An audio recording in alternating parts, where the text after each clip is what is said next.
The UK's coronavirus threat level was today dramatically changed from 4 to 3. Oh, no. It's really alarming because the DEFCON numbers get smaller. The threat gets bigger. I mean, if we're at DEFCON 5, you can plan a picnic, get yourself measured for a suit, book a holiday, that sort of thing. Open a deposit account in the expectation that you might actually, get to live long enough to get some interest.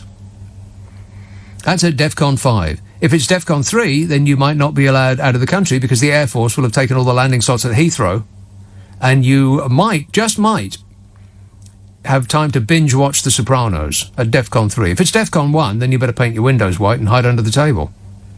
So we've gone from level 4 to level 3, which I believe is just 2 away from all-out global thermonuclear war. Except that perversely, it's the other way round. Level 5 is everyone's going to die, and level 1 is you can comfortably go out and lick a bus shelter. So now we're at alert level 3, which means we are less alert. So the new slogan is be less alert. Your country needs less alerts.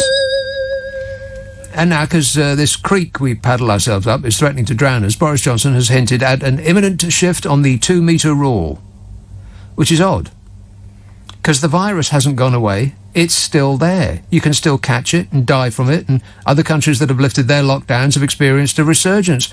Of course they have. That's the nature of locking yourself away from something there's no cure for. Eventually, you're going to have to come out.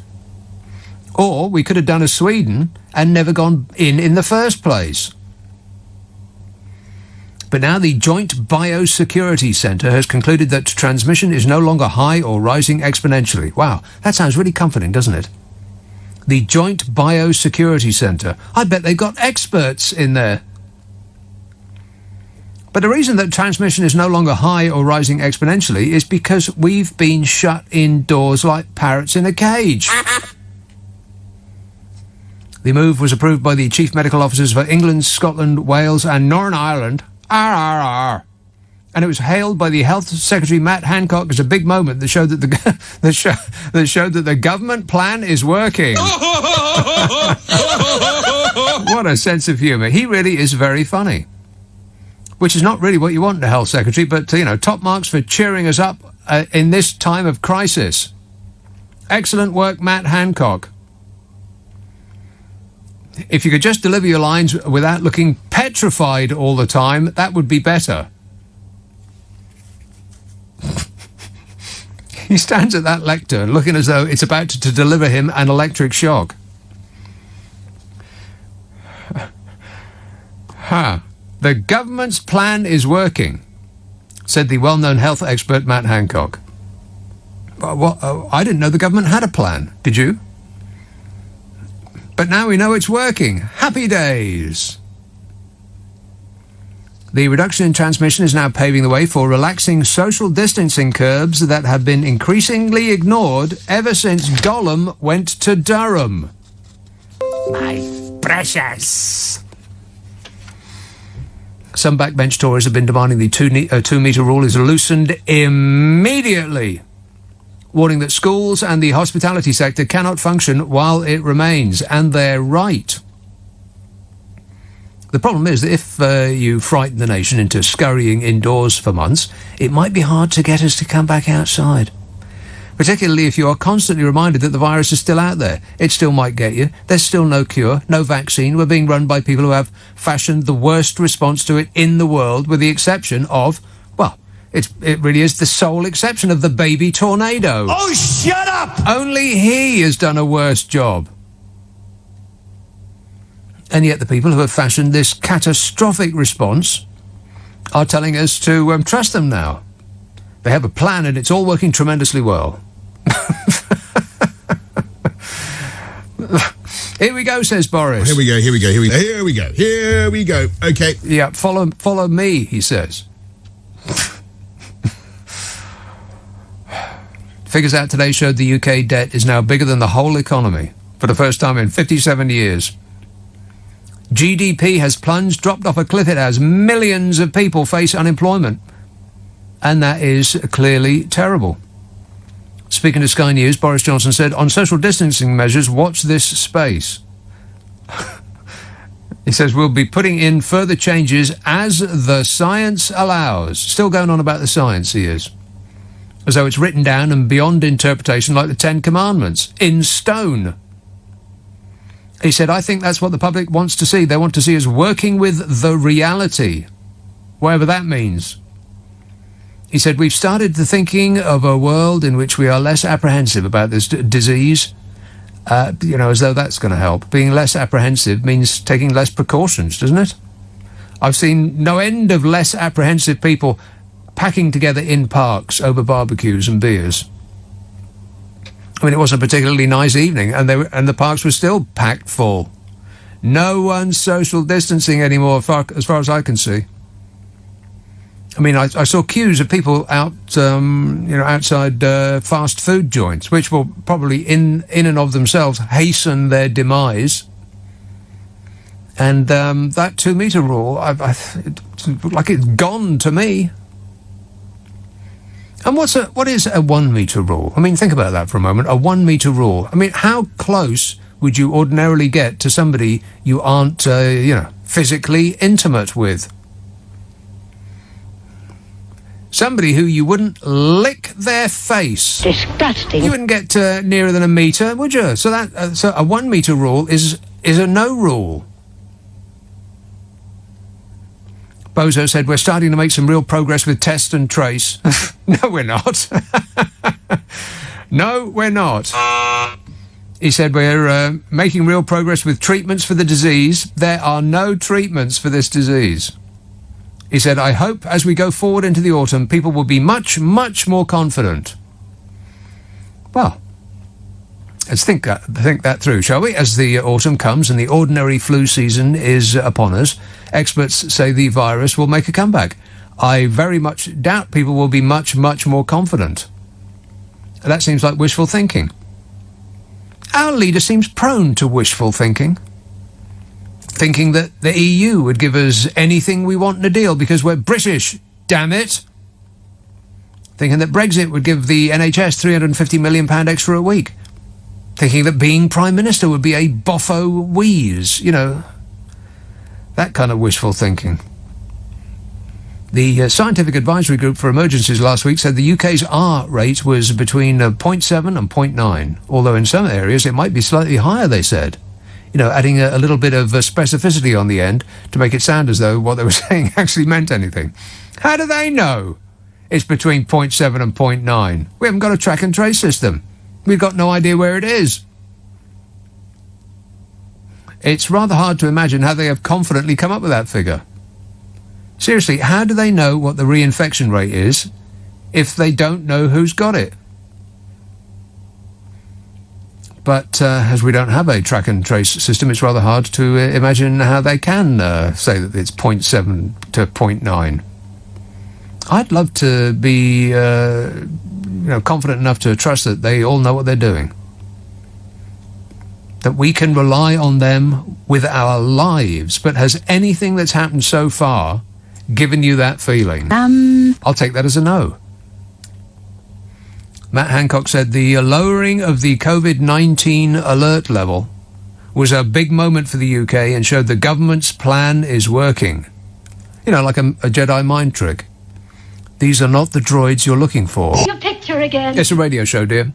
This anonymous text says it was hail, not snow. No, I don't think so. I think they had snow in Walsall. I believe you'll find that is completely correct in every respect. I saw a picture of it. Up to people's ankles it was. I'm amazed that the place is still there, considering what a light dusting of snow does to this country ordinarily of a winter. I mean, you can actually get away with saying that we weren't expecting it. Not in June we weren't. But we don't expect it in January, and it comes every blooming year. James and Roger says, Nick, it's dry and cold here in Sevenoaks. Wherever that is.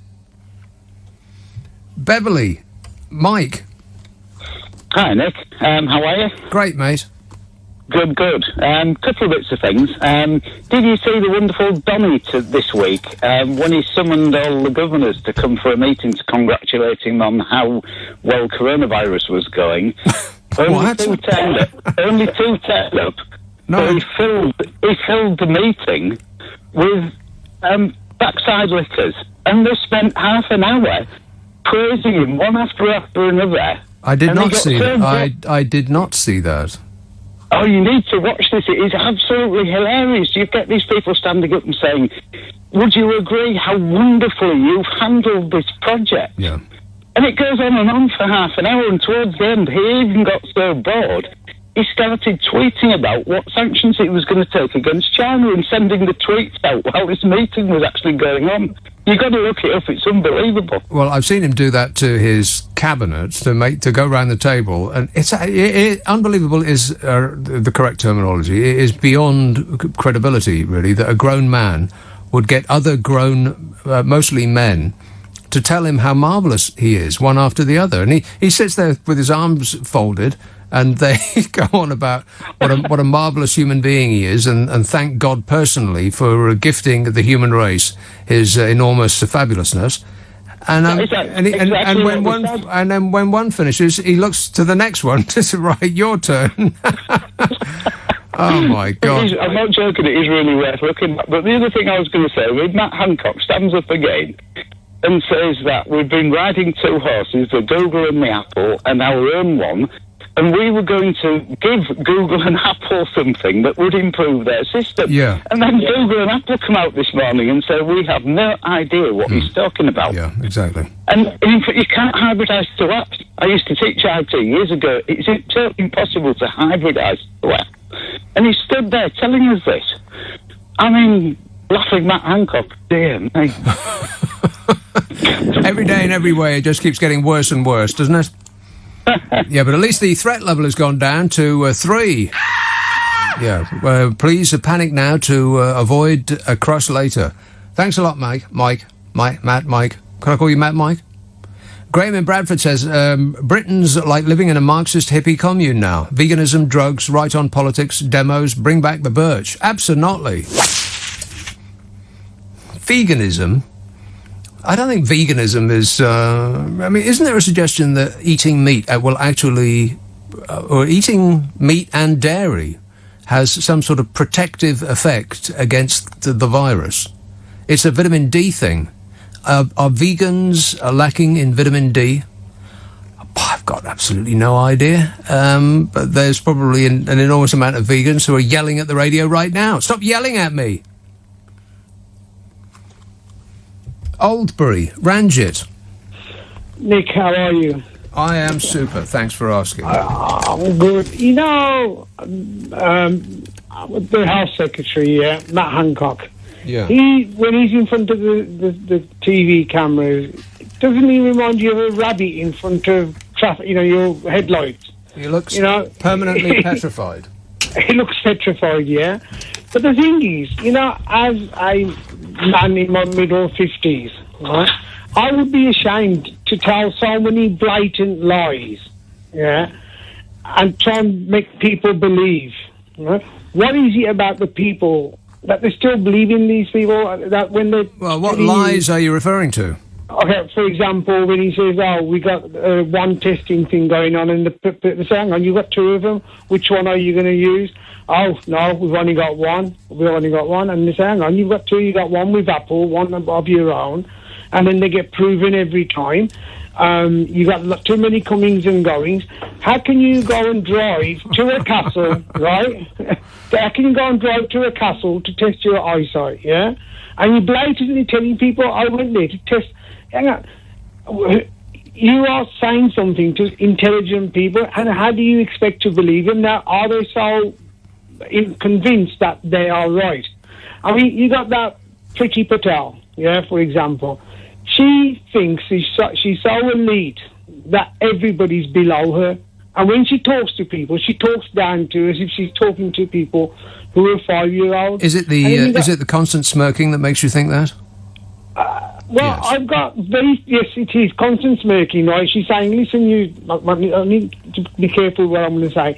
She's saying to you, you stupid people, I am going to tell you stuff, and you are going to believe it, no matter what happens, right? You don't even know how to change your nappy, yeah? Yes, you might be a doctor, You might be a policeman, but you don't know how to change your nappy until I tell you. Ranjit, I don't think you've actually caught up with what's happening in the world. All you have to do is get 36% of the people to believe everything that you say, and that's all you need. You need to get a certain demographic on board. I love the poorly educated. And if you can just get them to vote for you en masse, then you win. You've got it made, and then you wonder why don't they want to send the children back to school? Because somebody might be listening to Nick Abbott or Ranjit or somebody else and saying, listen guys, educate yourself, ask them, why are you doing this in my name? And then they're going to feel threatened. And talking about the orange man, he never knew that we was a nuclear state until a few months ago. Yeah. What's that about? Well, honestly, why are we a nuclear state? Why? Why are we a nuclear state? Why do we think that we have to strut about the world, giving it the big I am, and play the policeman of the earth? What's it got to do with us? Yeah, we're not the policemen of the earth. We're the lapdog of the orange man or whoever's going to be in the White House. Why are we the... Because we got the 33% that you've just said. Hundreds of billions of pounds we're going to waste on a weapon that is so fantastic it will never be used, not now, not ever, never. Cancel it immediately and use the money to buy comics and sweets would be a better idea.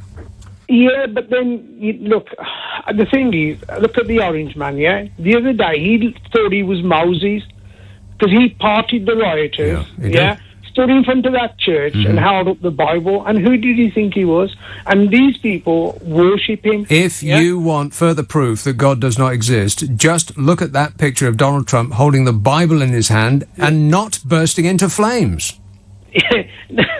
Now, I mean, I've seen something really interesting on the news last night. There was a sheriff that went into the crowd unarmed, and he says, what do you guys want? And they says, we want you to walk with us. So he walked with them. There was no arrest, no violence, no nothing. I think these politicians deliberately want violence and anarchy, especially the orange man. Right? Maybe. He doesn't care about anything but what's good for Donald Trump. So if violence and anarchy is good for Donald Trump, then he wants a lot of it. But if it isn't, he doesn't. I mean, before this COVID-19 broke out, he was looking at starting a war with Iran. Right, to get people. Well, there's going to be a war with Iran or a war with North Korea or a war with California, maybe. I'll bring us into war. Yeah. Nick, he was no way going to have a war with North Korea because he's in idiotics, like being idiots, yeah? They are both a match for each other. They're both idiots, right? And if he was going to start a war with North Korea, then he'd be also starting a war with China. That's it. And he would lose that war with China. And that's not me saying it, and that's not the Chinese saying it, that's the American military saying it. They did war games and to find out what life would be like if it all kicked off in the South China Sea. And America was the loser in every scenario they chose. So maybe that's why he doesn't want to pick a war with the little rocket man, is because it might be one that he loses. Yeah, I've got to go, but thanks a lot, mate. Calm down. It might never Oh, no, that's right, it already has. Scott in Maidstone says, I've decided to build my own track and trace app. Not for the coronavirus, though. I'm developing it to track and trace the £11 million spent on their track and trace app that's apparently been abandoned. Oh, dear. Yeah, I've got detailed files. It's just, if it wasn't so expensive, it'd be blooming comical. Daniel from Chislehurst says, Matt Hancock is sadly the best of a bad bunch of the Tories. Give him a break. I will not. And this says, why are there so many in London not wearing face masks on the tube and buses? God, it's 3 months or more since I was on a tube or a bus or a train or any other sort of pubic transport. And I can imagine that, as it's gone on and individuals haven't got it, I think people start to put it to the back of their mind that, this is not a thing that I am going to get. I think we sort of think our own, the way in which we were locked in and petrified for a while. I mean, you can't be fearful forever. And the longer you don't get it, I think the less likely you perceive that you will get it. That's not a very good way of putting it. The less likely it is that you will perceive that you will get it. The more likely it is that you will perceive that you won't get it. Phew. Gosh, I wish I hadn't started out on that. I think that's part of it. The longer you don't get it, the less likely you think that you will get it. But there's absolutely no logic to that at all. It's still out there. You'll still get it now, just as likely as you would have got it 3 months ago. But I think that a sort of... it's just like the concept of death. Generally, you think, well, that's something that happens to other people. So maybe that's why people in London are not wearing face masks on the tube and buses. And the other reason might be that it's a tough guy thing. I mean, I know it's a tough guy thing in America. It's actually come down on political lines. This is how stupid the Republicans are. And I mean that in the nicest and most respectful way. Oh, shut up! They don't wear a mask because Donald Trump doesn't wear a mask. So the liberals, the snowflakes, they're wearing masks, because it may save their lives. It's also respectful to other people. But that's not what the dingalings do. No, because that's a liberal thing to do. So they don't wear masks. It's a tough guy thing to do.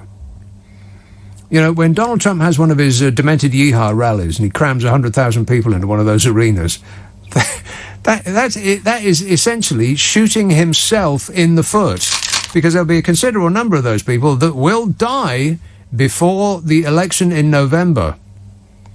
Did you think about that, Donny? Here's Stockton on Tees. Hello, Brian. Yes, good evening, Nick. Good to talk to you. Brian.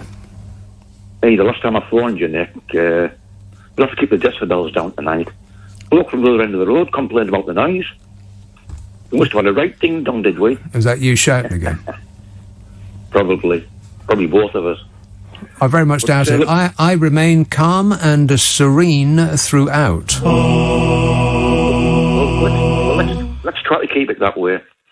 The police, Nick. Yeah. Da-da-da-da. I'm gonna say...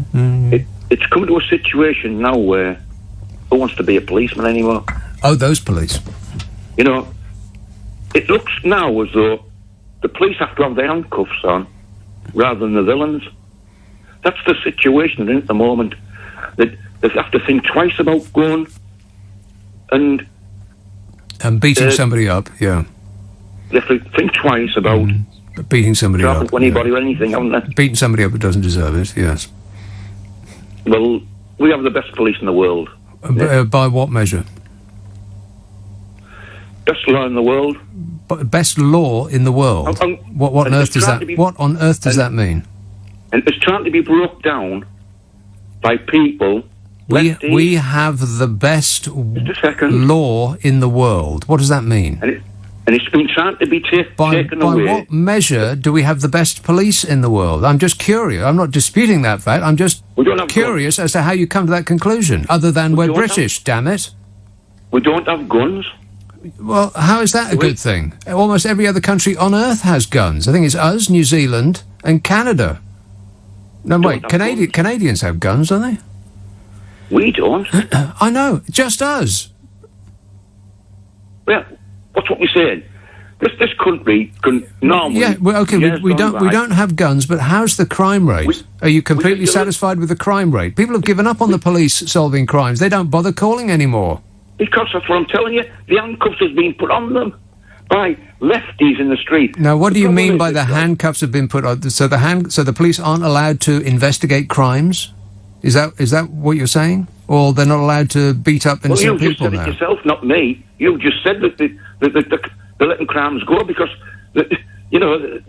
people... No, I know. Wait, well, finish that sentence. I said they're letting crimes go, but I didn't say because. So what do you think? Why do you think they're letting crimes go?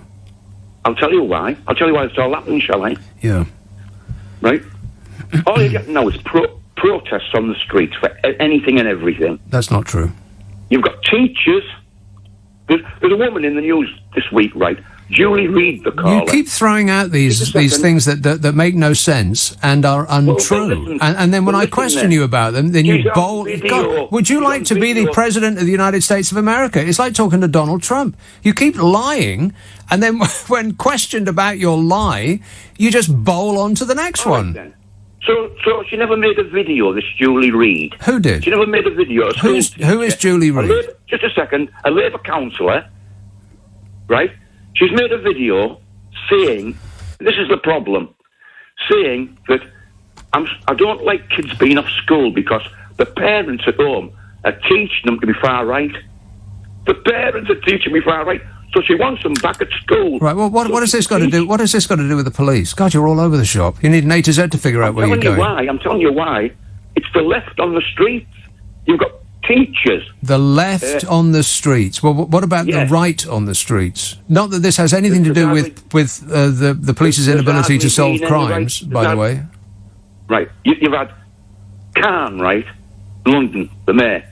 Yeah. Actually speaking with them on the riots, on these... Right, what has this got to do? What has this got to do with the police's ability to solve crimes? I'm telling you why people are not obeying the law. People aren't obeying the law because they're people. People will just do whatever they think they can get away with. Yes. Which now is pretty much everything, because, as I said, the police have pretty much given up on solving crimes. They don't do that anymore. Because of the lefties. Right? Oh, you are a ridiculous human being, Brian. And it doesn't surprise me at all that we were yelling at each other when you called last. You're just a preposterous human being. Everything is the fault of the lefties. Donald Trump and Boris Johnson are the two most fabulous people in the world. And if you're not on the far right, then you're not a patriot. You're a ridiculous man, Brian, and I will not rise to your bait. See, he hasn't been able to go in and bore pubs to death. It must be driving him up the wall. It's only a couple more weeks, Brian. I bet you clear a pub when you walk in. Oh, God, it's that bloke again. Everybody out the back door. Painful. It is excruciating. Scott in Maidstone says, I've decided to build my own... Oh, no, I've read that. Darren says, did you see the book by John Bolton on Trump this week? The Elton John North Korea leader story is the one that you have to see. The Elton John North Korean leader story. That's one that passed me by. There was all sorts of stories that came out of that book. Oh, the Rocket Man song. Yes. Rocket Man. I must have heard that song 1,000,000 times, and I've still got no idea what it is he sings there. Rocket Man.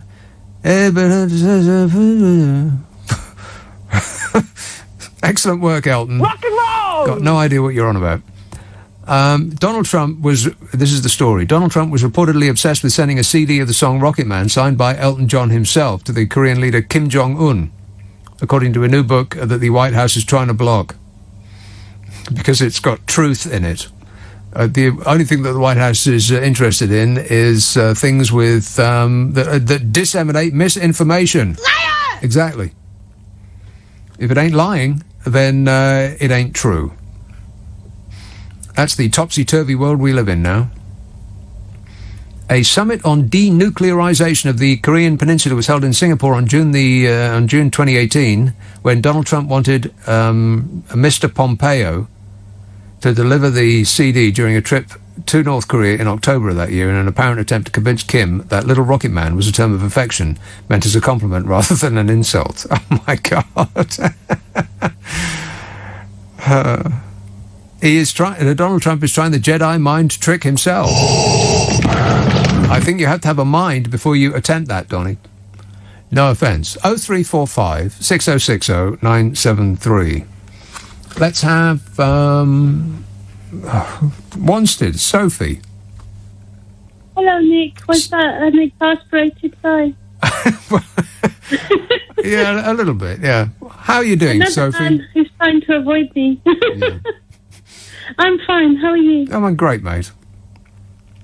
Now, the Bolton book is explosive, and when it does come out, Well, you haven't read it? It's not out yet. No, it's not. No, but when it does come out, I'll be the first in the queue. And of course, I'll make sure I'll collect a quarantine book from the bookshop. Yeah. And not one that's been touched by Human other hands. customers. No, awful. Exactly. I'm still watching absolutely everything that comes into my house. because it's a habit now. And that does give me cause for concern, because we are now, it's like X-ray specs, we are germ-free adolescents. Even the grown-ups are germ-free now. We have rid ourselves with all of those germs that used to make our immune system stronger. So we're actually making ourselves, with our reaction rather to this virus, we are making ourselves more susceptible to something even worse coming down the pipe at us. Our way of dealing with this virus will make us more likely to be felled by another, even less potent virus. Well, we haven't even hit autumn and winter, which is when everyone gets colds and sniffles. And my shopping trip is like an international incident now. All my shopping stays outside. I put newspaper on the floor in the flat. I bring in the shopping. All my clothes get thrown into the washing machine. I have a shower. I change my clothes. And then I wipe down every single item. Oh, no, you got that wrong. You should have cleaned all the stuff first and then cleansed yourself. Because if you clean yourself and put your new clothes on, then you are going to encrust your new clothes with filth by dint of washing your shopping. Well, I did it the other way. So I leave the clothes on, put new clothes on, or wipe my shopping down naked. So I don't... Oh, please. Disgusting. So honestly, these little routines, these OCD routines are driving me a little bit mad. Yeah. And obviously, now we have I don't go anywhere. I've got cupboards full of bags that used to be in cardboard boxes, and I've got no idea what they are anymore, because the boxes don't take well to being washed. They tend to crumble into, like wet sods of, not sods exactly, that's grass, isn't it? Wet clumps of sodden paper. So I throw all the boxes away, and now I've only got the bags that were inside the boxes, and I've got no idea what many of them actually are. It's like potluck. I think the state of our mental health has been seriously compromised. Yeah. And I agree with you. We're going to be like newborn babies when we go outside, because we've compromised our immune system. Yeah. We are really storing up trouble for the future by ridding our lives of germs. Germs are there as well, they're not there to protect us, but by dint of them being there and us hoovering up vast amounts of them, we have fashioned a more robust, defense system. Yeah, that. And the other thing, Nick, is I don't know if Sadiq Khan does anything useful during his tenure. This would be good. If he takes all the upholstery off the buses and trains and replaces them with plastic chairs. Well, yes and no. I mean, I've always thought that it's a bit icky. I mean, especially if you sit down on a seat in the bus or the train and it's moist. Oh, and you think, what on earth is that moisture that is now clinging to me? I want to burn all of my clothes. But exactly. It did occur to me, and does every time, that we're one of the few countries that actually has fabric seats on buses, for instance. But the virus clings more, oddly, to hard surfaces than it does to fabric ones. Oh, really? Yeah, I didn't know that. Yeah. Well, the stuff you learn on this show, it's like an education, ain't it? No. Not really. I've got to go, Sophie. This text says, Trump tried his very best not to get elected as president, and somehow 4 years ago, America wanted him. He's been obviously trying not to get elected again over this past 4 years, so God help us all. Well, I think you got that way wrong. He's been busting a gut trying to be re-elected for two very good reasons. First, he doesn't want to be a one-term president because Barack Obama was a two-term president. You remember Barack Obama, don't you? That was back when the world made sense. When they had somebody who wasn't a bing-bong running the country. Bing-bong! Exactly. When they didn't have a whoop-diddy-poop scoop for a president. Whoop-diddy-scoop-poop!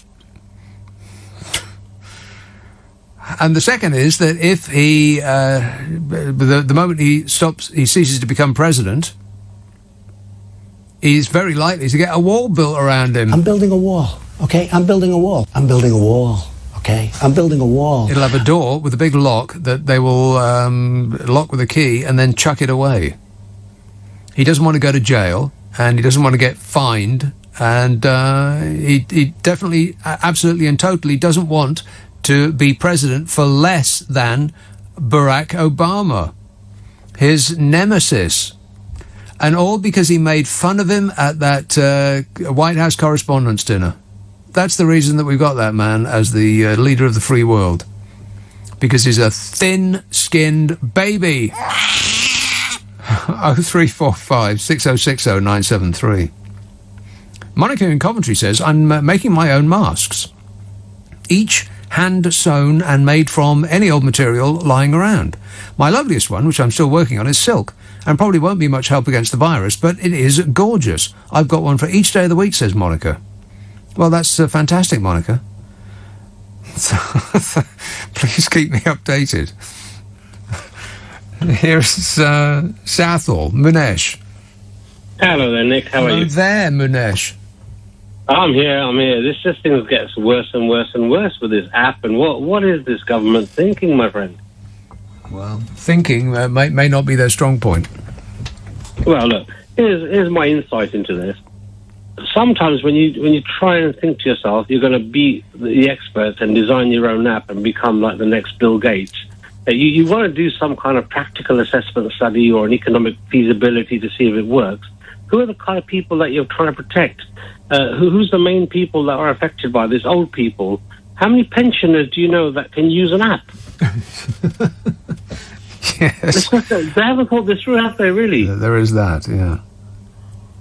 And these are the same people that, they decided to build a bus lane on the M4 and, they're doing the HS2 and they spent millions and millions and millions on a universal credit software system which they thought they could crack overnight. And I don't know where these guys are coming from and who's giving them the authority to spend our taxpayers' money.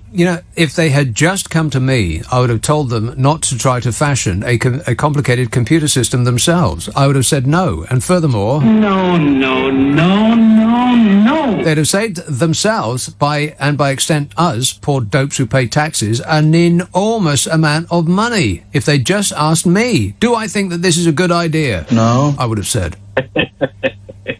Well, the simplest thing is to find the best solution in the world, pay them a license fee, and get a franchise of the license and use their software. I mean, I don't know where these guys are getting their ideas from. I mean, can you imagine having the nerve to stand up and say, no, we don't want to have Google and Apple's help, the two biggest repositories of computer geniuses on Earth. We'd rather do it our own selves. Exactly. And I think that there is an ulterior motive behind this, which has been talked about earlier on, so I won't go into that. Well, what was it? Not on this show, it wasn't. Well, it was one of your friends that was having a show, and it was all to do with basically they want to get access to the data. And if you use Google's devices and Apple's devices, you don't get the actual encryption of the data. Mm. So that's one of the reasons why I think that they didn't go down that route. But the irony of it is, if you look at the local councils who have been worse at spending money and not very good at their jobs at all, they're the ones that are telling people, if you ring up a council and you're a pensioner, you want to get a service, no, sorry, everything's online now, it's internet only. We appreciate that some people can't use a computer, so go to the library where you can use one for free and infect other people. I mean, this is the irony of it all. Yeah, except the libraries aren't open, and even if you go there, it's still going to be a computer that you're not able to work. Look, I'm 52. I'm not a pensioner yet, but guess what? If I want a new app, I'll get my 5-year-old daughter and she uploads it for me. So there you go. That's right. Yeah, get in an expert. Correct. All right. Maybe a 5-year-old should run this country. Yeah. All right. Thanks a lot, Manesh. Keep alert. The tracing app. Yeah, I'll get into that in a minute. But I was having a shouting match with a bloke earlier on about the police. And the police are getting in the neck here, there and everywhere, baby, because of this thing that happened in America. And it wasn't just that one incident in America. Of course, it's been incident after incident after incident. But now this is happening in Belgium now. The police are rebelling. Hundreds of Belgian police officers threw down their handcuffs to protest media hostility and accusations of racism, fascism and homophobia in the wake of the George Floyd demonstrations in America and here and many other places in the world. But this is in Belgium now. Officers in uniform and in plain clothes gathered outside the Palais de Justice, the highest court in the land, and threw down their handcuffs. Inspector Vincent said, "They call us racists, fascists, homophobes, that police bashing, we're tired of it."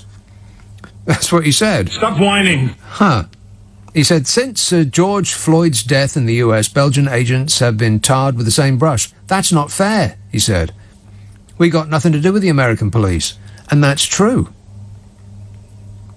But it occurs to me that if people are calling an entire country's police force racists, fascists and homophobes, then maybe you have a problem with the police force and not the people that are calling them that.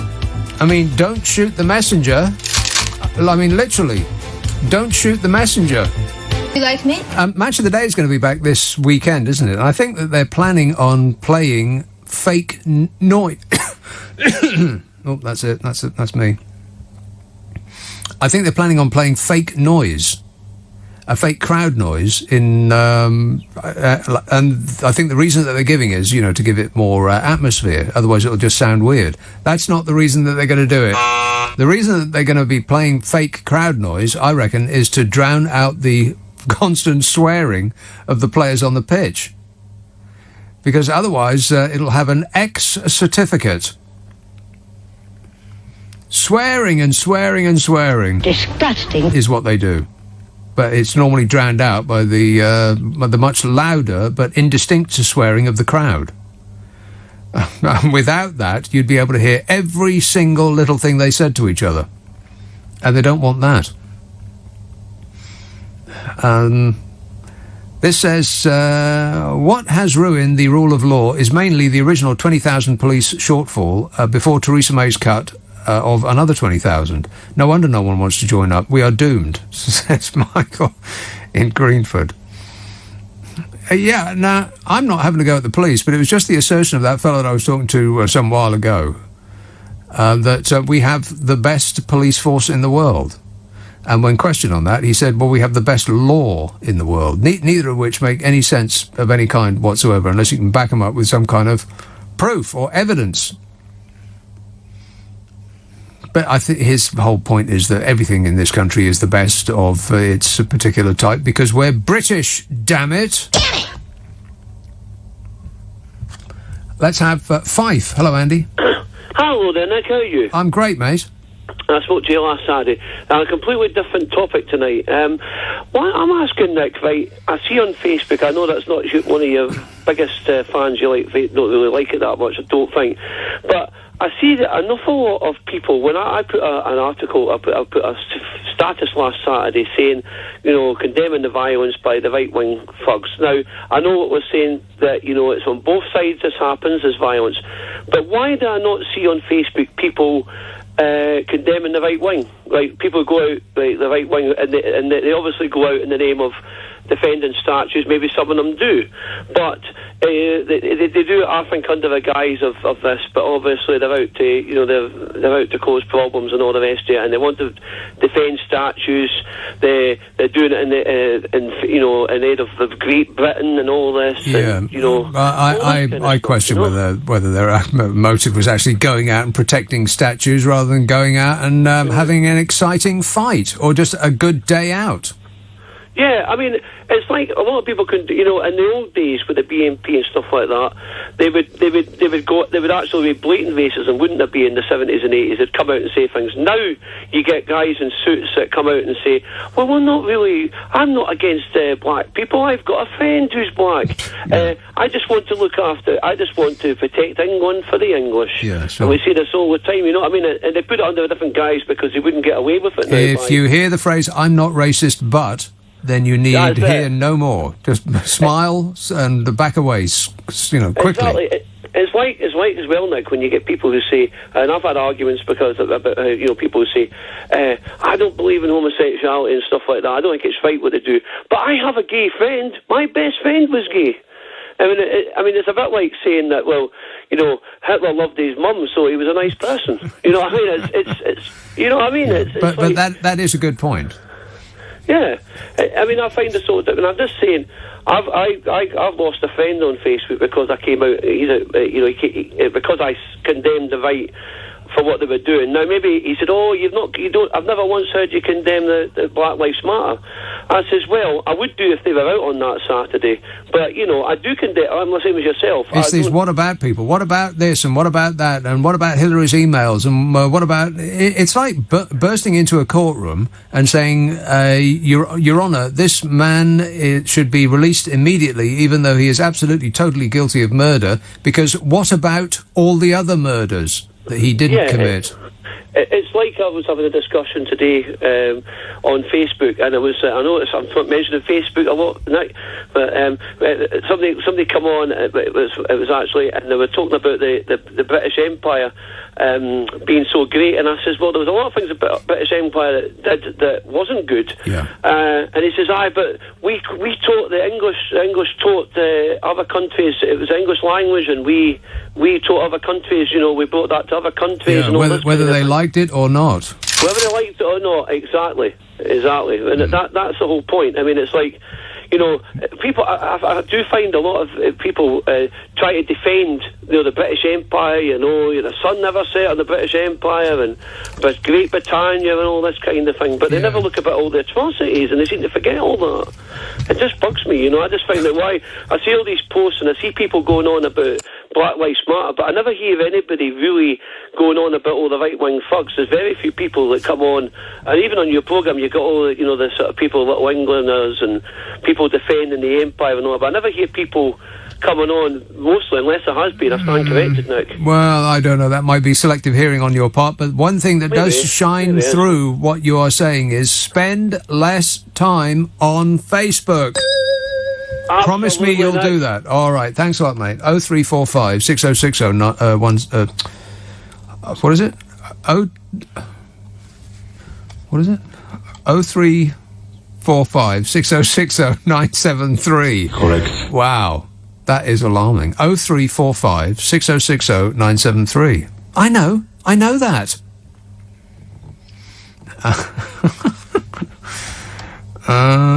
Where are we now? Tony and Mason says, I'm desperate for another Kim Jong-un versus Trump handshake before he is removed from office. Well, which one? Kim Jong-un or Trump? Or maybe both. Maybe they could walk off into the sunset hand in hand and live a happy life together. Wouldn't that be lovely? Them walking off part, the walking off part. Let's have the Isle of Wight. Hello, Lauren. Hello. Lauren. Hi. First time I've ever listened to you, and you're absolutely amazing. It's brilliant. I've never laughed so much. Amazing? What, like science fiction? Yeah, very close. It's amazing. It's brilliant. I just wanted to, you mentioned about the track and trace app. Yes. I'm on the Isle of Wight. Yeah. What it is. And yeah, it's rubbish. Absolute waste of time. Well, now have you downloaded the app? I downloaded the app. And then I what? kept getting notifications every 2 seconds. My phone just kept bleeping. Yeah. And then someone told me to turn the notifications off, which then made the app redundant.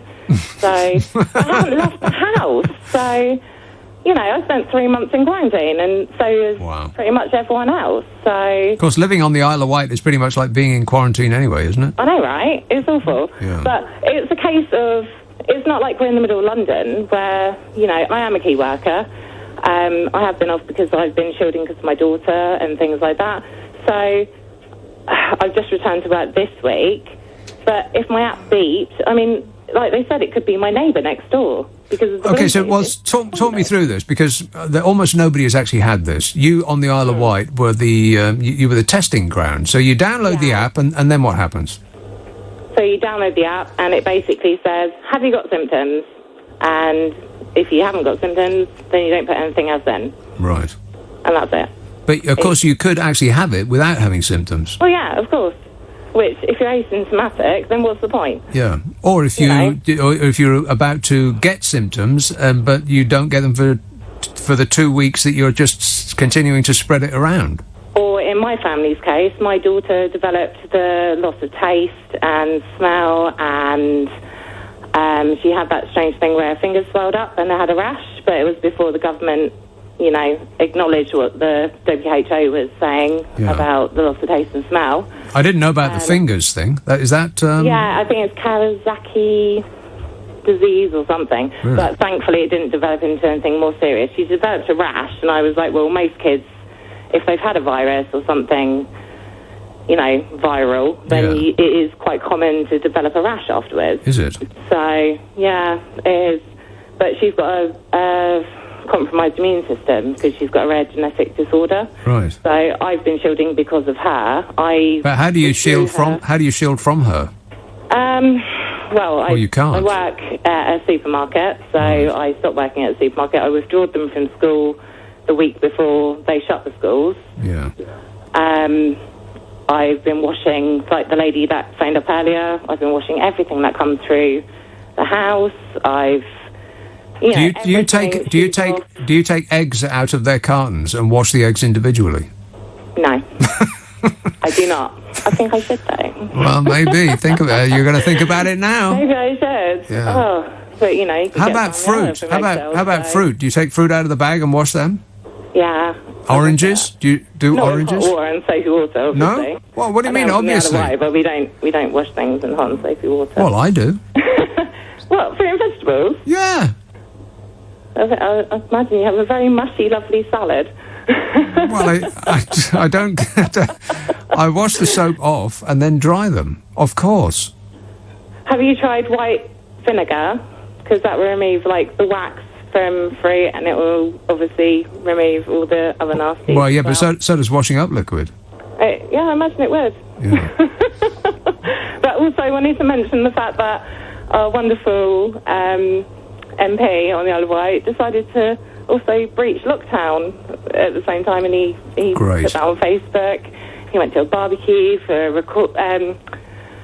reporter's second home on the Isle of Wight, and we're a show at little thing, and it was recommended by, the Prime Minister not to visit your second home. Yeah. So it was really disappointing that he did a bit of a Dominic Cummings, really. Mm-hmm. But, yeah, it's all a bit. I think that there's been a change of mood since Gollum went to Durham. I really feel that actually happened. He need to check his eyesight, so you got to take that into consideration. Yes. Yeah, he took a driving test to test his eyes rather than an eye test to see if he could drive. Yeah. Exactly. He doesn't pile their children and of course, it just makes sense. Exactly. All right, thanks a lot, Lauren. Michael Tex, I've just heard on LBC News that Katie Hopkins has been banned from Twitter for life. Have they thought of doing the same for Trump? Yeah, they thought about it, and then they remembered about all of that money. Yeah, they thought about it for about 0.001 of a second. Yeah, think about the money, honey. I make $400 million a year, so what difference does it make? Yeah, I bet the only $400 million he makes a year is for Twitter. Boatloads. But do keep in mind, Donny, that you may have 80 million followers on Twitter, but Bakarama, your much more popular and intelligent predecessor, and better looking, by the way, predecessor, has 120 million followers on Twitter. Oh, shut up! I bet that burns him daily. Paul in Kent says, could I ask if there is an association of white police officers?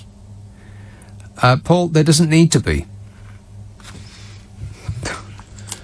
0345 6060 973. Let's have Whitland in West Wales. That's not working. Oh, there it is. Bob. Yes. Yes, Bob. Darling, it's very good to speak to you. Terrible line, Bob.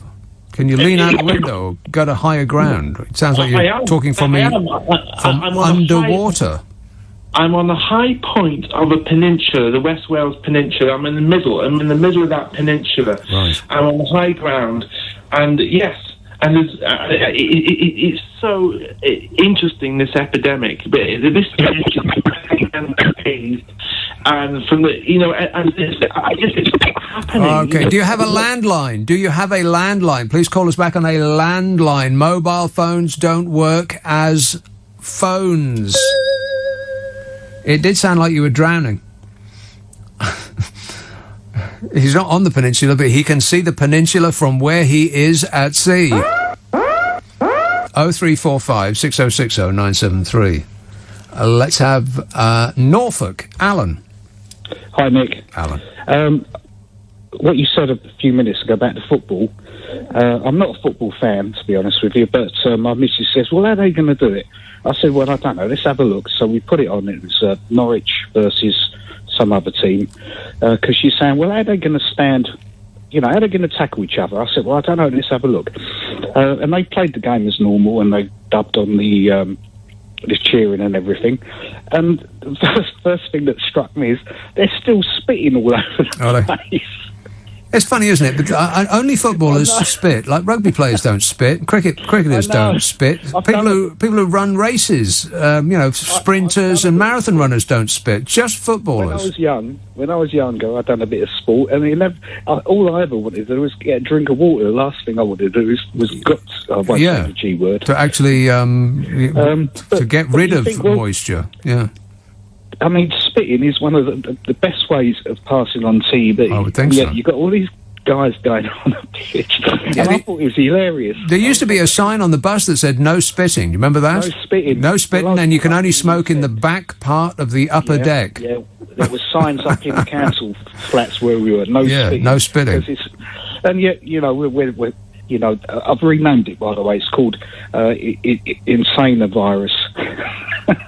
All right, well, I'll try and keep that in mind. Okay, thanks a lot. Cheers for the update, Alan. 0345 6060 973. I think that they spit a lot because it's a tough guy thing, apart from anything else. And also to underline their displeasure. A referee's decision or their own ineptitude. Stuff like that.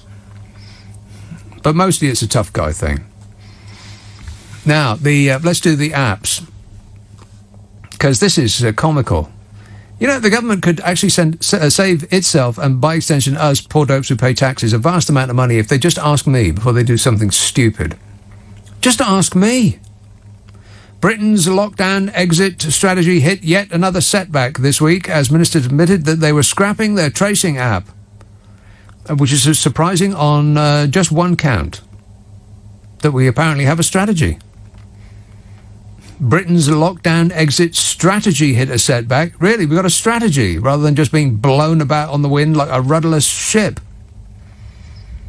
What is totally not surprising is that the tracing app, which we have been told will be world-beating, not just world-class, but actually world-beating, it doesn't work. Just one small point. Doesn't actually work.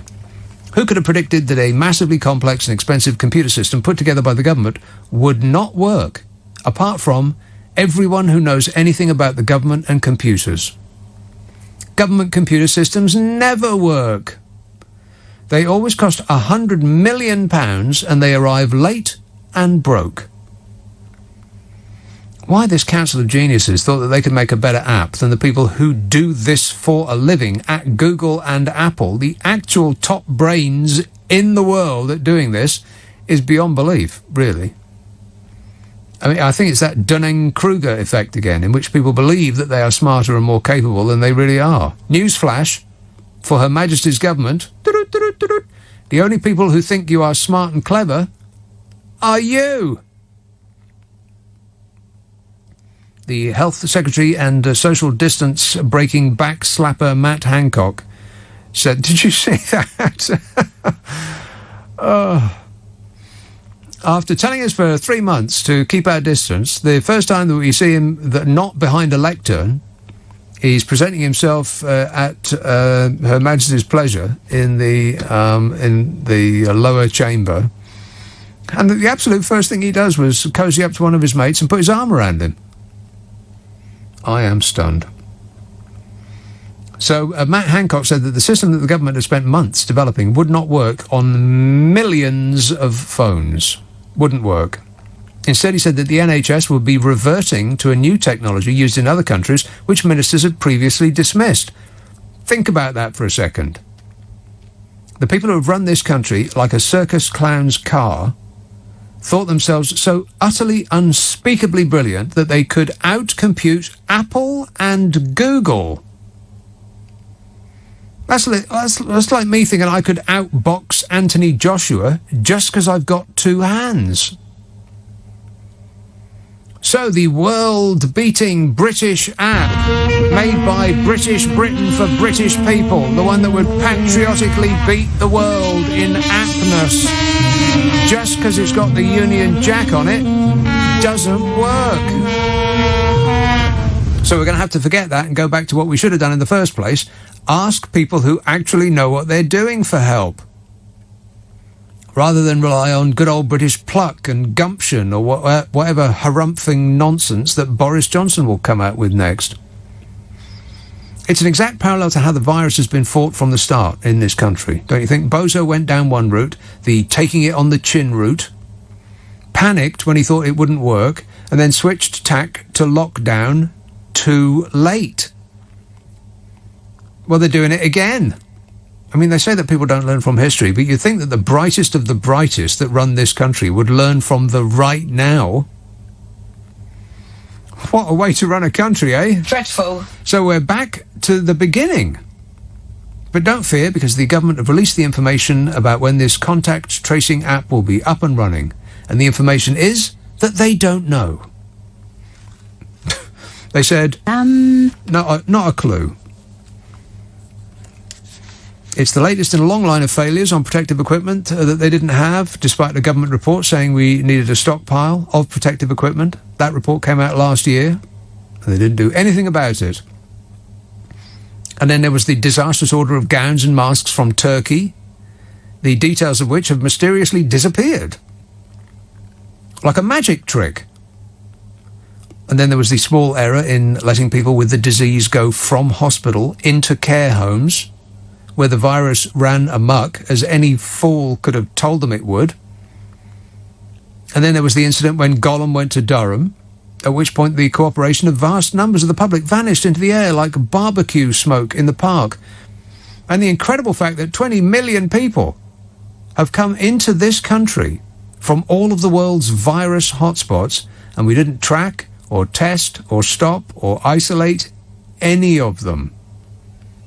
God, it's like we're part of some giant joke. A joke that's so big we can't see it. Like the Truman Show. Is this a comedy or am I hallucinating?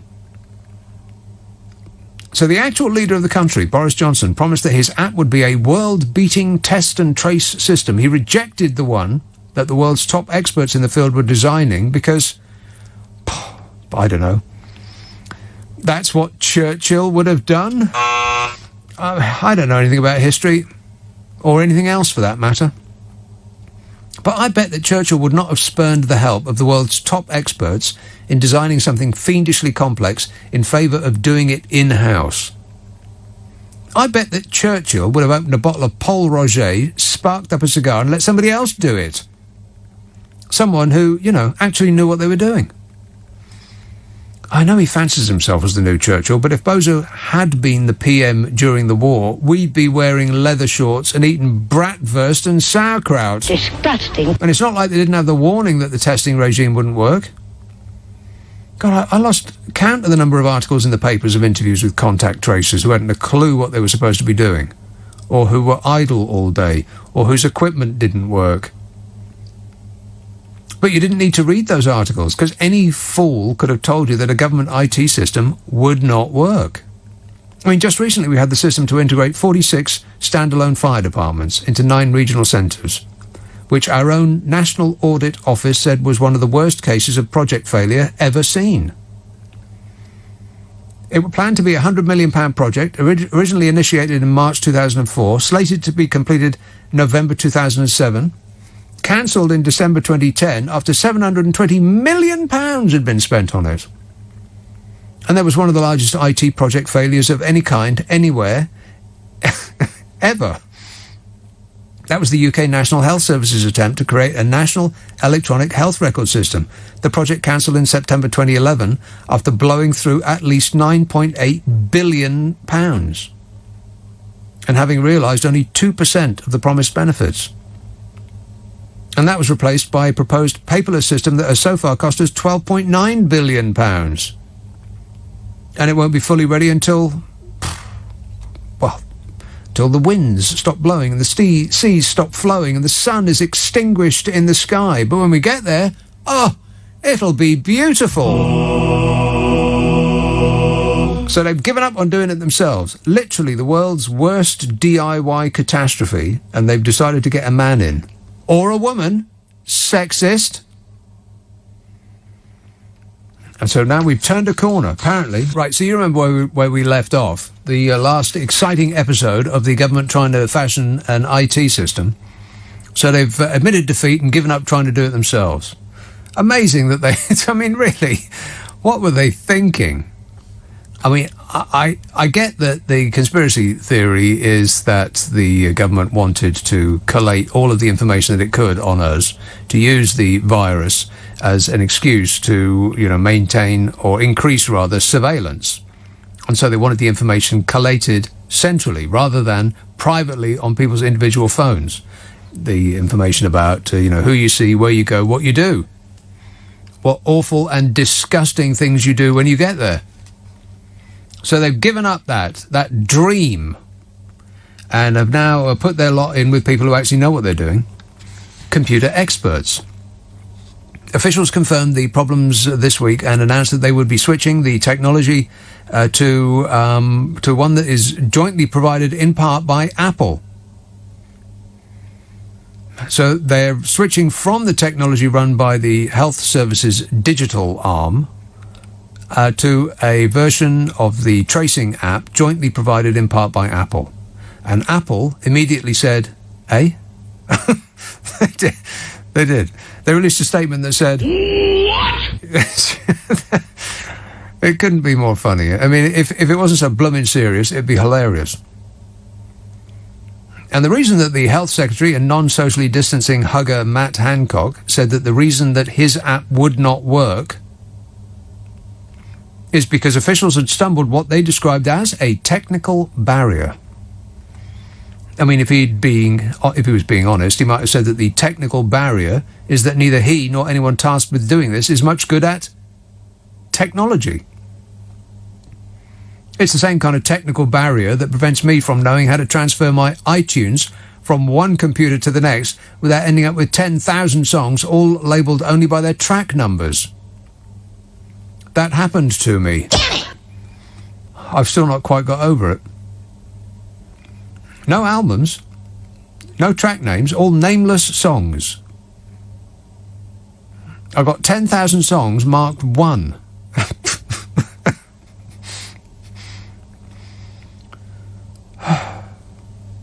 And then after that, it's like me blaming Apple rather than my own towering ignorance. Because that's what Matt Hancock is putting up as the cause of the failure of our world-beating tracking app. He actually said, our app won't work because Apple won't change their system. That is priceless. That's like me putting diesel in my petrol car and then blaming the engine for not changing to accommodate the new fuel. So the failure of this app project has led to renewed speculation about Matt Hancock's position in the next reshuffle, as though any of this is his fault. As though people who run government departments are doing so without taking the instruction of the Prime Minister of the day. Or his evil beanie-wearing hench person. No! Matt Hancock's not responsible for this government's handling of the virus. That would be the leader. But the buck doesn't stop with him. In fact, it doesn't get anywhere near him. He has a buck defence mechanism, which is his comedy routine. All that ruffled hair and ruffled jacket and tie askew and paw and paw. All that's an act to avoid taking responsibility. If you can crack a smile in your accuser's face, you can get away with anything. Which is okay, I suppose, if you've been caught nicking sweets from the tuck shop, but not if your job is to protect the health and welfare of an entire country. Still, we knew all that when we went to vote. And the people announced that they would be delighted to put their lives in his hands. And he's got another 5 years to do whatever he wants with us, without impediment, because that's the nature of our winner-take-all democracy. It's one dictatorship after the next. What a way to run a country, eh? Dreadful. 0345 6060 973. Reigate. Alan. Hi, Nick. Alan. I've so missed you over the years that I've not been able to be in touch. It's really fantastic. That lady on the Isle of Wight said that you are amazing. You're one of the few guys who actually tells it as it is, and yet the vast majority of our pure people don't listen and don't understand what BS and what lies Boris comes out with. And he gets away with it. Well, I don't tell it like it is. I just tell it like I see it, which is not necessarily the same thing. No, well, I think you've got it bang on the nail, but never mind. Isn't it going to be a wonderful week next week if we get this weather that's been promised? I know. How great's that going to be? Oh, yes, you and me both. 90 degrees. Can you believe it? Wow. Anywhere between 28 and 30 in my book, if there's no rain, it's going to be glorious. Yeah. But, you know, we've already had a month of summer, but when it wasn't even summer. So I think that anything that happens from now on that is not raining and cold will be a bonus. It's a Brucey bonus of the first water. That's absolutely right. Anyway, you've been great, as always. How are you at the moment? You've been well? Actually, at the moment, I'm feeling a bit bilious. I'm thinking, have I got it? This happened to me before, like a couple of months, about 3 months ago it was now. I felt like this, and I cancelled the show, because I thought, well, if I'm having personal explosions at both ends, I don't want to be caught in my car on the way here. And now I'm feeling a bit, Oh, I'm sorry to hear that. Well, I'm genuinely sorry to hear that, because I've gone through a load of crap myself. You have? Sorry. A load of, never mind. A load of unfortunateness. A load of unfortunateness, yes. I lost the top of one adrenal gland, and that was removed, and I lost a bit of my prostate, that was removed. So oh my God, not been a good couple of years, but that's life. Yeah, it is. COVID has brought home to a lot of people that health is wealth. We repeat that one forever. The health is wealth. Yeah. Money matters not. Health is wealth. But what we should be doing. Go on. Sorry, go on. No, you finish that thought. No, health is wealth, and what we should be doing in this country is taxing financial transactions and paying everybody a universal basic income and getting rid of all other taxes. I've been on this case for decades, and Osborne and Cameron brought in ideological austerity. We've now thrown that one for 10 years, and we've seen the seeds of it in the way that it's screwed the National Health Service and nearly everything else that's going on. So the sooner we change the system, bring in green tech and green infrastructure, and start spending money properly from a financial transaction tax, the happier everybody will be. You know, we are we're not lacking in our in the greening of the country. I mean, we're not going full bore. There aren't massive steps, but we appear to be, in that regard, anyway, ahead of much of the rest of the world. I mean, we just had a coal-free month, I think. Yeah, we did, and we're starting to move forward. And Scotland had, not that I'm in Scotland, I'm down south now, but Scotland had all its electricity produced exactly that, without any coal whatsoever, and now the whole of the UK has followed suit. So we are moving that way, and if we spent all the money on a green infrastructure for green technology and for cars, we can get rid of all petrol cars, we can get rid of all oil derivatives, and we can actually start to run the world from the UK in that sense, and making people realise we can have a much better life. You know, there's for our kids. Yeah, there's companies that do fossil fuels for a living that are trying to green their image. But unfortunately, at the moment, it's the amount of money that the fossil fuel giants are making from green power is only about like 1% of their actual turnover. But that is going down and down and down.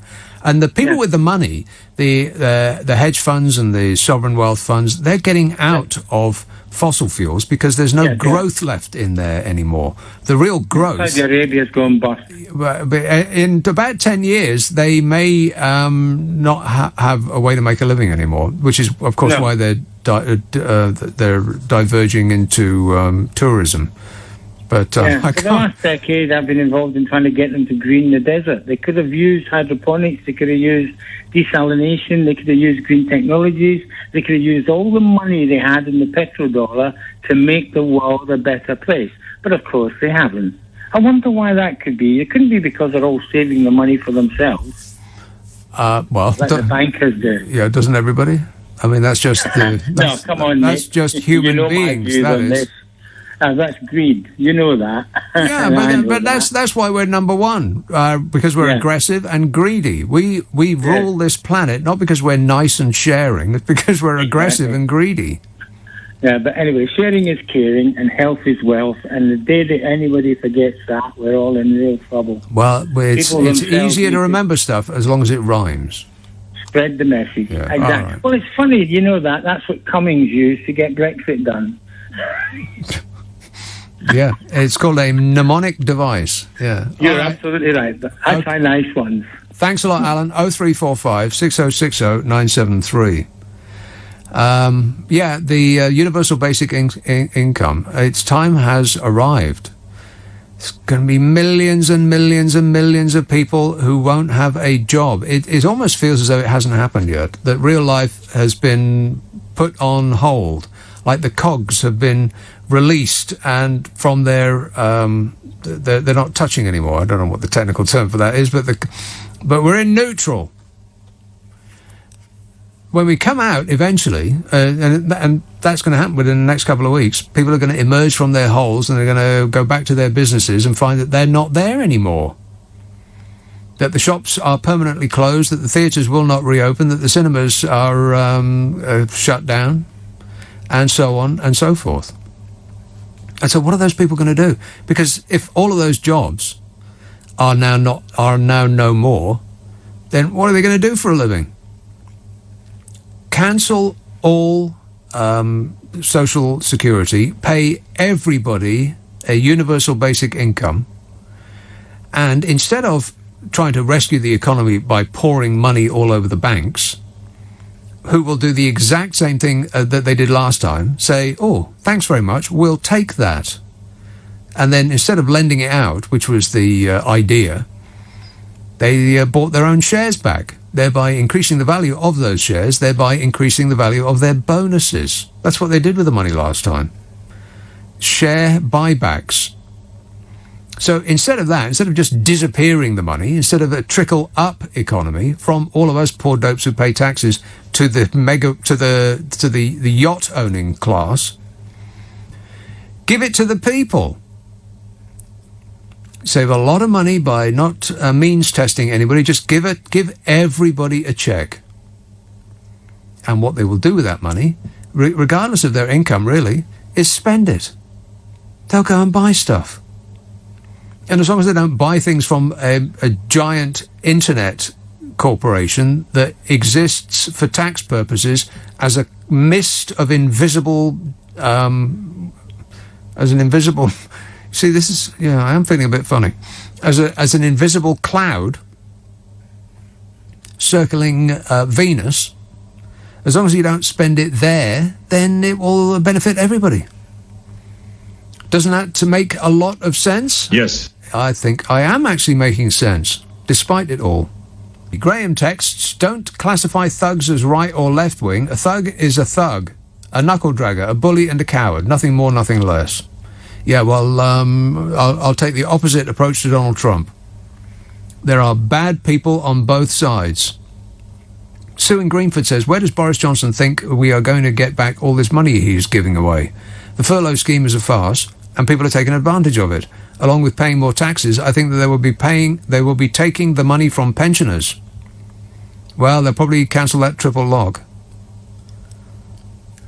Graham says, Nick, if you were to come to power at 9 a.m. on Monday, what would you do first? Well, I think that precedence has been set. by the last two prime ministers. The very first thing that both of them did is what I would do: go on holiday. If I were to come to power at 9 a.m. on Monday, I would phone in that I'll see you later. Be on the first plane out of here. Let's have Battersea. Hello, Doug. Hi, Nick. How are you doing? Good, thanks. Excellent. Would you like to hear about British genius or, ingenuity, disingenuity or disingenuousness and genius? Which one? Sorry, I have a speech. What? Would you like to hear about genius or disingenuousness?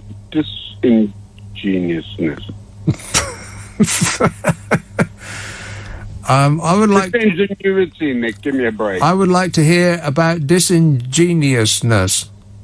No, it's disingenuity, Nick. Disingenuity, right. I have to correct you there. Tell me about that. Okay. Well, I'm seeing the Trump model unfold here, much to my great surprise. But your analogy from way back when, saying that Boris Johnson was a clown, I sort of took that quite lightly, saying, yeah, well, he's an intellectual and he does a bit of Latin and doesn't he love to shove it down our throats? Ad infinitum. But it's getting really serious, and I'm concerned that we are being told lie after lie after lie, and we're letting it go by unchecked. Yeah. We all complain about it, but do nothing collectively. Well, what can we do? We've got another 5 years of them now because the country decided that it was utterly delighted with everything that the Conservatives had done for the last 10 years, so gave them another 5 years to continue doing it. Yeah, but the reason was wrong, Nick. The reason was wrong. And now we've got this pandemic and social endemics here, and you start wondering about the riots last week and the behavior of the two different lots of people and the separation and division in this country. It's quite scary. It's really scary. And I think what is great about Britain... Yeah? Do you have an idea? Oh, is this a question now? It's just a question now, yeah. Right, but it's just the way that you phrased it. Is that I thought you were going to tell me what was great about Britain. I couldn't wait. I was on the edge of my seat, actually. I sat up and paid attention. Go ahead, tell me. Okay, I was trying to do what you guys call a segue. Oh. Is that what it's called? Was that a machine you motorised? A Segway, yeah, okay, I'm with you. Segway, yes. Got an actual professional broadcaster on the phone here. Yeah, go ahead. No, I'm not. That's you, Nick. That's you. Segway me. I'll try and... so... What is great about Britain? Yes. What is great about Britain is music. And specifically, I've been listening to music created 30, 40 years ago. I was born in the mid-60s, and one of my most favourite albums of all time in 1973, engineered by Alan Parsons. Yeah. You know what I'm talking about. Dark Side of the Moon. You got it in one. Now, us and... Are you telling me that Dark Side of the Moon is what's great about Britain? Absolutely. I think it's the best album ever recorded. Well, so do I. But that's got nothing to do with Britain. That's more to do with Pink Floyd, isn't it? Yes, but Pink Floyd is British. No, well, they are British, but they're not Britain. Yeah, sadly. But I think you'd find that some individuals would empathise with Welshness and others would be English, and maybe there'd be some kind of diversity there. No, you kind of lost me. Let's just agree that we punch way above our weight in the arts, and unfortunately, the arts are among the industries that are going to be hit the hardest from this virus, or rather, our reaction to this virus, because the arts depend on cramming as many people as possible together in a small space for the enjoyment of the performance. And you can't do that anymore. God, there was a picture of a theatre in Germany that's just reopened, and it was a picture of their seats, and the seats had been made coronavirus proof. Oh, right. In other words, to make the experience of going to the theatre much, much safer. They'd taken out every other row and 3 seats on each side of every seat. So there's just islands of individual seats with like 10 foot around them in every direction. And I thought, if that's the future of the theatre doesn't have a future. No, it doesn't, because it depends on the atmosphere of the crowd and the communication of the crowd with the audience, with the performers. Yeah, and sadly that's what we do for a living, because tourism is a massive, massive business in this country. We depend on it.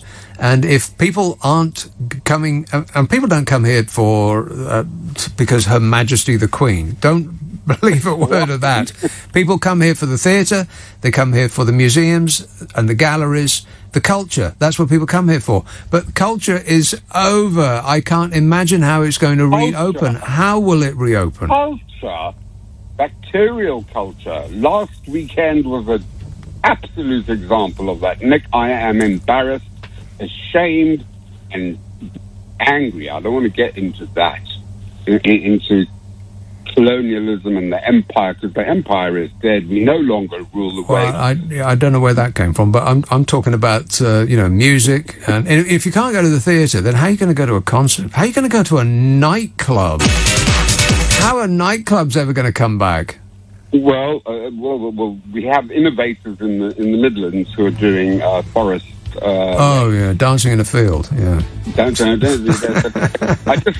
The government are going to be all over that, just like they were last time. They're going to get what's his name, who eats peas off his knife. God, what's his name? I am feeling a bit funny.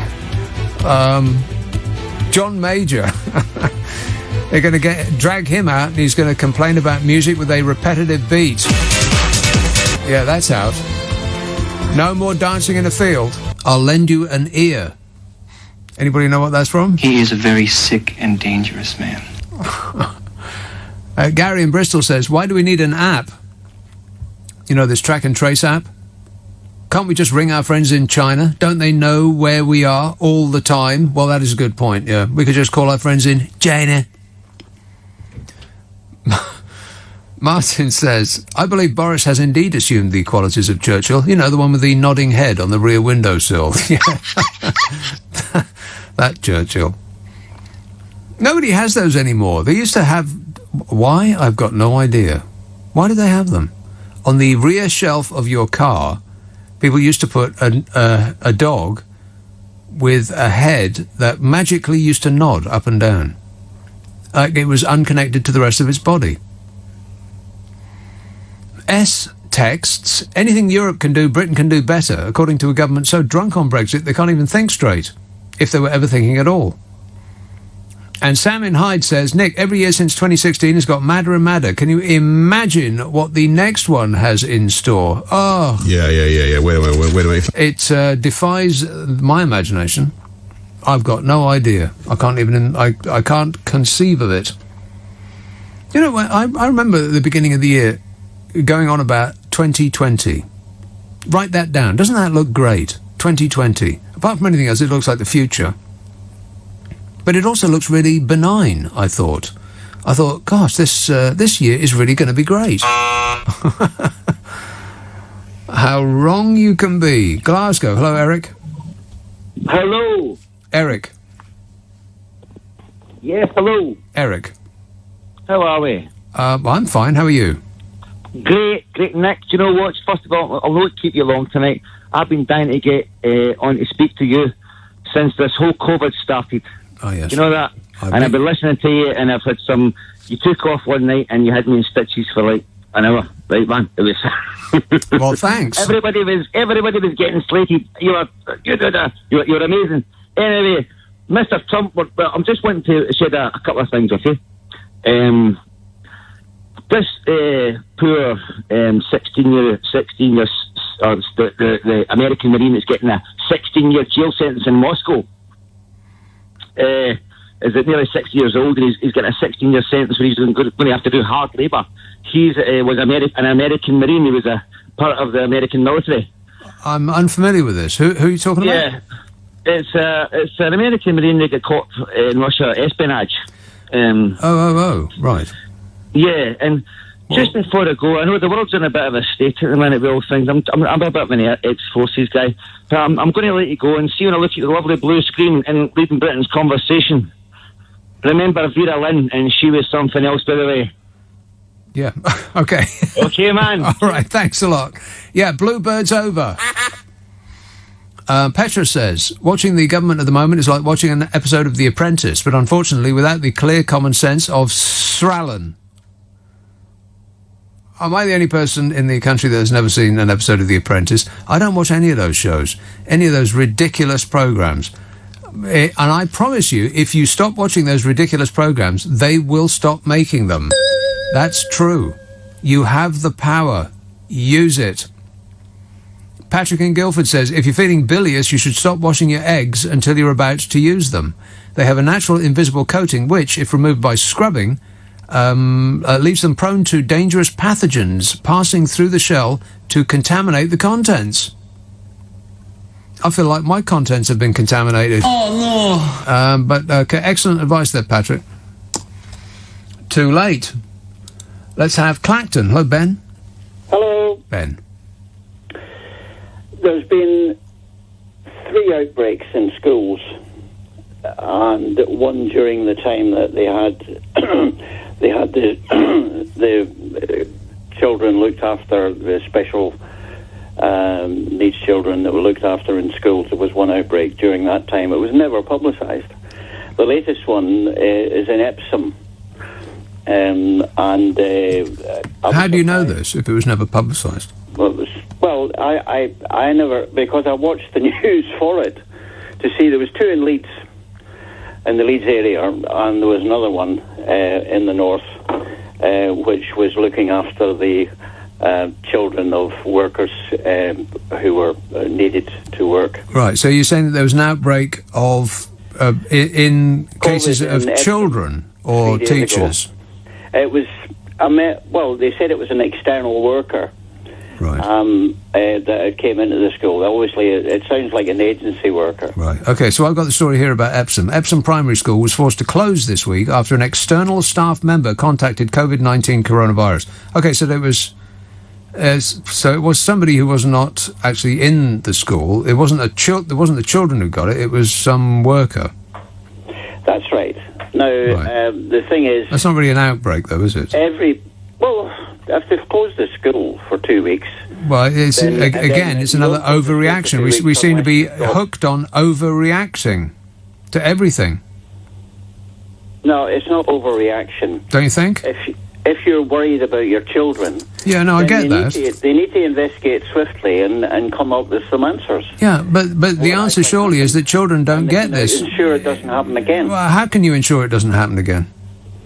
Well, you can put measures in place. Like what? Like if you've got external workers of agencies, for instance, coming into the school, they should have some evidence that they've actually had a negative test for COVID. At least that would be one of the tests you could use. That's not really going to. That's not a perfect scheme. It's going to, and the wearing of masks, etc., and PPE for the person standing at the front gate. There should be temperature checks. So the children, the staff themselves should take a test every couple of days to make sure that they haven't picked anything up when they're not sleeping in the school. They go home and they mix with the public. So every couple of days they should have a test. Right, but if you're after perfection, if you're after complete security, then there's no such thing exists. Unless we all just stay in forever. The more measures you put in place, the better chance you have of avoiding. Well, yes, the better chance you have of avoiding, but the best chance of avoiding it is that everybody seals themselves up in a concrete bunker and never comes out again. Well, a life. What is a life worth? I mean, what is one? Yes, but people talk about this as only by catching the virus will you die. I mean, death is not unknown. People die all the time, and people die for all manner of reasons, including poverty, losing their jobs, a lack of good food, etc., and so on. It's not just the virus that will kill you; it's our reaction to the virus that could quite possibly kill you. Well, so there would be no measures required. Everybody could walk into the school all the time and be visited and everything else, and there'd be no measures required. No, I'm not saying that. I'm saying that there should be some happy medium, but we're not in the area of happy mediums. We're running from one extreme position to another. Well, if my child was attending the school, then I would be extreme in my views. Even if that child was likely to catch the virus at a rate of 0.0001%. Well, fine, but it's not that percentage if it's your own child involved. Well, okay, crossing the road is probably as likely to be fatally dangerous to your child. So you're going to stop them crossing the road now. Leaving the house at all is a dangerous thing for a child to do. Riding a bicycle, playing cricket or rugby, all of these things. It's like we become inured to risk of any kind. Well, if you take Taiwan, for instance. Yeah. Taiwan's got a population of about 25 million. They're 100 miles off the main coast of China. They locked down in early January and February, and they brought in the test and trace, which they then offered to this country to use if they wanted it, and we refused to use it. We said, well, we don't need that. We're going to do our own world-beating yes, that's right. test and trace. Which We're British, damn it, yes. Haven't you heard? Exactly. Yes, and it was offered to this country, and they didn't want it. No. And now they've got a total shambles of it involved. Now, the number of deaths in Taiwan was 430. The 430 were affected by the virus, but the actual number of deaths was 7. And they had no deaths in the care homes because they isolated all the people that were suspected of having the virus. They isolated the older population that were in care homes. They didn't have one death from the virus there. Obviously, other reasons. Yes, but the story isn't over yet. There's a giant worldwide recession coming, and some countries are going to be more affected by it than others, partly dependent on their reaction to this virus. And that recession is going to cause an enormous number of deaths, just like 10 years of austerity caused an enormous number of deaths. So the game isn't over yet. You don't just die from the virus, you can also die from our reaction to the virus. Yes, but if you take the best case scenario like Taiwan, then if you put measures in place, you can avoid that sort of thing happening. Their economy in the short term, in reasonable shape at the moment. I don't know that that's true. The proper measures. Is that true? By what measure is it in reasonable shape? Well, the whole scenario was they stopped all flights from China and Wuhan because they all sort of mixed working in each other's countries. Yeah. They stopped all flights from other countries. They started track and trace early February, and they stopped the amount of deaths involved, and their economy was not affected. And that's but you say that as you say that their economy was not affected, but by what measure was it not affected? In what way? How do you know that? In a very just for what I've read in the Telegraph and all these periodic newspapers, that's what they said. The Taiwan economy is reasonably strong at the moment compared to other countries that had outbreaks. because they took the measures that were required. And that's it's obvious. If you take the measures, you can reduce the number of deaths. In the short, wait a minute. The only obvious thing is that you may be able to shorten the number of, or decrease the number of deaths in the short term, but you may be storing up more deaths in the long term. Well, the problem is we didn't bring in we didn't even bring in masks on the tube system where everybody's rammed up against each other until recently. And we haven't, and if you look at other countries who've reduced the amount of deaths, they've had masks from nearly the very beginning. And that obviously is logically, if you don't pass on the virus, you protect each other to a certain extent. Yeah, no, I agree with all that. So but therefore, the alternative to what Taiwan did is not necessarily what we did. It's like people saying, well, the alternative to the British NHS is the American system, as though no other system exists. We could have. There's a whole rainbow of possibilities of our reaction to this virus.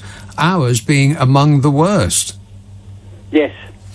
And if you don't take measures to try and avoid and reduce the chances of you picking up a virus, then you're responsible to a certain extent for the deaths because of the fact that you haven't put measures in place to protect people. Okay, well then, if that's the case, then you should also take responsibility for the deaths that will come after the virus is supposedly dealt with, and in the 10, 20 or 30 years of austerity that's about to come, which will lead to probably more deaths than the virus has taken.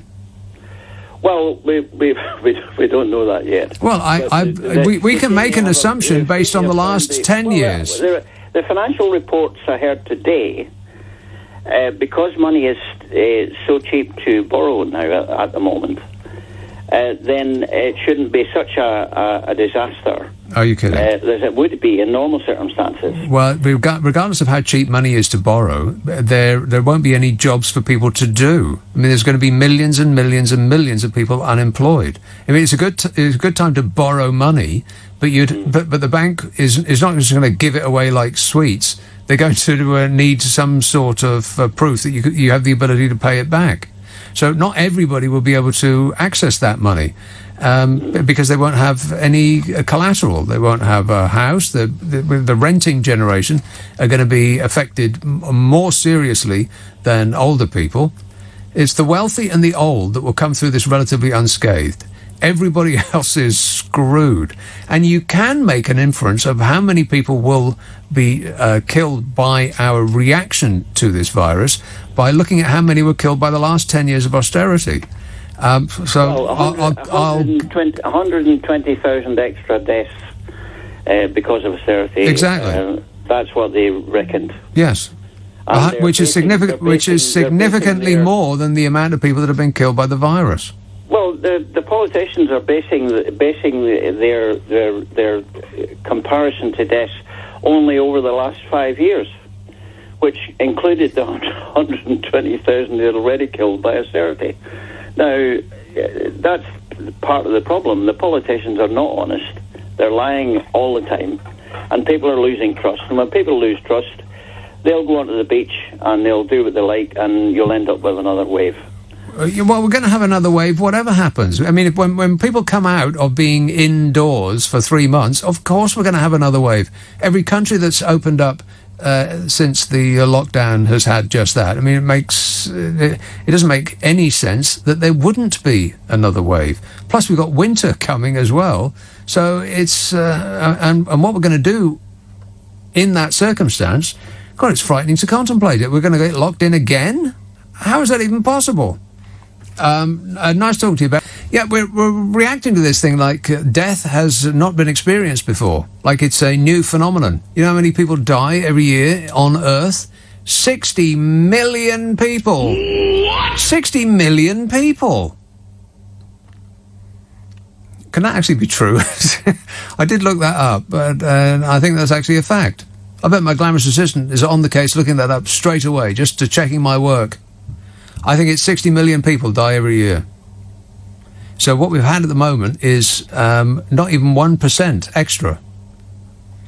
And our reaction to it is to ruin the lives of entire generations of people for decades to come. It's not even a 1% increase on what would normally be the case. Between March, the 1st of March and the end of April, there were 33,841 deaths involving the coronavirus in this country. I think we're up to 45,000 there or thereabouts, depending on who's doing the counting.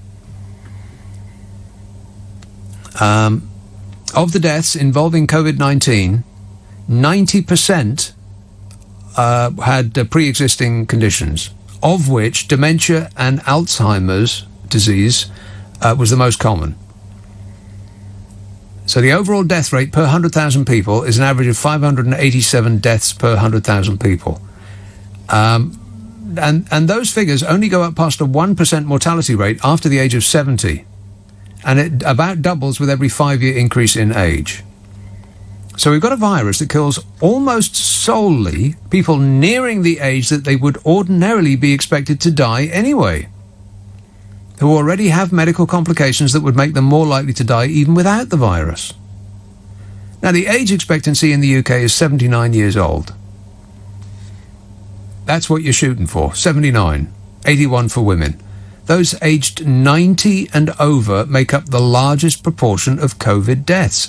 89% of deaths from the virus were of people over 65. 60% were over 80. 60% of the people that have died from the virus are over 80 years old.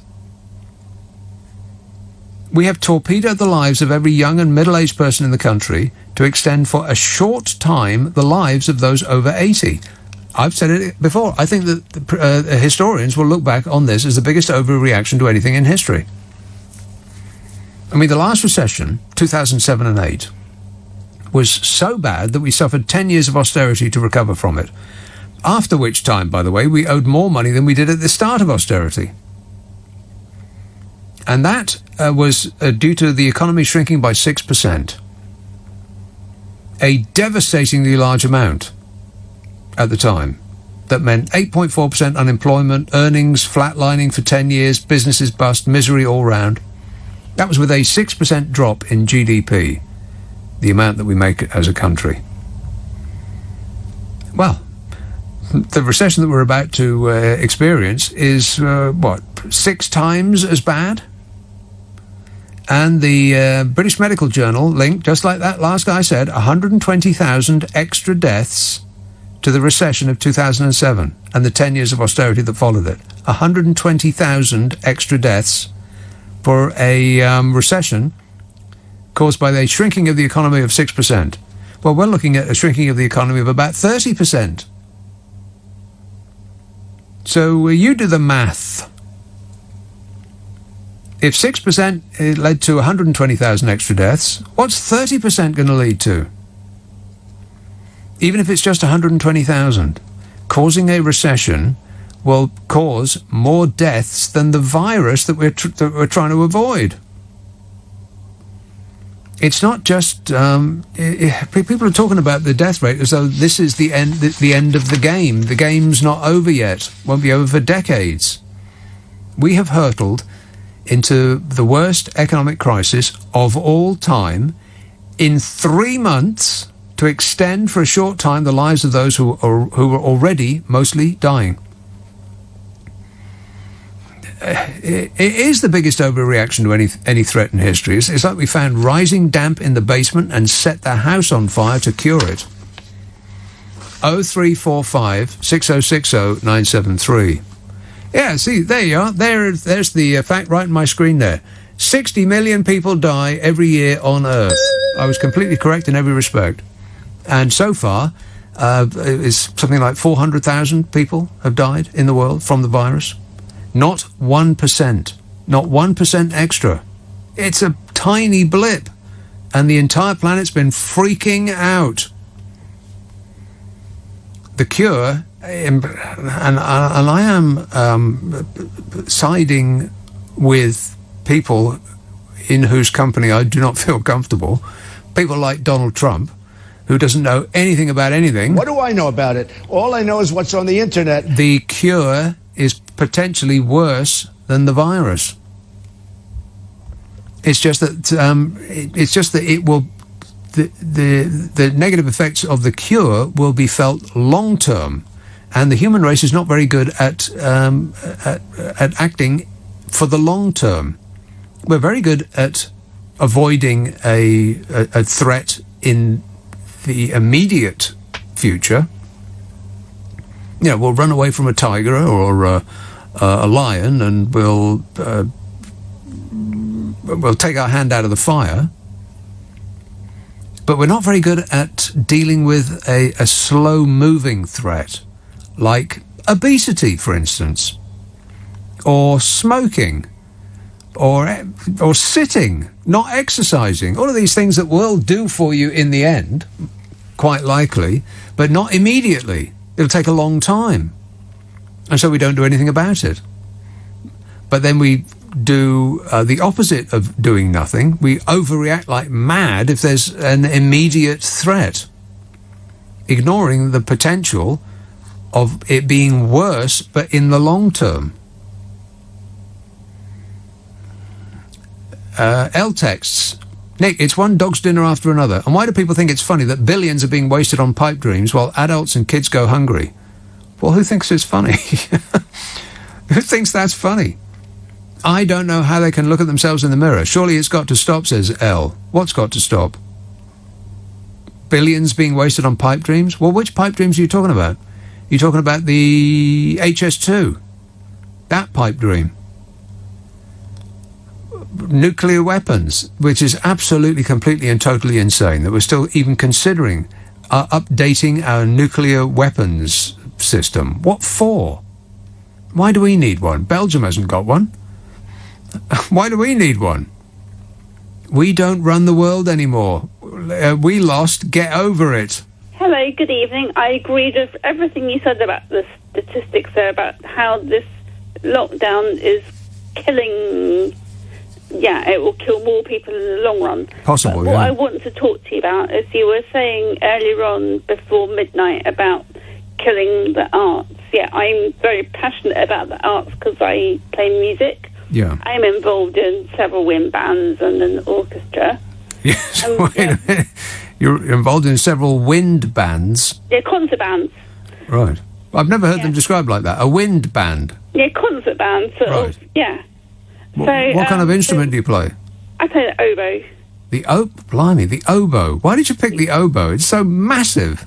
It's not massive. It's huge. No, it isn't. It's good for your bloody lungs. A good instrument to play during a respiratory virus, which is going round. Wait a minute, I'm confused. Hang on a minute. What's an oboe? It has a double reed. It takes quite a lot of lung capacity. Oh, no, I'm thinking of a double bass. Anyway. Isn't a double bass called an oboe? No. What's that called? A double bass. A double bass. Anyway, back to my point. Yes, what's your point? So my wind band, my concert band, yes. They've sent emails out. Well, they hope to get back. I mean, who knows? However long it takes. Yeah. But we hope to get back to meeting again once government guidelines deem it safe for us to get back. I can't imagine how that's going to happen. It might start off with us. It might start off with us playing in small groups, but yeah, hopefully. I mean, I don't think that arts will completely die. I think it will retake off again when. I can't see how it's going to happen. I mean, what hadn't actually occurred to me is that the people on stage are going to have to distance themselves from each other. How's an orchestra going to fit on a stage? No, I think this country is really keen to work this out, and I know our wind band, my concert band, is really keen to work this out.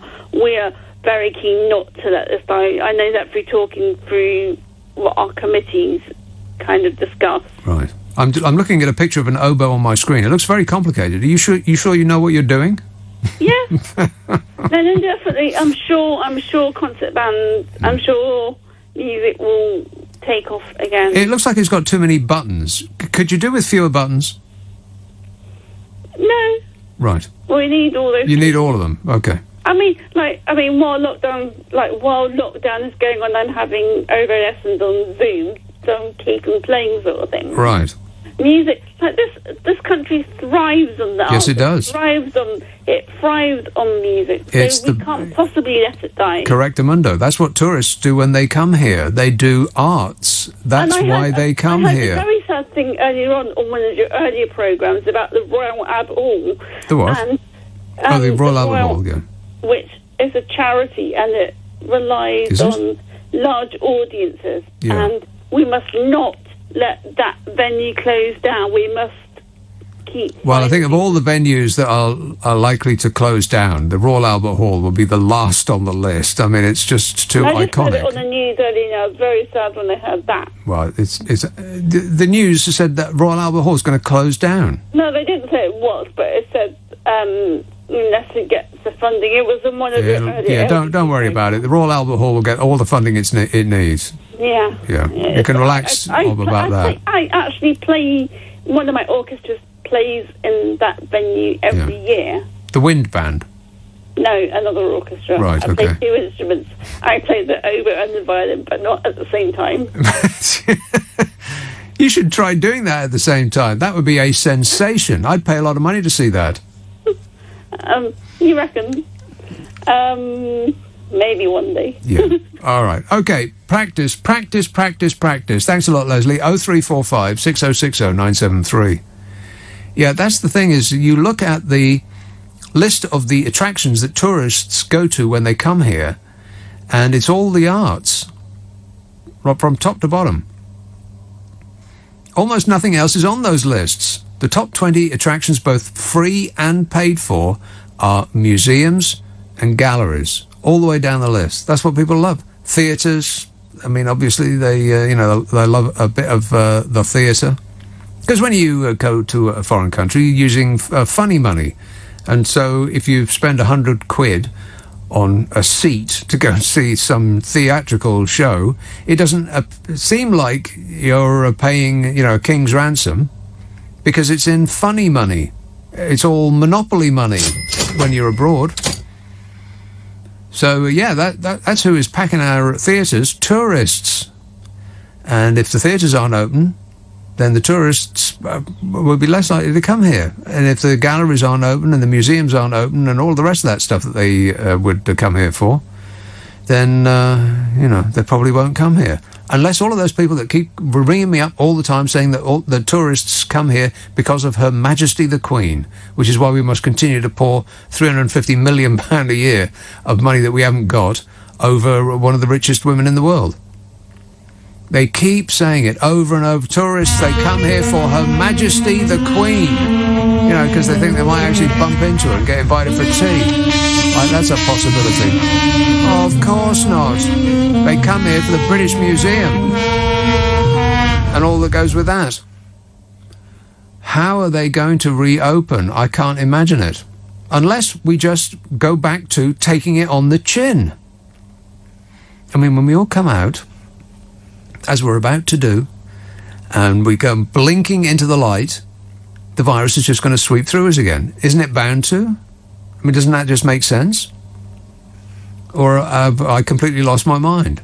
Hello? Is this thing on? And when that happens, what are we going to do? Going to go back indoors again? Or are we going to do what Boris's initial thoughts were and take it on the chin? Just carry on regardless.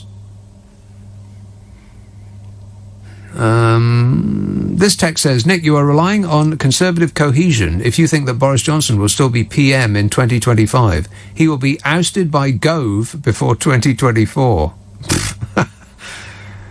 Well, that may be true, but Gove will not become PM. I just don't think he's electable, particularly now they've got Keir Starmer on the other side, who gives good hair, apart from anything else. And I think that Boris Johnson is like a Trump character. He just goes through life making friends and enemies in large numbers, and nothing sticks to him. Like Trump. It's like further proof, if the proof were needed, that there is no such thing as God. I think nothing sticks to them. Like Teflon they are. Lorraine in Birmingham says, I like those nodding dogs. Those ones on the back shelves of cars. They were light-hearted and silly. Couldn't we do with all those feelings now, says Lorraine. And Stu in Cumbria says, the government is being accused of letting the old people die, but surely that would be counterproductive. Them old folk being their voters and all. Yes. I think that was probably the conversation that they had after the let's take it on the chin thing. They thought, well, hang on a minute. If it's actually taking the old people, then those are the people that vote for us. So maybe we'd better think it out again, I bet they thought. 0345 6060 973. Let's have Bromley. Hello, Luke. Hello, good morning. Luke. Good morning. Just quickly before I get onto my point, that lady, your previous caller, the lady with wind, the wind band, I was thinking that it's going to be tough. It is for the orchestras to get together. Yeah. And maybe they'll have to just show the film Gone with the Wind. What do you think? Gone with the Wind. Gone with the Wind. That's been banned, hasn't it? Oh my God. A listener with material. Oh, no. Come on. Right. So, back to your point. Listen, you've totally got a massive point, which I know you've made many times. And that is that we need to realise that, unfortunately, 3 children have obviously died with coronavirus under the age of 15. The chances, what they don't tell you is actually 38 children, unfortunately, die of drowning every year. There's more children that you apparently got more chance of being struck by lightning than an under 15-year-old actually dying with coronavirus. Quite possibly, in fact. Yeah, no, this is in the, well, okay, it's in the media, but... this is the fact, Jack. That's what you're telling me. Yeah. And you ain't guessing. This is the truth. No, I've looked it up. And you're talking about the amount of deaths around the world and things. You know, what people are forgetting is the amount of people who die every day is 122,700 people on average. It's 60 million people a year. Isn't that incredible? Yeah, but every day.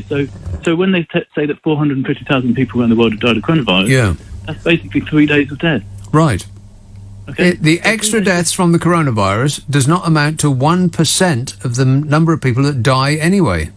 Yeah, and your total massive point, your facts and whatever, your overall thing, is that there are plenty of people that, did you know, well, I'm sure you do, 90% of all heart disease, operations have not happened.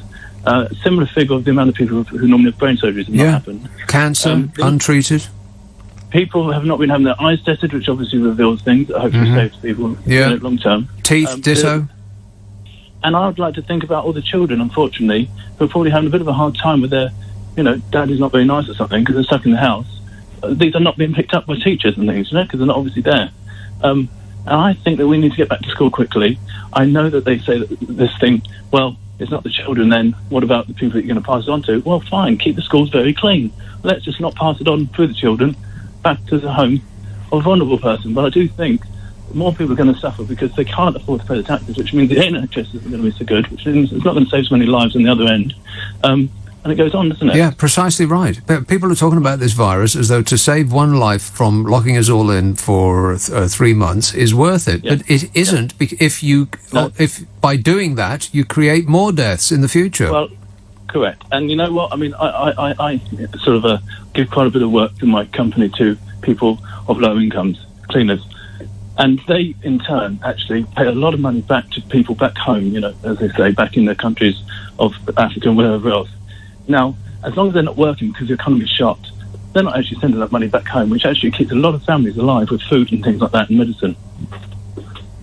The repercussions of a bad economy here actually means that a lot of people suffer abroad in poorer countries and developing countries because they're not working, they're in survival mode. Yeah, well, I hadn't even thought about that. Yeah, you're right. The repercussions are massive, and I'm doing all I can in my company to actually find as much work as I can, to train them up. I'm actually paying for them to be trained because I know what this economy is going to do in some months' time because of these massive lockdowns. And it feels like it hasn't actually happened. I mean, we keep reading about it, the economy's in the toilet and millions of people are going to lose their jobs. And unless you have personally lost your job, it doesn't actually feel like it's happened. It's like a disconnect from reality because we have been inside for such a long time. But when we actually come out in expectation of things going back to normal, then we'll realise, hey, you know what? There's something really serious happened here, and the dawning realisation will come over time. I just wonder how long it's going to take for us to, get the message that things have changed. The normal is not going to come back for many years because of the way the governments have overreacted to this, I'm afraid. I don't normally like normal, but in this case, I'll make an exception. Luke, I'm going to have to go. Deirdre tweets, Nick, have you stopped wearing your marigolds? You seem to have changed your outlook. Well, as I was saying, gosh, it seems like so long ago, at the beginning of the programme, I think that a lot of people's outlook has changed. We were freaking out for a while, and then we didn't get it. Most of us didn't get it. And with every passing day that you didn't get it, you conceived of getting it less. You thought that the possibility of you getting it, especially after like 3 months we've been, trying to ward it off. And most people don't even know anybody that's got it. So this lack of evidence, personal experience, it starts to creep in on your thoughts that, wow, this is not something that's going to affect me personally. Which has no basis in fact, because it hasn't gone away, it's still there. But I think with the passing of time, you just get exhausted by thinking about it, so you just don't think about it anymore. I'm sure that's got a bit to do with it. This anonymous text says, Nick Abbott, show some respect. But it doesn't tell me to whom I am to show that respect. So, I can't. You've got to tell me where to point my respect. This says, this is a disaster. Another 5 years of austerity and the Tories will still get voted in 2024. Time to move to New Zealand, I think. And this one, Nick, if we are overreacting to the coronavirus, why are you bothering to wash all your shopping with washing up liquid? That's an overreaction if you ask me. If Boris had closed everything down straight away like New Zealand did, we could be open again now. Well, the washing everything with washing up liquid is partly, well, I've been doing it for 3 months, I might as well just continue doing it. And if Boris had closed everything down straight away like New Zealand did, we could be open again now. Well, maybe. But New Zealand is a long, long way away from everywhere. So they can, and neither is it, it's not really a hub, New Zealand. People don't go to New Zealand to go somewhere else. Their end point is New Zealand. So it's relatively easy to shut down a country like that. But not here. Because people come from all over the world to here to then go somewhere else. Tourism is our, if it's not our biggest, then it's maybe our second or third biggest industry. We're dependent on people coming here. So it's much more difficult to shut this country down than it is New Zealand. But if we'd done a Sweden, we would be open again now because we never would have shut in the first place. And Sweden has done considerably better out of this by apparently doing nothing at all, although they did do a significant amount. You know, they trusted it. They trusted their government because their government hasn't really let them down as much as ours has historically. They did social distancing, just like we did before the government told us to. I mean, I know I did. I stopped going to the gym. I just got in under the wire with the dentist and the hair and my hair technician, the barber, and then didn't go back. Not because the government because the government told me not to. I decided not to long before the government, made that decision. As did people in Sweden. You know, they just made common sense precautions. But they didn't lock everything down. People still went to cafes and restaurants and theatres and cinemas and etc. and so on. So we would be open again because we would never have shut down in the first place if we'd done a Sweden. And I bet, I mean, I know I've said this, and I have absolutely no basis of, I have no reason to believe that this is true, other than it just seems commonsensical. I would expect that Sweden's economy, its internal economy, will be in more robust form than ours because they didn't shut it down. I mean, they will be affected by the worldwide recession because they are an international trading country just like everywhere else. And so they will be affected by other countries' recessions. And I'm sure that their own, their relative lack of business, because people did tend to go out less, not under government instruction, just because they didn't want to. I'm sure that will affect it, but not as much as ours, you would think. I don't know that that's true, but that doesn't prevent it from being a fact. Here is Suffolk. Lee. Oh, hello. Lee. Am I live? It sounds like you. That's good. So my view is, I'm not a conspiracy theorist, but I do ask questions to myself, and I always ask the question, why did we not catch this deadly contagious disease before lockdown? I mean, it's been widely reported that the very latest it was in China was November 2019. Yeah. And we were all around... Possibly earlier. People. But yes, exactly. So I say the very latest before November. Right. It was very likely earlier than November. So for 5 months before lockdown, there was no reports of this mysterious virus in the ICU units, which my family work in, or A&E. So when the media picked this up, it became a massive issue very, very quickly. And all of a sudden, there's all these deaths taken part in the UK and across the world, but I can only talk about the UK press, which I listen to. And it manifested very, very quickly. And I was quite scared when it first came out. But also, why have we locked down the people that we're told are largely unaffected? So children and the younger people in the world are largely unaffected, which makes them a large. This is one of the reasons. One of the reasons that I'm saying it's quite possibly the biggest overreaction to anything in history.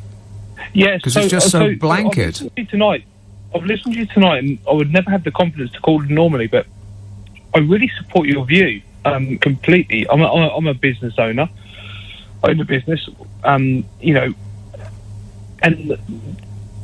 all of the people in my business personally are of the age where they're apparently largely unaffected by just by luck, if you want to call it that. That's right.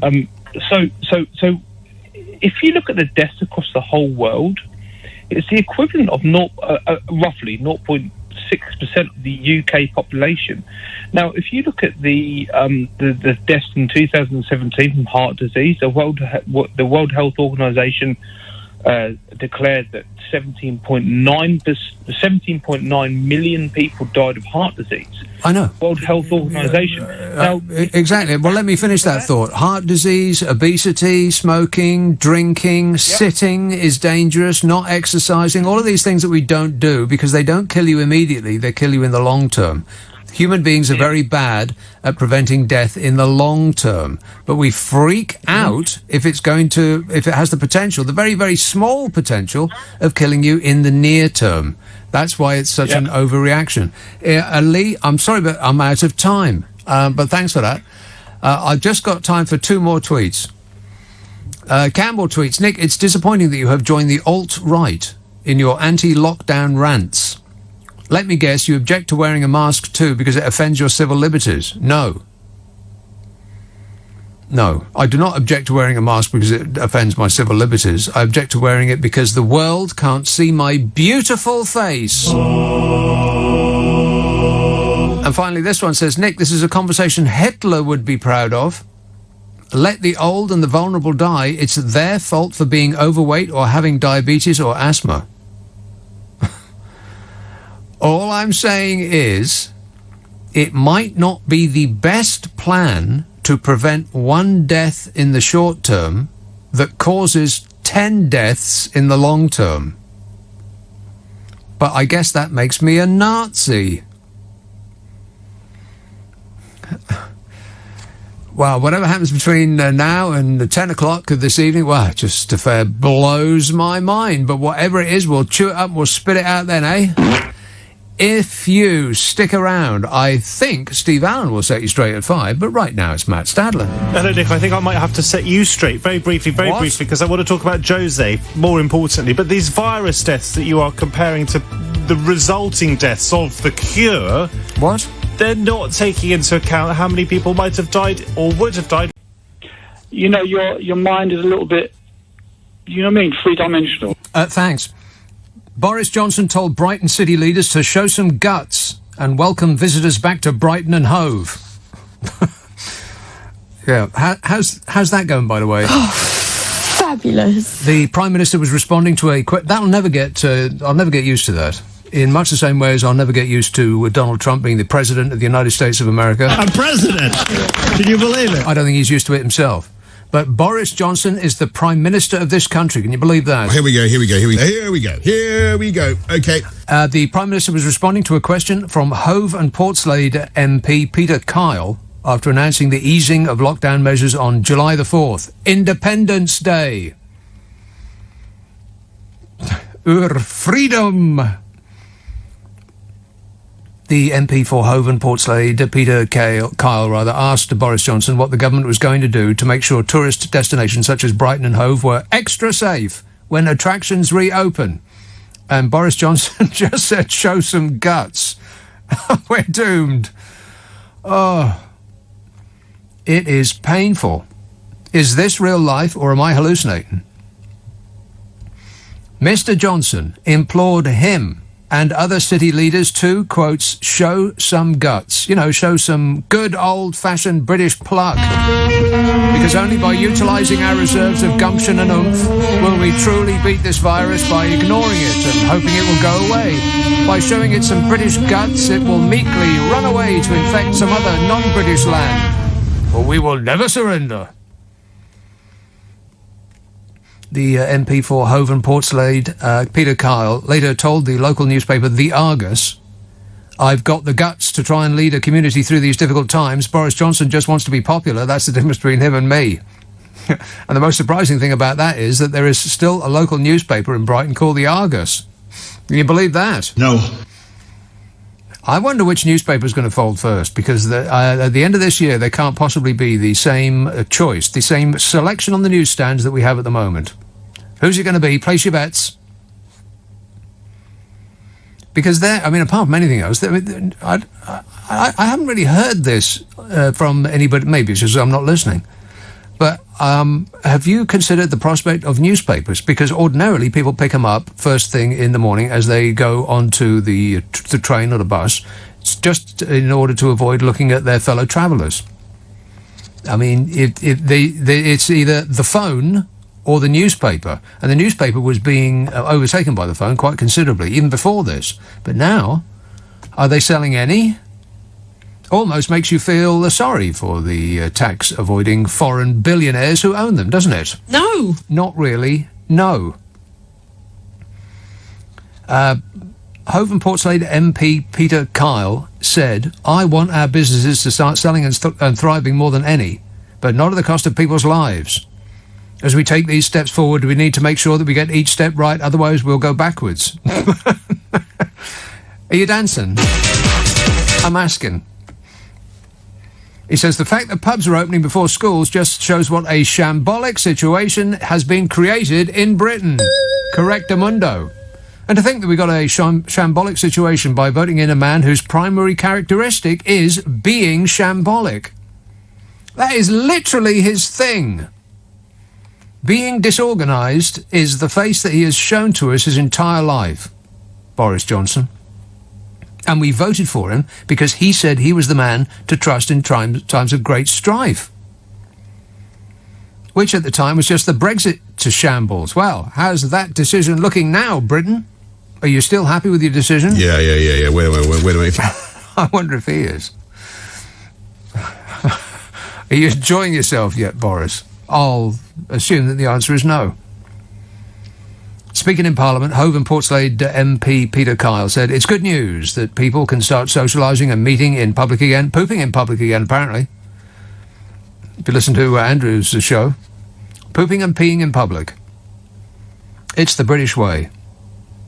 We're very, very shy about most things, but not that. That we will take to with gay abandon. He says, but Peter Carl says, it's good news that we can start, mingling about. But what is Boris Johnson going to do to make sure that destination communities such as Brighton and Hove are extra safe? Well, what's he talking about? There's no such thing as extra safe. There's safe and there's not safe. What's extra safe? Just more safe? Extra safe. Well, I don't know. Is it? I didn't actually hear him say it in person, but so tone is a difficult thing to take from the printed page. But it seems like a bit of an asinine question to me. What's the Prime Minister going to do to make sure that Brighton is extra safe? Or what do you want him to do? Put a bag over it? But the response does not warrant comfort. Show some guts. Good grief. The Hove and Portslade MP, Peter Kyle, said there will be pinch points where people from various destinations will be rubbing up against each other. Disgusting. Yeah, that sounds like Brighton, all right. He says, what will the Prime Minister do in the absence of the promised app to make sure that these communities are destinations for investment and not destinations for COVID? Hey, how's the app going, by the way? Yeah, badly. As in, they're not even doing it anymore. It's not even a priority anymore. It'll be later. Don't worry about it. You might be dead by the time it comes out. Boris Johnson said, I'll be calling on local representatives such as this Hove and Portslade MP. Calling on local representatives such as him to show some guts and determination and champion their communities as venues for people to return to and support. You know, like we saw just this week. People returning and looking and peeing and pooping. Showing their support in the traditional British manner. Boris Johnson said, I think that this MP, can do that with confidence because we are introducing a sensible package of measures that allows businesses to gradually reopen while ensuring social distancing. Can anybody actually relate what those package of measures are? Negative. No, I don't think no. I think furthermore... No. I mean, stay in, that's easy. Go out a bit, under the following circumstances, more difficult. Boris Johnson said it's that mixture plus the NHS test and trace scheme which allows us to go forward. That is the formula which works, he said. He said, as for the issue of putting names behind the bar or registering in restaurants, I do think that it is something people get, and as far as possible, we want people to do that. Well, people get it, but they don't want to do it. He said, we want businesses to comply with that as we believe it will be very important for our ability to track back and stop outbreaks happening. So I think he should encourage all businesses to take the names of customers. We want the names of customers. And another nail got knocked in the coffin of restaurants and pubs and bars. That spells the end of pub life in Britain. Who's going to register with a pub before going for a pint? I mean, apart from anything else, that register won't be safe from hackers. They never are. And worse, the possibility is that after a government agency has that information, it's not going to want to give it away. They never do. Is it more or less likely that this very valuable information on who drinks and when and how much will be desperately sought after by, for instance, insurance companies? Or prospective employers, or anyone who wants to paint a person in a bad light, or deny them medical treatment based on the amount they drink, and so on, and so on. And second, Johnson's still touting his NHS test and trace app. By the way, if you've got a mobile phone, I think it's on there already, whether you downloaded it or not. I think they squirted it up your device without you knowing. Have you heard that? I wonder if that's common information. Did you know that? Oh, he's not even listening to me. A look of utter panic on his face. It's worth it. It's worth it just to see that every now and again. Freaking out, he is in there.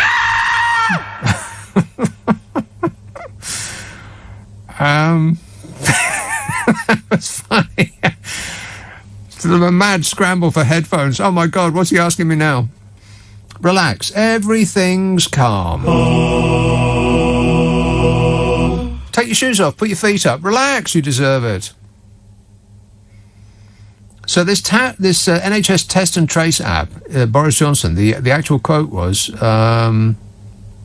these excellent measures that I have devised all on my own, that allow businesses gradually to reopen while ensuring social distancing, that plus the NHS Test and Trace scheme, which allows us to go forward, because, we wouldn't want to go back or sideways.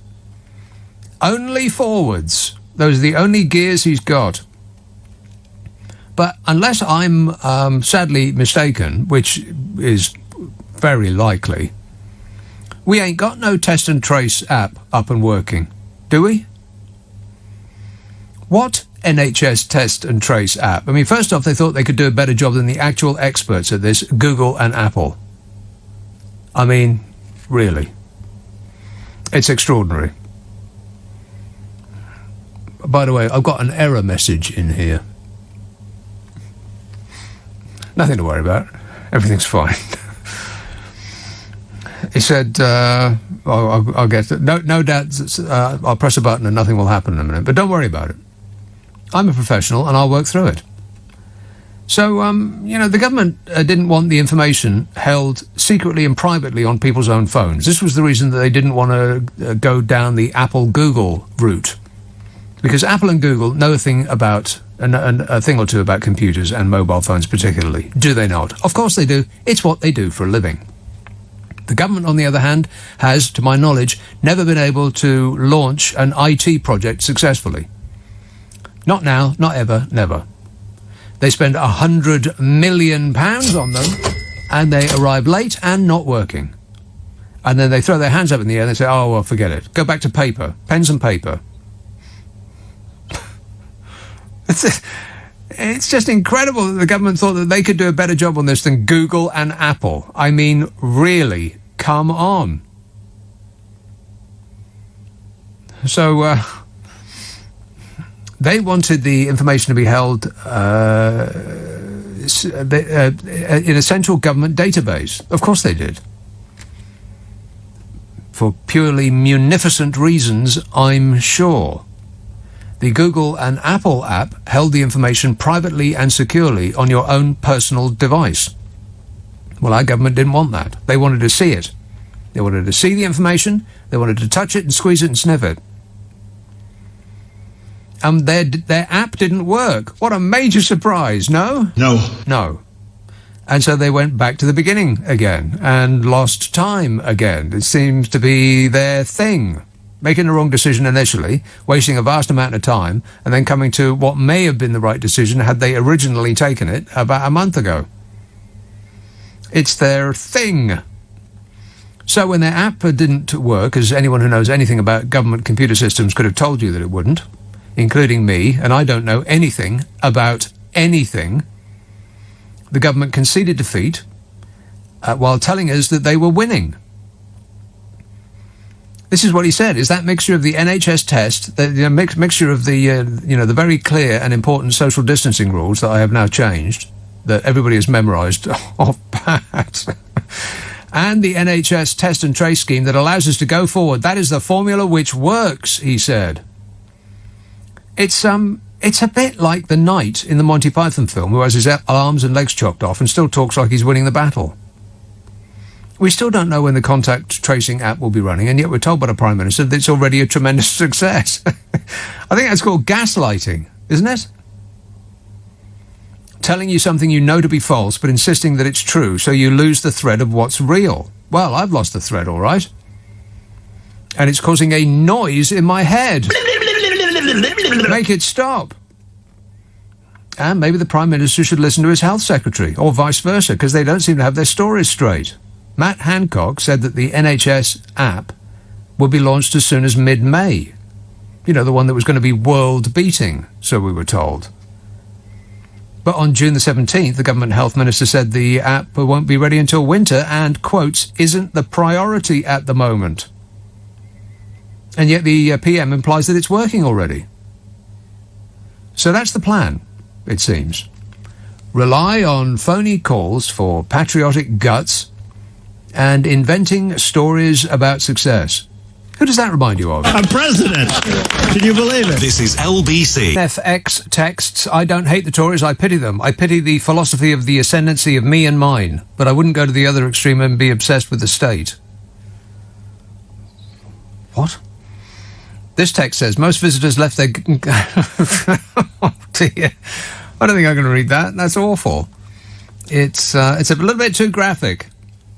Stephen in Cheltenham says, Trump's grasp of numbers continues to astound. In a week when he admitted he'd no idea what the 19 stood for in COVID-19, it was also revealed that his government mailed out $1.4 billion worth of stimulus checks to dead people. Let's face it, the deceased don't even have rent to pay. And Archie says, Trump wants to be president for life, just like his mates in China and Russia and North Korea. Yeah, but particularly China. Here is York. Hello, Jan. Hello, Nick. How are you? I am great, mate. That's good. I was just wondering, I wonder why some people seem to think it's okay to leave all their rubbish behind and get somebody else to pick it up for them. Because they are morons. Exactly. I mean, it's absolutely disgusting, isn't it? But it's not a surprise. Whenever people get together in large numbers, they always leave their stuff behind. All their detritus left behind. It's awful. Disgusting. Yes. And I've just been reading the local paper as well, and apparently we've got the same problem on the riverbank. Yeah. All sorts left behind. I won't tell you what, but I'm sure you can guess. Yeah, shopping trolleys, children. Worse than that. Worse than children. I won't go any further. Right, well, you've gone too far already. Yeah, no, sorry. Anyway, there's an old saying, I don't know where it came from or, how old it is. It's respect the land, leave only footprints. It's good, that, isn't it? Yes. Who said that? I don't know where it came from. It's just an old saying, I think. Right. But, I don't know where it came from. I think it's not quite complete. Leave only footprints and memories, or your breath, or... Right. Your rubbish if you can't be bothered to put it in a bin. Something like that. No. I think that's right. No.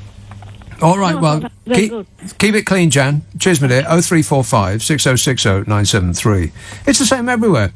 Even in hippie gatherings like Glastonbury. Yowza. They will leave all of their stuff all over the place. I mean, they go there and they, clap for a Greenpeace and huddle around in a drumming circle and, and hum to each other. And then it's just carnage when they leave. They leave absolutely everything. If it's got a little bit of mud on it, then they'll leave their sleeping bag and their tent. And they convince themselves, these kids, that they're actually doing their bits to, help the poor by leaving their tent behind. so it can be reused for homeless people. But it can't. Of course not. Some other poor dope's got to go around after them cleaning up. Morons. They're everywhere. It would be nice if we did learn some lessons about our life out of balance from this virus.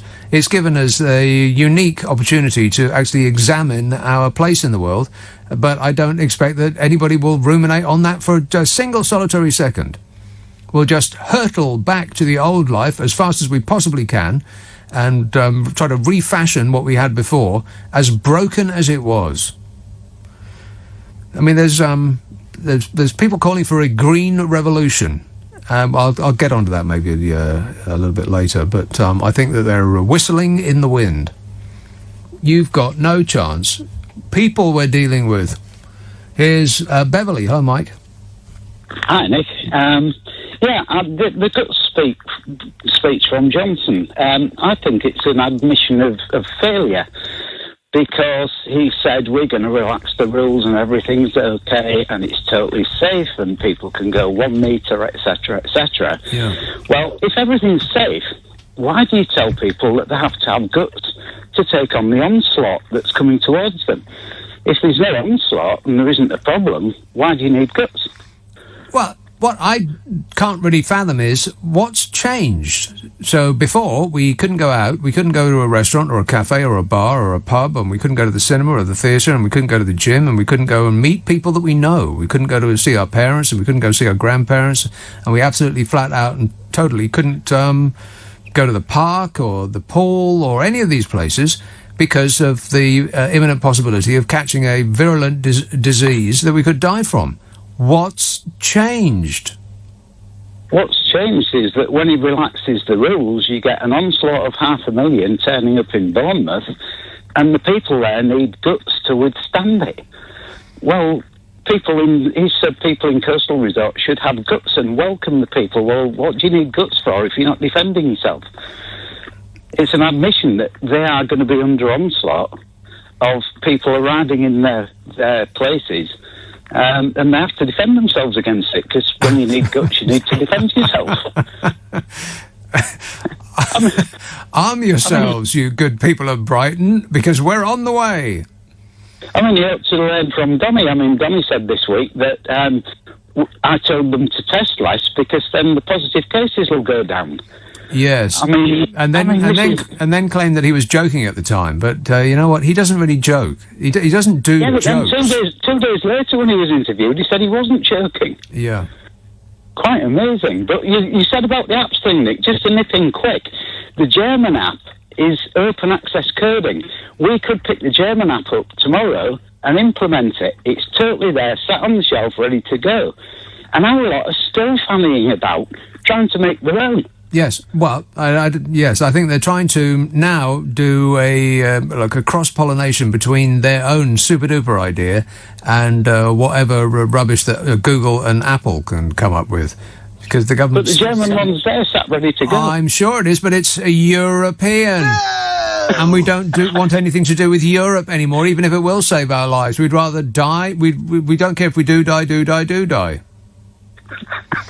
Yeah, I know. It's wonderful world, isn't it, Nick? Yeah, at least we're getting Brexit done. That's the most important thing. Thanks a lot, Mike. 0345 6060 973. Yeah, all it takes is a good British pluck and guts.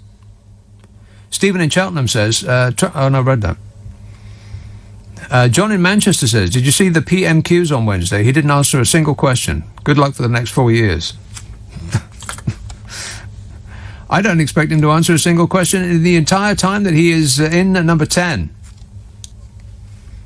Answering questions is for losers. Why would you want to answer a question? You just come with the information that you have been forced to learn and just spew that over us.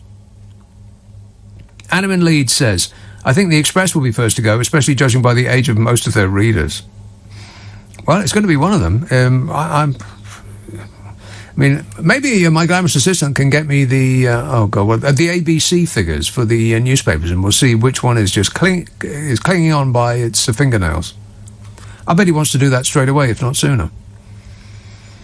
The expectant look on his face of like a puppy tasked with rooting out a squirrel. It's just I've never seen anybody look so excited. Glenn in Tipton says, the weather has been beautiful here in Tipton all week. How long is it going to be before the doom and gloom merchants start banging on about global warming again? Well, check your watch. It'll be about 30 seconds, Glenn. Here's a call in Catford that I've been waiting for, and it's a bloke called Steve. Steve. Hello. How are you doing? I'm great. Yes, it's nice to talk to you, Nick. I haven't talked to you for a while, but I mean, I'm in a state of I'm naive. I think when someone goes into the House of Parliament and is the Prime Minister and says publicly in front of millions of people that we will have a world-class app, world-beating. Yes, he said. By the 1st of June, we'll have that.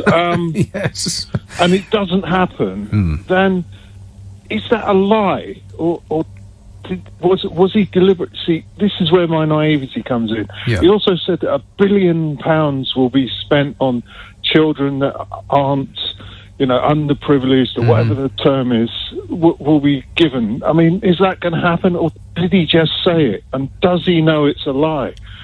I mean, we are all living in Donald Trump's world now. I know nothing. You don't have to know anything. All you have to do is just say the first thing that flits across your mind that will get you a positive response from your immediate audience. And by the time you are fact-checked, you've told another 100 pieces of misinformation, and eventually people's minds will start to spin and they'll just give up. But it's soul-destroying because Trump, Trump is a sociopath, or whatever the word is. He's a liar and a cheat and a narcissist. Yeah, and a whiner. I'm a whiner, and I keep whining and whining. And a bully, and a bully? Cheat, and everything you can think of that is nasty. I almost feel sorry for the guy, to be honest. Almost. Because he's just so unlikable. No one can like someone as horrible as that. Yeah. But Johnson is kind of not quite there yet. But I just can't believe that he stood up and said these things, and they haven't happened, and they're not going to happen. He's not directly responsible, but kind of responsible for the death of a lot of people that shouldn't have died because of their they screwed it all up, and so now they are in the business of telling us what a fantastic job they've done, just like Donald Trump. I've said this before. It seems as though leaders all over the world of a certain bent, as in the right wing, have just looked at what Donald Trump's done, which is basically a reverse takeover of the world's most powerful and wealthy political party. He took them over. And he did it almost straight away. They used to be unmovable. They used to be the most powerful political entity on earth. And Donald Trump took them over in about 2 seconds flat. And the entire party rolled onto its back and presented their belly to him for him to rub. It was a piece of cake. It's incredible what Donald Trump did. And all right-wing politicians have looked to him and thought, you know what? All of this stuff that we used to have to do to, learn our brief and to be across the facts and to tell something approaching the truth. You don't have to do any of that. You just make up a lot of stuff that people are going to give you a wild round of applause when you say it. And by the time people have calmed down and checked what you just said, you've said another 100 things that aren't true.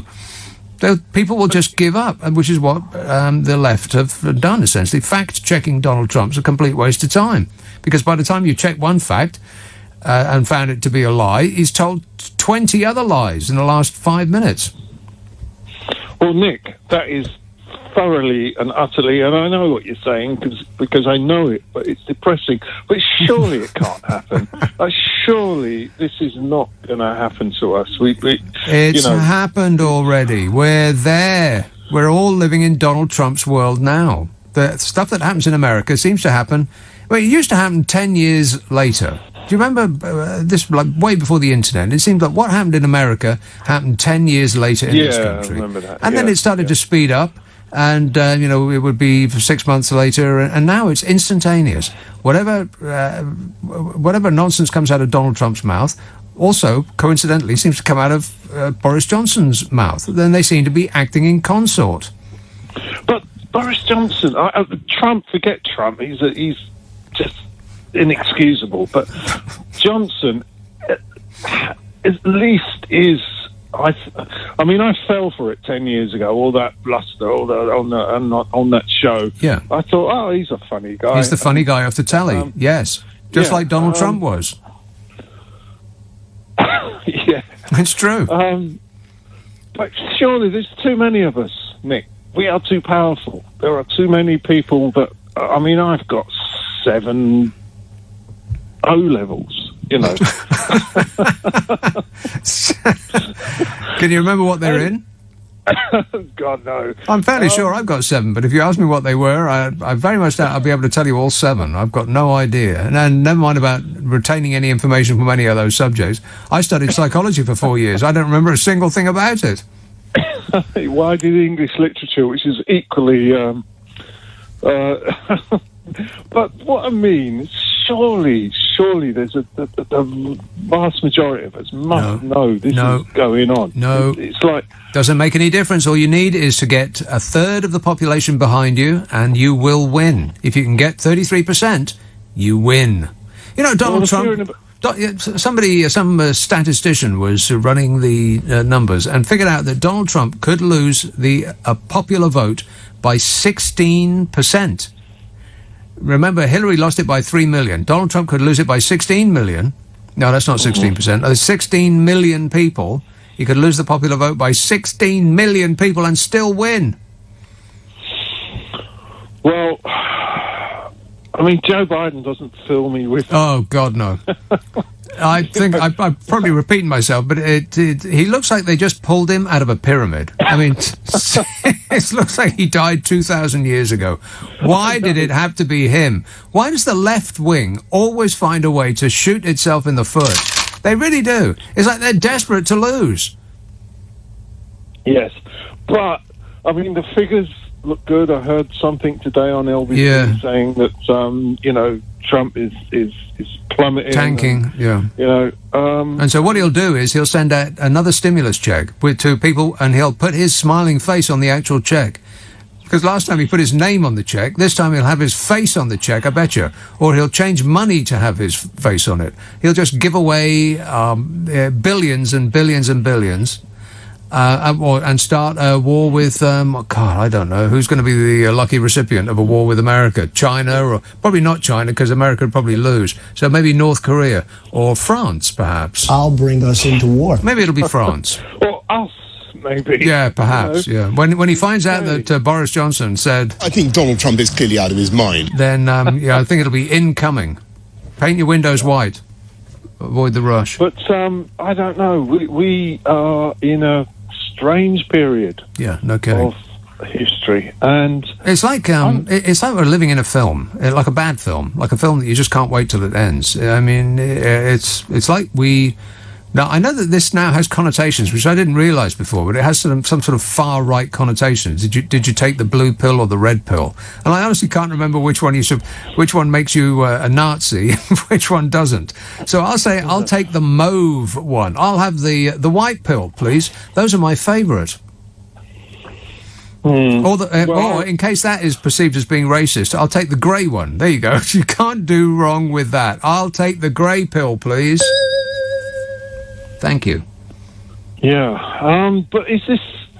I mean, I was, as far as I'm concerned, I was brought up in a liberal democracy where I had education. I'm from a lower... A liberal democracy? Where? How far away was that place that you grew up? To the nearest 1,000 miles? Well, in London. Right, okay, right here. What a concept. Yeah. And I had a good schooling, a good education. Yeah, I heard about all the O-levels you got. You in amongst them, you probably got an ology. Showing off, yes.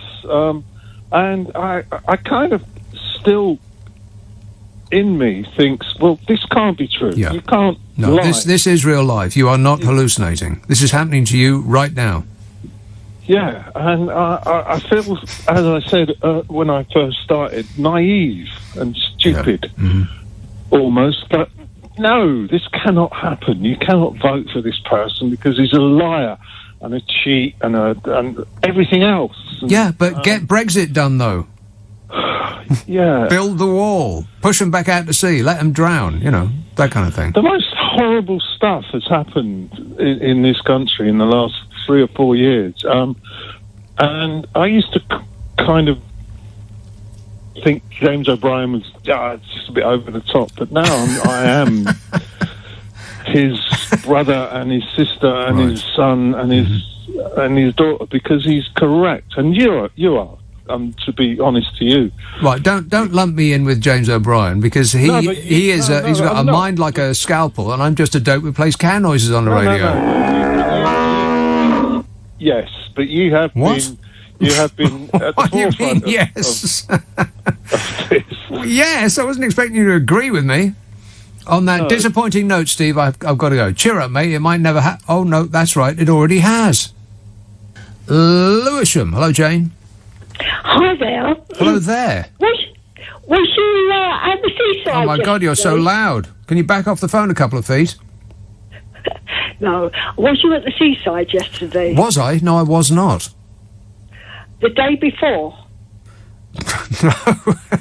No, I haven't been to the seaside this year. Not since last summer was I at the seaside, beside the sea. Oh, that's terrible. What? It was beautiful yesterday. Yeah, I can imagine. I remember it for always. It was such a special day. Yes. And all the people were so happy. Weren't they just? Yes, up to their eyeballs with happiness they were. That's the best medicine anyone could have, to go to the seaside. I've seen you. What was you doing then? Just mingling around at home then? Yes. Going to the seaside, I'm not really sure about. I mean, you certainly don't want to go in the sea because, there's things are swimming in the sea that science hasn't even discovered yet. They have got no idea what's in the sea, but I personally have a fair idea, and it's not something you'd want to get on you, not even on the bottom of your shoe. Oh, you just have to get tough, don't you? No, I absolutely do not. Mind you, I'm not a good swimmer, but lots of people are, and they thoroughly enjoy themselves. And that's but people are beginning to think now that we should never have had the lockdown in the beginning. People, I've been saying this all along. Oh, it's just turned out awful, hasn't it? Awful. And it sounds like you're describing the weather. Oh, it's turned out awful, hasn't it? Yeah. Yeah. You know, if the weather had been terrible, then we would not be out cramming parks and beaches and so on. We'd be gladly staying in, binge watching The Sopranos. But unfortunately, it seems to be turning into the best summer ever. Yeah, make the most of it. We need the vitamin D. Yeah, we do. That's right. That's absolutely right. Yeah, I actually started taking multivitamins specifically because of that. I thought I may lack vitamin D, so I'm going to squirt some up me. And so I take it. So I'm taking a vitamin pill now that says, God, it's absolutely enormous. It's like a dominoes tile. It's like a horse pill. If you eat the right food, and you do go out in the sunshine. Do go out in the sunshine part. I avoid the sunshine because of my bright whiteness. I am so white, I'm practically see-through. Sort of a daz bluey white, me. So but if you went out in the sunshine, you wouldn't be, would you? I'd burst into flames if I went out in the sunshine. You listening to what I'm telling you? I'm too white to go in the sun. Well, sit under, in the shade. Or something. Exactly, but that's not in the sun. Under a parasol. You don't get vitamin D through a parasol. You do. You would. No, so I'm getting it from eating a multivitamin pill, which I used to do for about 10 years when I was younger. And I stopped it one day, and absolutely nothing happened, other than my pee stopped being like a luminous green colour. That's the only thing that changed. Nothing else changed. The money that I spent on multivitamins, what a waste. But I've started again because, why not?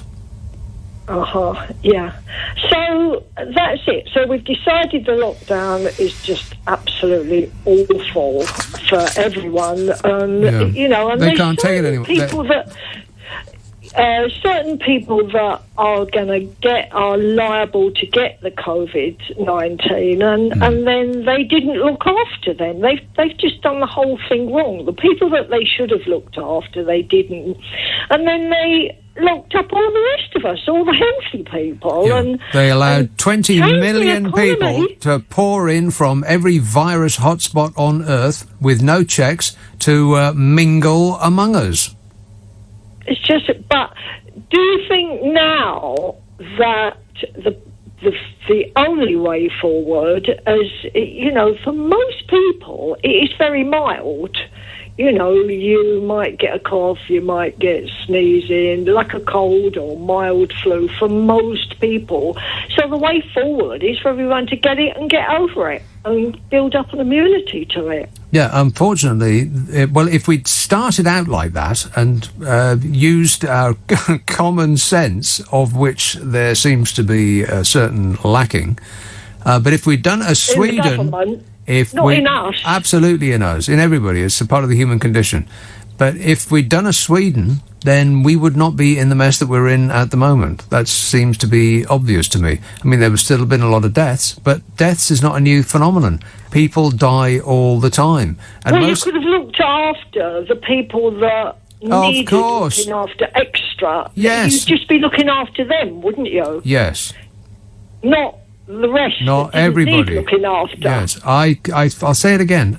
I think that historians will look back at this being the biggest overreaction to anything in history. See, this is what we're setting ourselves up for. This virus, as you are describing, is not very... not very bad for most people. Exactly, it's not very and bad. most people won't even know they've got it. If it had been like... they just sneeze a couple of times Yeah. and hay fever would be worse. If we'd had a virus like SARS or MERS, which was taking about 30% of the people that got it, it had a kill rate of about 30%. If this thing that we've got now was like that, then yes, of course, everybody gets locked up. But it isn't. It's you never lock everybody up anyway. Huh? You know, you shouldn't lock anybody up anyway. Well, it but depends. we do, once we've sorted this, which I think everybody get it and get over it. Right. And then we do have to sort of, this globe is in the people, it's in a real mess, isn't it, with the people that are running it. And we've got to rethink. We've got to stage an intervention, and get it sorted properly. Right, well, leave it with me. Yes, definitely. All right, thanks a lot, Jane. 0345 6060 973. Well, that sounded like a success to me. Here's what seems likely to my mind. We are making ourselves virus averse. Germ averse. With the distinct possibility that we will set ourselves up for a future virus that is going to be worse and will take more of us because we have become germ averse. You know, germs are a good thing up to a certain point. Kids rolling on the ground, licking the floor of supermarkets, it might not necessarily be a bad thing because it makes them stronger. It gets their immune system up and working, and it will enable them to fight off more serious things in the future. But if everybody's now in an antiseptic bubble all the time, then any slight thing that comes along is going to lay us out. Why isn't anybody saying that? Except me. If we had done nothing... No, that's not accurate. I was going to say if we'd done nothing like Sweden. Sweden didn't do nothing. They did certain things. They banned groups of over 50. I think they shut down... I can't remember exactly which parts of the economy they did actually shut down. Oh, there was schools for the over 16 or something like that, universities and so on. But most of everything else just continued as normal with the proviso that you take precautions. And Swedish people, being always so perfect, said, yes, all right, then we'll do that. And they continue to go out to restaurants and cafes and bars and gyms and pools and theatres and cinemas and all the rest of it. None of it shut down. They had fewer customers, but unlike this country, they had customers. This is why we're screwed now, is because everything stopped. What's amazing is that it's happened so quickly. Hang on a minute, cough. That's probably the thing. I've got it now.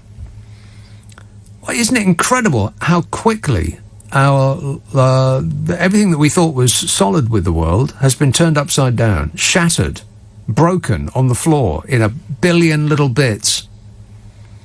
I mean, way that things were ticking along, the way the country made money, the jobs, and and our world seemed to be on solid foundations, didn't it? Comes to find out that nothing is. Everything is teetering on the edge of catastrophe. Our entire lives are, it's like we're on the lip of a disaster all the time. I mean, we've only just realised that with this thing, which has wiped out our future in about, it didn't even really take 3 months. It was 1 month. Incredible how quickly it happened. North London says, if going to the loo continues, the next thing may well be an outbreak of typhoid and cholera, especially if these mass gatherings continue. Sadly, I'm not even joking, says Anne. Well, I didn't think it was funny. She's talking about people going to the beach and, going on the beach. Ian says, if we're not going to at least make an attempt at a Green New Deal, do we really deserve to survive the virus? I think we've been given an opportunity now, a once-in-a-lifetime opportunity to take a look at ourselves, to examine our lives in the mirror and see if there's anything that we can do to improve it. And it seems like we're just chucking it away. Janice tweets, over 100 people are still dying each day. If 100 plus people were dying each day in plane crashes, would we all rush to go flying? Says Janice. No. It's curious, isn't it? Death is not a new phenomenon, and yet we really are only interested in preventing deaths that happen immediately. If a similar number of deaths would happen over the course of a year, then it's as though we don't really see them. We don't really see slow-moving threats, like climate change. We only see immediate threats to our immediate health. If it's a long-term thing, then, well, we're not really that bothered. We don't care. We don't do anything about it. I think it's a human error. It can only be attributable to human error. Here's a call in Bushy Heath. Angela. Yes, hello. Hello. I'm here. We spoke a while ago. You're there. Why are you laughing? Well, I'm just glad that you're there, that's all. Because coincidentally, I'm here. Well, that's good then. Yes. That's first, and millions of others, no doubt. Mm-hmm. Yes, we spoke a while ago. Do you remember? No. Well, I know you won't, but I'll remind you. We spoke about the buses and did you want some carrots? And we spoke about the Boris buses, and I was saying that buses could deliver oh, anyway, never mind. But what was that thing about carrots? Well, you were saying you couldn't get any carrots, and at the end of the conversation I said, do you want me to send you some carrots? I was saying on this show that I couldn't get carrots. Yeah, something about carrots. Anyway, it doesn't matter. We were talking about Boris. Well, I certainly am glad that you brought it up, though, because now I can't think of anything other than carrots. What on earth was I... how was I experiencing a carrot deficiency? I don't know. You probably couldn't see properly, and you wanted to have wide eyes and a bushy tail. Well, that's true. Yeah. Anyway, the reason I rang you is because I'm very upset, disturbed, because you're so angry about everything. Huh? Oh, yes, you're angry about the President of the United States. Yes. I know, I understand about that, but he is the President of the United States, and they did vote him in, and they're going to vote him in again, I think. I would be surprised if he wasn't voted in again. Yeah. Well, he will be. Well, if he isn't, so be it. I think if he isn't voted in again, he's going to stay anyway. He's going to call it the vote was rigged, and he's cancelling the vote, and he's staying on for the benefit of the nation. Yes, my dear, but let's just think about our country and our Boris. Now, yeah. I know he makes a few gaffes, I know about that. But it's not just him doing all of it. Gaffes. I think you should... I'm putting it politely. Yeah. Okay, so I understand, you understand, but the thing is, he is the Prime Minister. I know, isn't it incredible? Yeah. Wait a minute. Mm-hmm. The funny bloke off the telly, yeah. Well, yeah, but... Who could have predicted that he wouldn't be up to the job? Well... A man who has projected his shambolic... his shambolic nature is his thing, and then we decided to put him in charge. Yeah, but... can you specify the shambolic nature? Well, everything about him. His hair, his jacket, his clothes, the way he speaks, what he's done in reaction to this virus, everything. Oh, I like his hair. And he's got a nice dog. He's got a nice... Well, you know who else had a nice dog? and I hate to bring the H word into this, but No. Hitler had a nice dog. That is a clanger. Please don't say that. That we are a lovely, lovely country, and we're doing our best. We've got all these idiots. We're doing our best. Well, it's not good enough. No, but you've got to stop them. I mean, you know that nice, sort of nice Matt Hancock? He said, I can close the beaches. Don't just close the beaches, blooming well close them. Don't they know what they're doing? We're going to get another wave of all this doodah, and it's awful. Yeah. What do you think? Another wave of the doodah. Well, Yes. I would want to avoid that if possible, but it's not another wave that we're going to get. We're still in the wave. I know we are. This is not a second why? wave we're looking at. It's the same wave. I know, but why are they allowing them to... I mean, down at... have you ever been to Durdle Door or down to Dorset? No. Lovely little village they were talking about today. No. It's like a little one-road track to get in there. Yeah. These hundreds and thousands of people going there, Mm-hmm. and it's madness. They can't, and Boris Johnson told us it was all right to go to the beach. In fact, go out there and start spending your money. Let's restart the economy. Have some guts. That was his actual phrase. Have some guts. Absolutely, but we have got to restart the economy. We've got to be sensible about it. We can't just go willy-nilly in trillions and billions and going on. We've got to get back. We've got to be sensible, haven't we? And what are you doing yourself to keep going? And are you wearing a mask? I've got a mask. I haven't actually put it on yet. Does it suit you? Does it suit me? Real mask. I think anything that covers a large part of my face would suit me, yes. I don't agree. I've seen your picture. You look fine. Yeah, that's not me. No. No, we bought a frame in a charity shop, and that picture just came with it. So then we decided to put it on the internet. Send one of those cardboard cutouts of you. Yeah. Put you in my living room. Exactly. Yeah. Yeah. No. You see, the thing is, please excuse me, but I've been ensconced here for weeks and weeks and weeks. I said to you, I'm going to be looking out the window, and you said, get used to that view, Angie. Yes. Said to me. Well, the thing is, I thought I was going to be escaping on the 21st of June because I started early. Then they said, no, you can't go till the 30th of June. Now, they're telling me, if I'm a good girl and stay in, I'm going to be here 5 months now. It's a long time. You can go out on the 30th of August. What? Yes. Who's saying that? Why do you have to wait till then? I've got a letter from the government. You've got a letter from the government? Yes. And they said, stay as you are, you're in the shielding group, we're looking after you. Right, are they? Thank you very much for looking after me. But now... But are they? Do you feel as though you're being looked after? Oh, I don't, but No. they told me I am. Yes. Yes. Exactly. Bingo. They don't do it, but they say they're doing it. Coronavirus. It's called gaslighting. Yeah. Right, okay. But you don't know because they haven't tested you, because we haven't got the tests yet, No, I can despite the fact that we are running the best test system that has ever been invented. There's ever seen the light. It's the best ever. They will continue to tell you that. No, listen, please. I was very ill one night. I was paralysed because I've got all sorts of things wrong with me. And I had to call out... anyway, eventually I got myself to Watford Hospital. They put me in the coronavirus bay. Okay? They tested everything. They didn't do the V test, but they did a thing on X-ray my chest, and I was fine. I didn't have coronavirus, but I was paralysed, but it was cellulitis and all sorts of things. Anyway, eventually...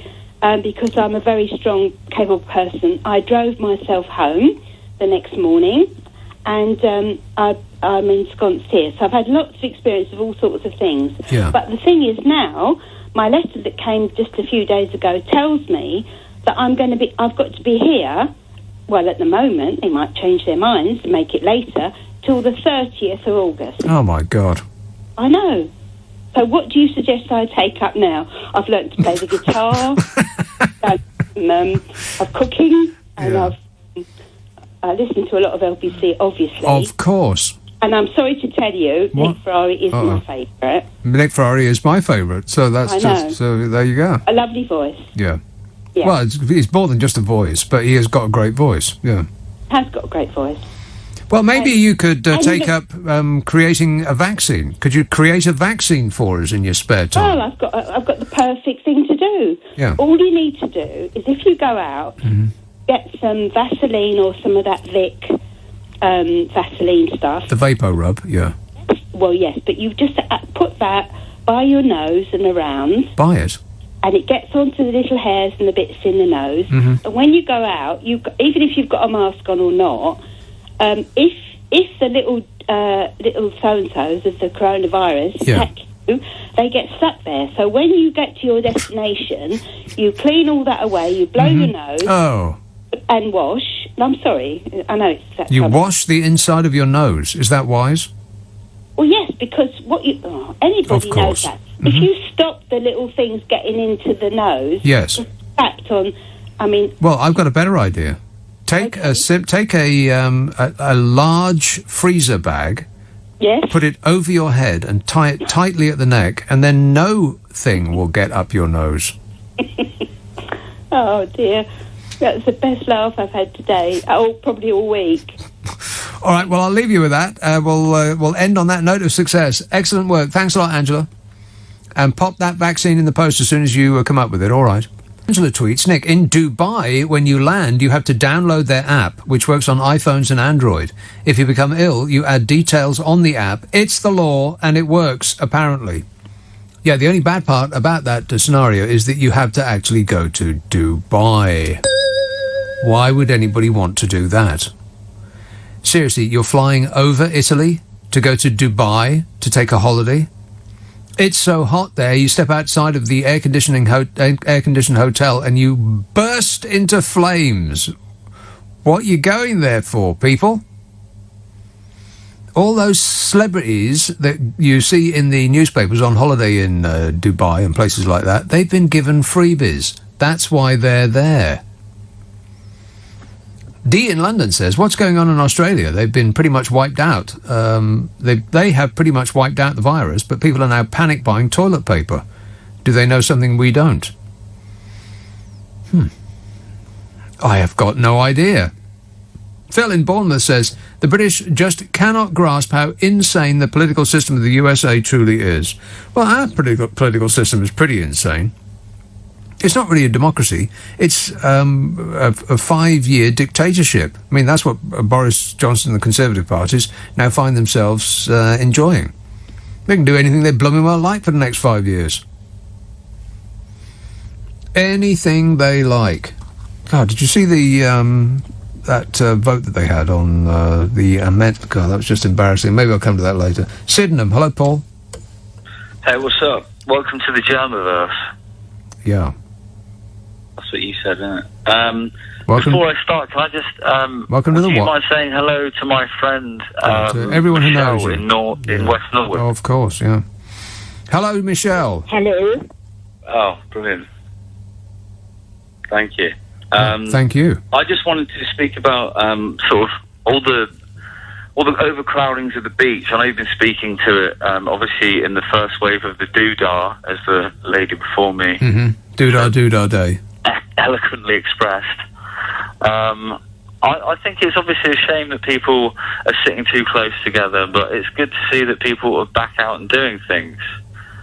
I mean, old people aren't going to the beach, are they? I don't know. Define old. You define old. Well, you brought it up. What's old? I mean, people who are vulnerable, they're staying in. I mean, people like my age, I'm, 20s. 20 years old. Yes. Can I have the dog jingle? No. Well, for God's sake, Nick, why? Because if I just start giving out treats to everybody, then everybody will want one. Well, obviously, I just want the dog jingle, and then there's nothing obvious about it. Get on with it, man. Okay, well, yeah, I just wanted to say that I think it's obviously terrible. All the waste they're leaving behind is disgusting. Yeah. And the traffic and all the pollution and stuff. That's just people, that is. Good. If a lot of people congregate anywhere, they leave all their detritus behind. Disgusting. That's what people are like. Is that another jingle? No. It was. You're hearing things? No. Are you sure you're all right? But I think it's wonderful that people are going out. I'm not sure about the pubs reopening on the 4th. I don't know how we're going to do it. I don't know how we're going to do it. What do you think? I think that the pub life in this country seems doomed to me. Why? First of all, it's £5.50 a pint. How can they have the nerve to charge £5.50 a pint? Second, well, why would anybody? I mean, we're being expected to now book an appointment with the pub. But pubs are things that you just go to because you happen to be passing one and are thirsty. I don't want to leave my details with some bloke behind a bar who I don't know. And then, furthermore, I'm giving him my credit card. How much information do they require? As well. Yeah, but it's just data collection. Yeah. And it's disgusting, but I just basically wanted to. I've been listening, and not quite the word I would have used. Disgusting. It's alarming. I think it's disgusting. It's a bit. You're taking concerning. You give consent. People don't read terms and conditions. No. The terms and conditions basically allude to the fact that they can use it for whatever anything they like. Yes. Anything they want. They have your precious details. Whatever they want.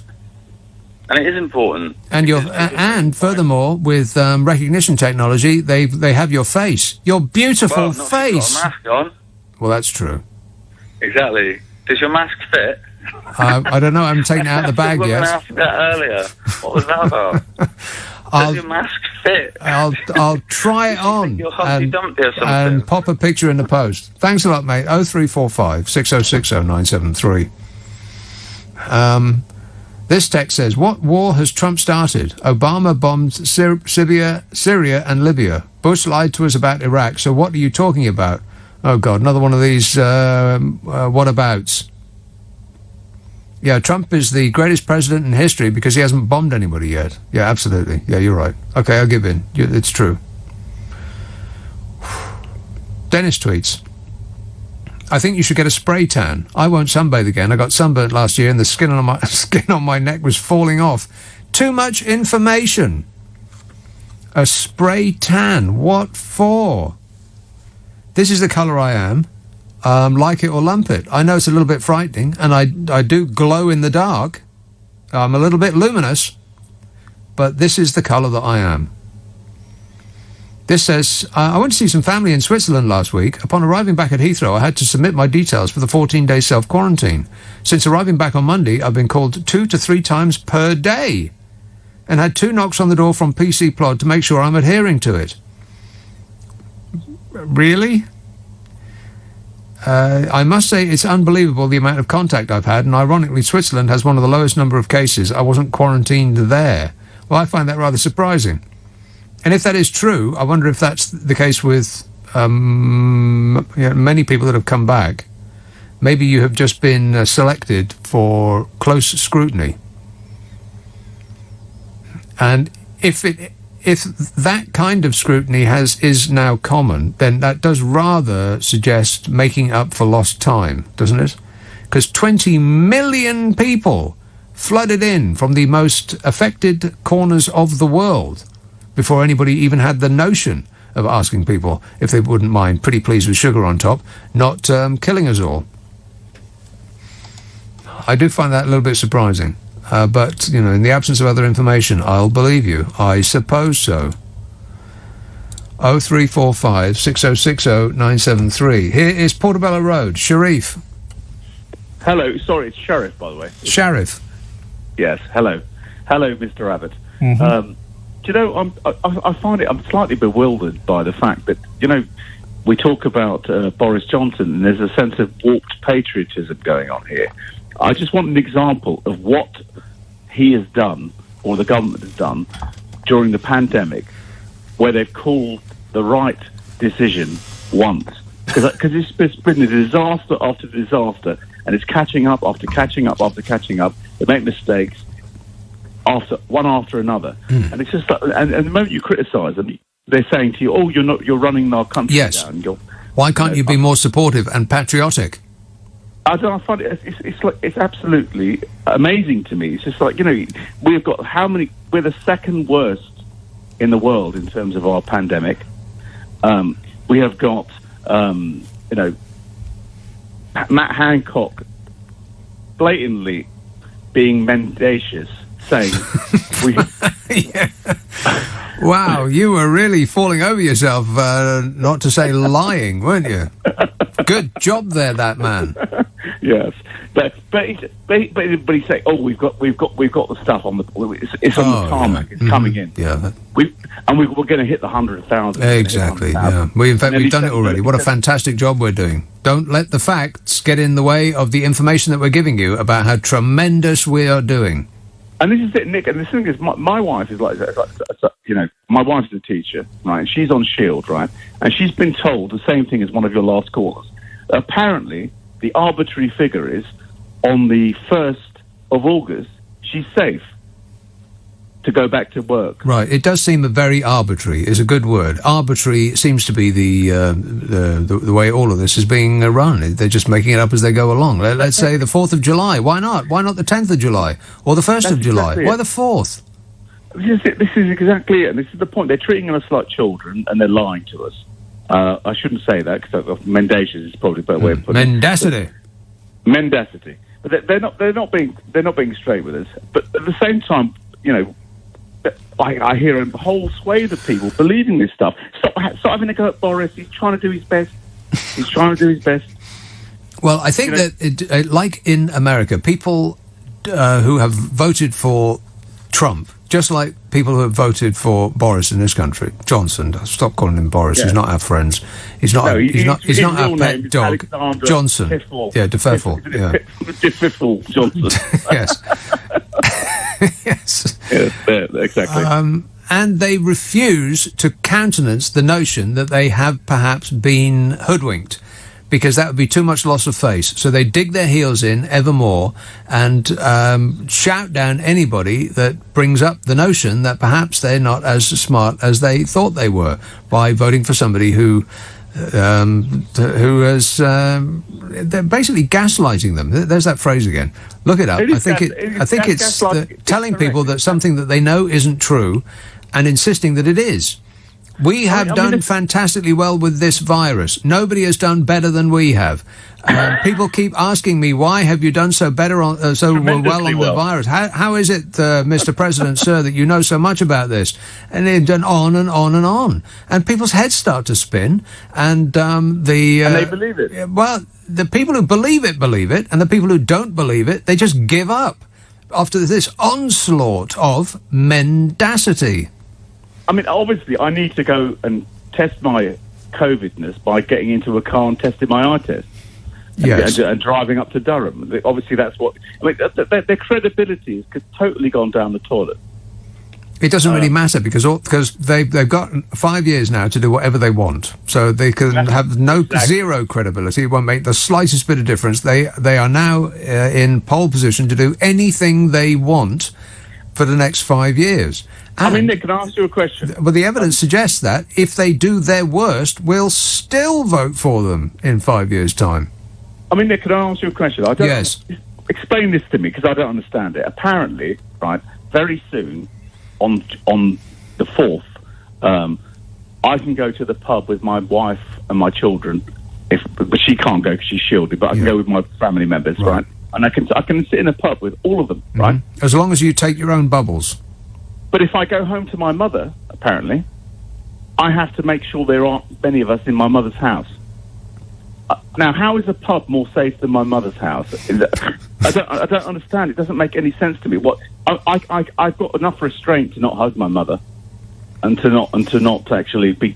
I'll sit in the corner. I won't say very much. I'll just sit there. Yeah. I don't understand. So why is the pub safer? Is it just because it's the economy? I don't. You want me to answer that question? I've got no idea. I've got no clue. Nothing makes any sense anymore. I know. I can't take it anymore. No, me either. I've decided to check out. Just mentally speaking. I'm going to do a Leonard Cohen and join a bloody Buddhist colony or somewhere. Okay. Well, that sounds super. Let me know where it is, and I'll meet. I'll meet you at the buffet. Public transport across Britain is going to be taken out of mothballs to help the nation come out of lockdown next month and provide a massive economic boost. Now, OK, so we're going to be persuaded to go back onto public transport. Is that the same public transport that they've been persuading us not to go on? Transport Secretary Grant Shapps revealed that the bus and train services nationwide will be geared up to 85% of pre-pandemic levels from July the 4th and 6th, respectively. That's July the 4th for buses and July the 6th for trains. Why? No idea. No idea. The move coincides with Boris Johnson's plan to reopen pubs and hairdressers, among other measures designed to bring the economy back to life, to revivify it. It comes amid widespread fears that wide swathes of business will take a massive hit if a large proportion of the public continue to work from home for a long period. There's that word swathes again. Nothing good is ever included in a sentence that's got the word swathes in it. There's not swathes of happiness popping up all over the country. It's always misery. So wide swathes of business are feared to be taking a massive hit if a large proportion of the public continue to work from home. That's right. But going back to the madness of the commute has its consequences as well. Pollution, which kills millions, the stress of travel, the lost hours, the crush, the extra deaths from the virus that you'll catch by squeezing back onto public transport, the shortened lives from the lack of sleep that goes with the commute. I mean, this seems like a chance to reorder our lives for the better, doesn't it? For the long term. But we seem to be about to throw it all away for short-term gain. I mean, the economy is ruined already. Why don't we use this opportunity to rebalance our lives for the better, instead of trying to recreate how it used to be, but worse? Yeah, it's a puzzler, ain't it? Tory MPs have urged Boris Johnson to take steps that will help high street businesses, including those in the lunchtime economy of cafes and coffee shops, to recover. Really? Well, that kind of makes you wonder why the government did apparently nothing to protect the high street from the ravenous online giants who've been able to get away with undercutting the physical stores, because online companies don't pay business rates. They don't have to rent expensive town centre premises, and they don't pay taxes. And you have to say, it's been long enough for something to have been done about that. I mean, the Tories have been in power for the past 10 years. When the internet giants took over, it happened on their watch that the high street died.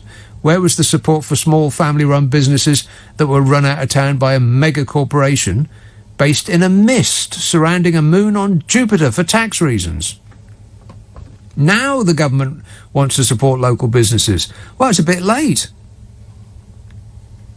But there is a huge infrastructure surrounding office blocks, which now seem like a solution to a problem that we shouldn't have in the future.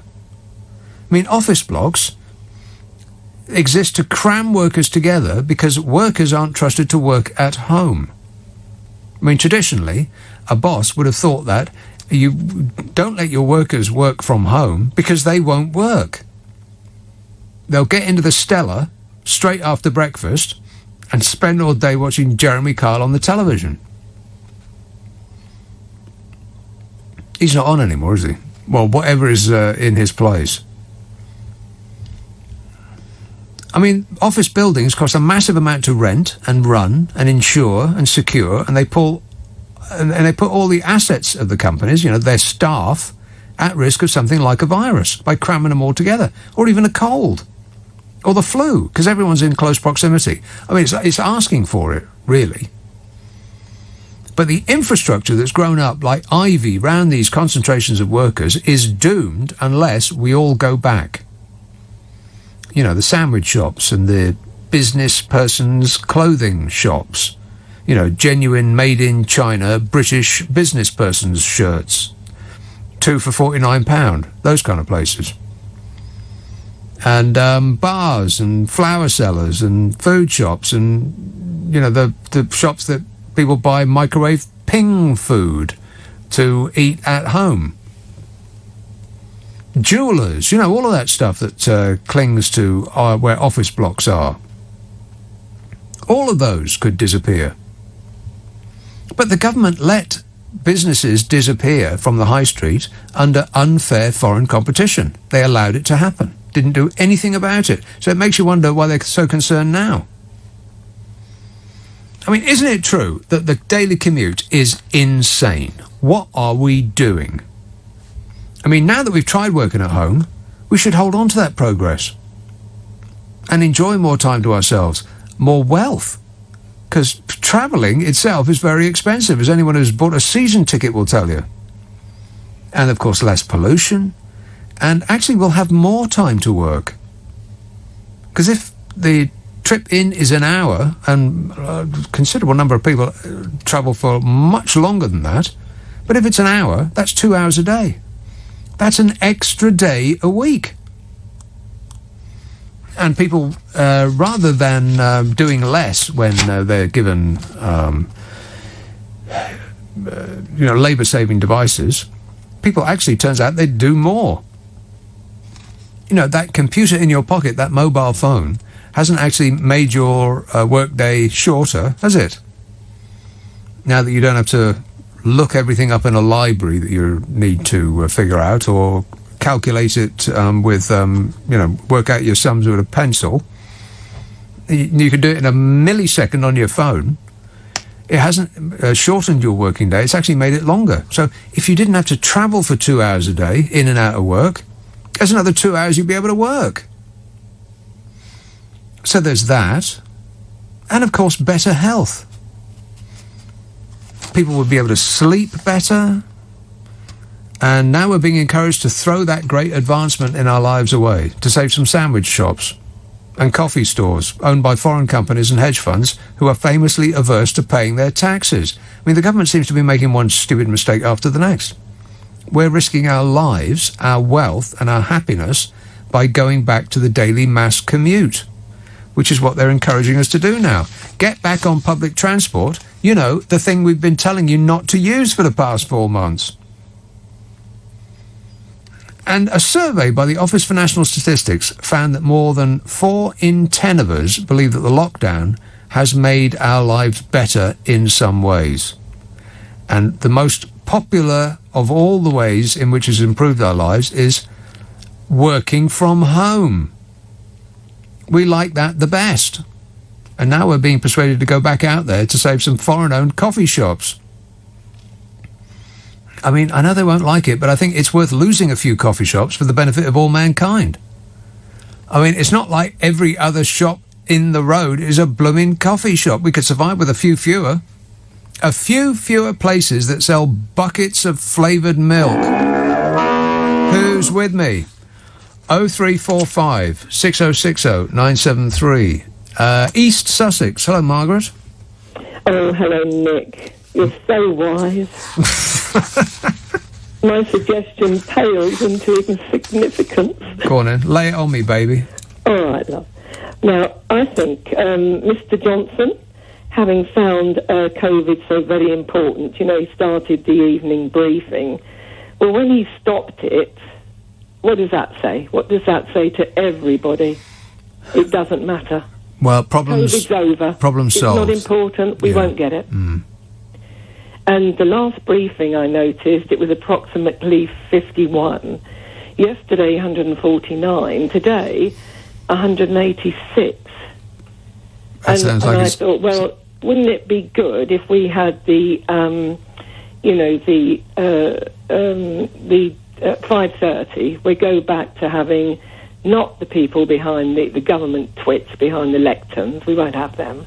We just have the big screen. With all the statistics, so we can see, the results of all this close mingling. Yeah. And, that would be good. We wouldn't be sort of just left in the lurch because it's important one day and it's not the next. And my little tip of the day was I look at each person as if they've all got it. Yeah, me too. I really do. But with each passing day, do you get less and less concerned? Because I think that's just normal human behaviour. You're frightened about something, but the longer it doesn't happen to you, weirdly, the less likely you assume that it is going to happen to you. Whereas the two are not in any way connected. Yes, and of course, if there is a briefing, well, we won't have him, but we'll have somebody who's wise behind the lectern. Yeah. They could just tick everybody off and say, look, you're having all those nasties, number twos and number ones, all swimming about you in the water. Yes. And as you say, because no lavatories are open, I think everybody thinks that there's a cork in it when everyone goes out. I mean, everyone has to go to the loo, I should say, in about 6 hours, 7 hours, 8 hours. Oh. I mean, what are we expected to do? Just hold it in. Can you not just hold it in, Margaret? Well, there was one politician that said, I think everybody should be, just try and, what did he say? You deal with it or something. I thought, well, I don't know how you're going to deal with it. Yeah, just give yourself a stern talking to. That's right. Yeah. And then you see all those huge, the areas for rubbish. Now they're full. So people are putting bags of rubbish next to them, all the big bins. And, of course, then word gets down to the people on the beach, I shouldn't bother with the bins because they're full. So then they probably leave it on the beach. Yeah. Because morons. Yes. Oh, well. Oh, well, I don't know. Never mind, eh? Yeah. What a life. Stay safe. Okay. Oh, thanks a lot, Margaret. Jim texts, for a moment there I'd come to the conclusion that Boris Johnson is a total nightmare of a PM, but it turns out he has a nice dog. How could I have been so hasty? And Mary says, Nick, 2 things occur to me. 1, who goes to the beach and sits less than a metre from the next group of people? And 2, it's good that you realised you need to take vitamin D, but do a bit of research and check the dosage in your multivitamin. You're probably not taking enough. Research? I will not do research. I don't do homework. Oh, but miss, it's the weekend. Who goes to the beach and sits less than a metre from the next group of people? Well, I'll magnify that. Who goes anywhere and is less than a metre from anybody that they don't know, that they aren't sharing a spittle with? Awful. I mean, if it does come down to you must stay a metre away from everybody, that's the rule, then there is no rule, because everybody in this country stays a metre away from strangers anyway. I mean, unless you're sharing a bed with somebody, you don't go to within a metre of them. Like, when have you ever done that? Here's a call in West Norwood. Hello, Ben. Hello. Ben. Hi, Nick. How's it going? Good, thanks. Yeah, I just want to bring to attention the fact that no one in Britain, well, a lot of people are wearing face masks, but I think that more people should be wearing them. Yes. And I think it's disgusting that not a lot of people are wearing them at the moment. What's your views on that? I think that if everybody had just started wearing a face mask at the beginning of this, then we wouldn't have had to have a lockdown. Exactly, and also to bring to attention that, like, what about these protests which have been happening recently, like with the BLM and EDL by the British Front? It's like I think that there's a second wave coming, and it's going to be more detrimental than the first wave. Yeah, but it's not going to be a second wave. It's just going to be a continuation of the first wave. The second wave will probably be this winter. Well, it's still on the cards. It's still coming. You can't deny that. You know? Well, I can deny it if I want. No, well, I guess you can. Even though it's not true, it doesn't mean that it's not a fact. Remember that. Yeah. All right. Yeah. Okay, thanks a lot, Ben. 0345 6060 973. Yeah, you know, there's a definite sense that we are over the worst of COVID-19. Don't you feel that? Like we've turned a corner? I don't mean an actual corner, or, well, let me back up. I don't mean that we have actually turned a corner. But we feel as though we have. And this feeling is based on nothing except a wish that it were true. Nothing has changed. The virus is still out there, and when we go out, the numbers catching it will rise. I mean, that's just common sense, isn't it? But as you know, there's nothing common about sense. And where countries in Europe and the states in America have lifted lockdowns, there's resurgence.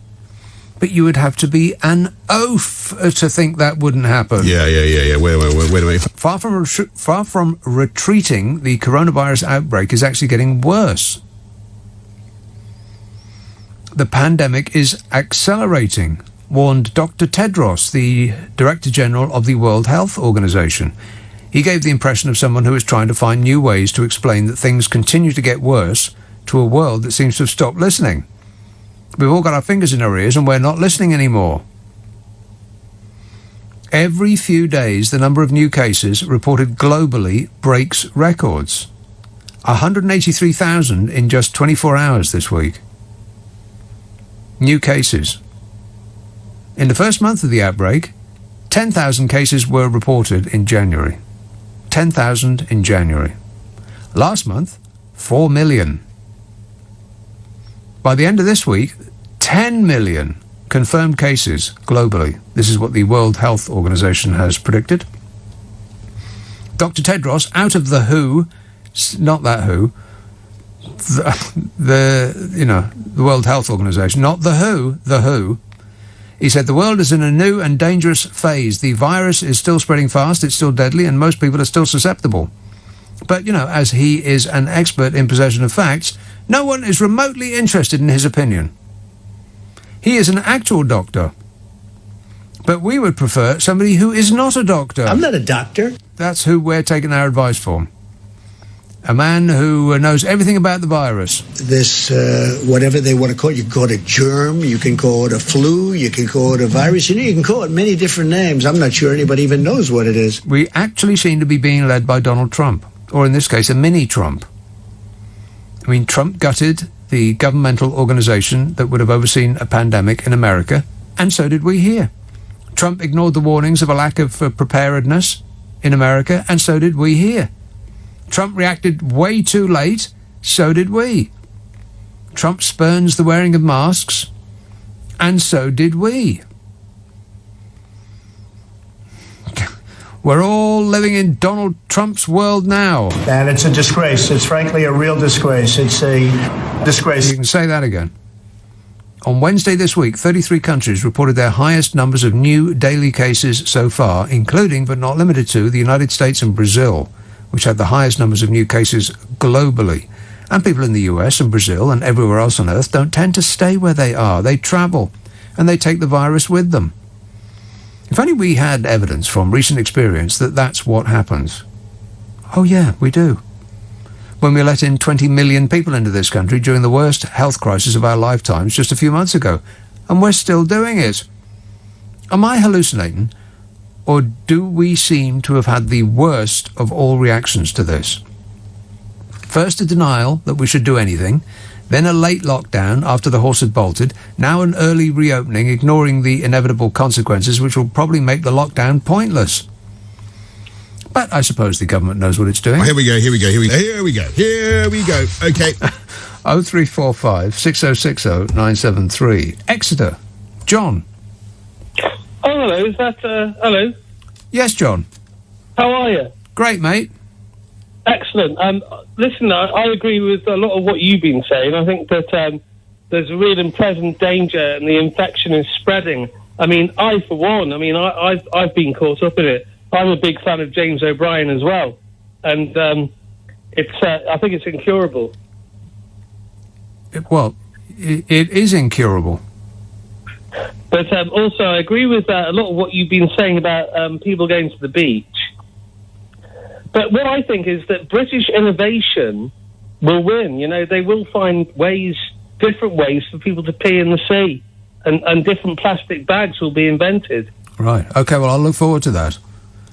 Thanks a lot, mate. Just from the moment he started speaking... Warning! Yeah, bells were going off in my mind. Cyber Squatter tweets, last week, Nick, you were opposed to lockdown. What changed? Well, we locked down is what changed. You see, once you lock down, it's the problem is coming back out again.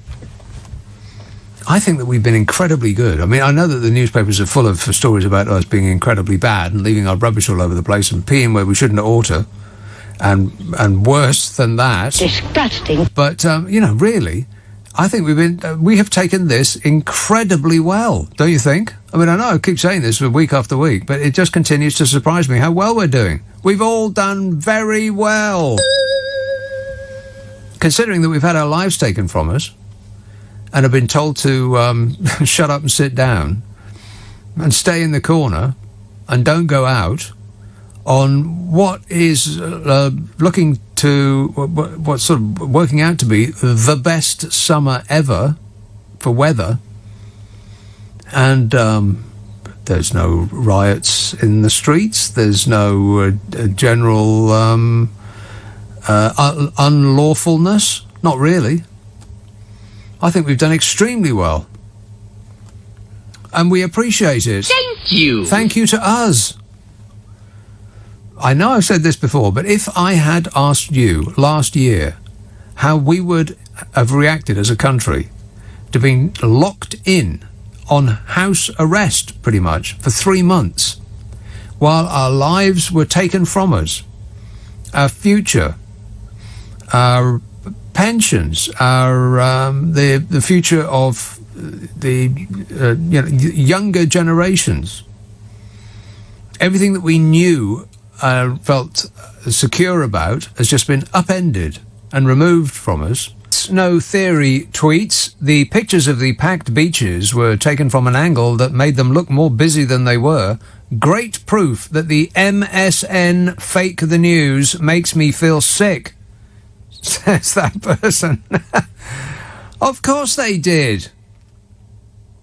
You can't picture an entire beach without taking it from a low angle, unless you get a drone and fly it really, really high and take it from directly above. So, of course, it's going to foreshorten the foreground and make it appear as though it's really, really packed.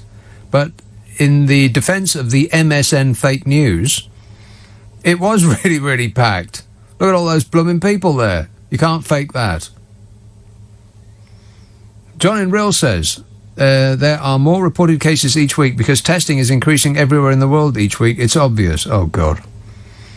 Another Trumpist. If you stop testing, then there won't be a virus.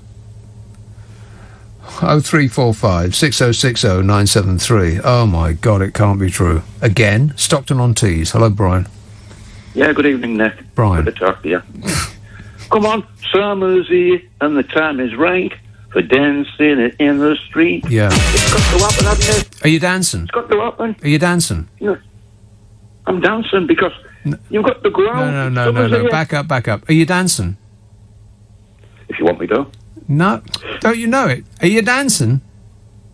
If you ask him. If you ask him. Close. Got it? Are you dancing? I thought it was if you'd ask him or something, wasn't it? No. How can people not know this?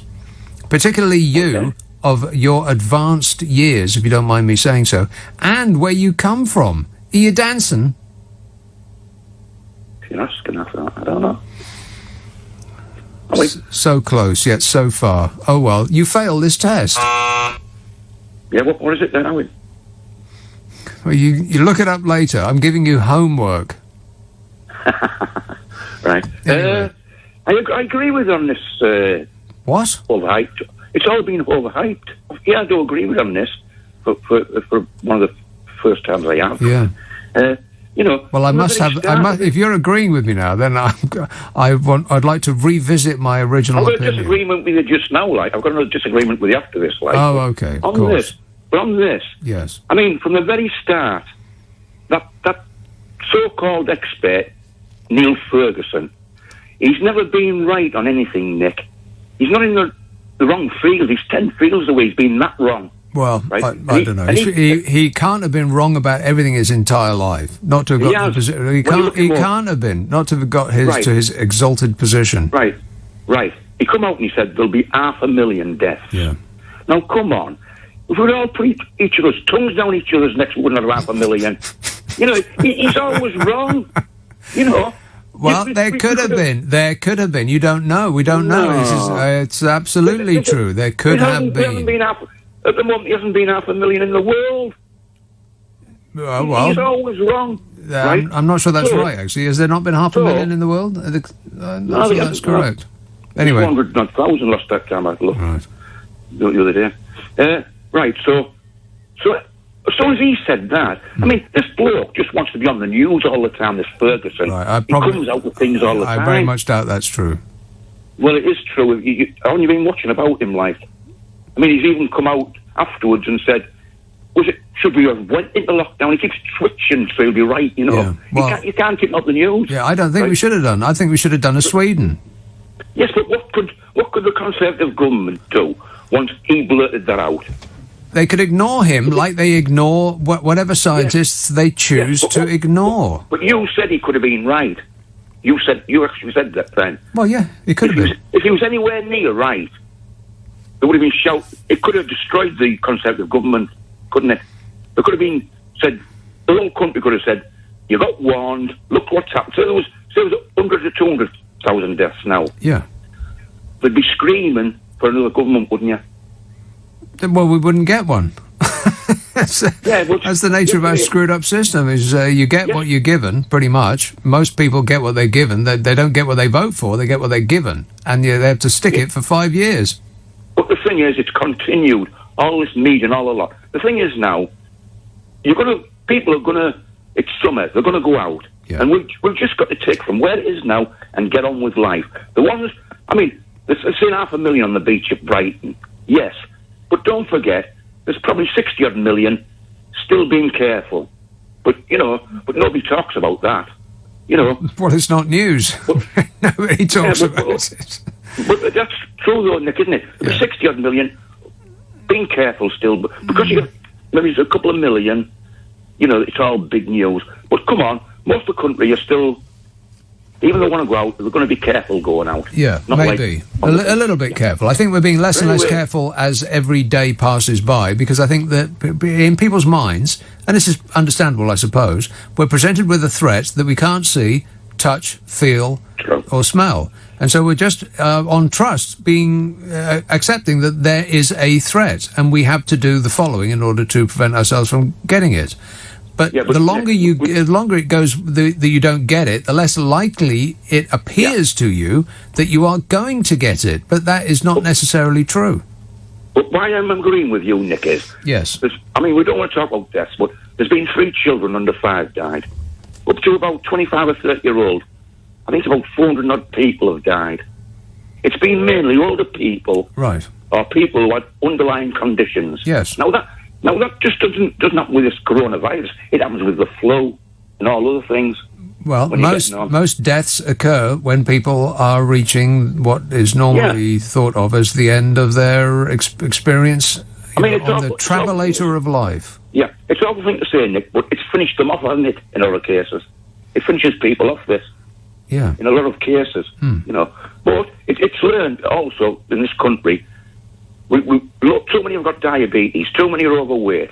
Yeah. I mean, even nurses, when you go in the hospital, a lot of the nurses, actual nurses, are overweight. Well, we are, I think, the 3rd fattest country in the world, aren't we? Yeah, and that's a problem. We have more deaths because of that as well, aren't we? Yeah. But anyway, we are where we are. We've got to get on with it and get back as normal as soon as possible, being as careful as you can. My disagreement with you, Nick, is every time you mention Boris Johnson, you link him with Trump. Yes. It's all that.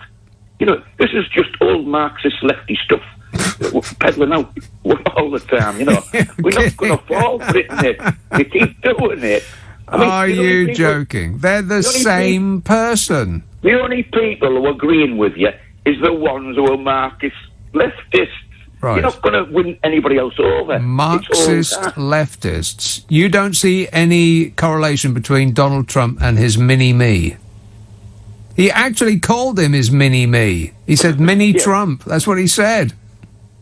No, he did. Donald Trump called Boris Johnson mini-Trump. That's what he called him. Look, I'm going to come out.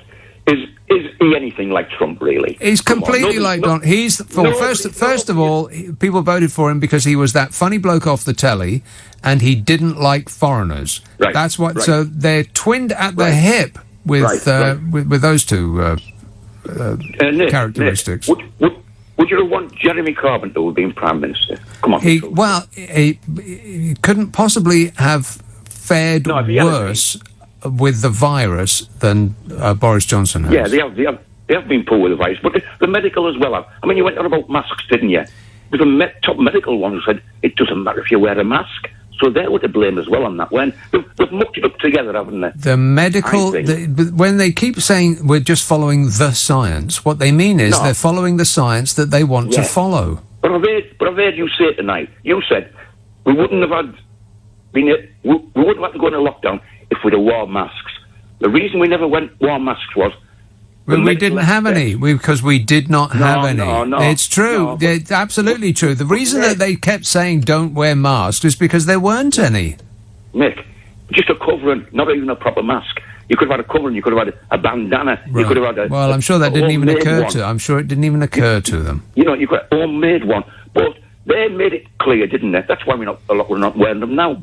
They made it clear that they did not want us to wear a mask because the medical profession didn't have enough masks, so they didn't want us to take their stock. That's the reason why they said don't wear a mask, is because there weren't any. But I don't agree with Nicola Sturgeon at all, really.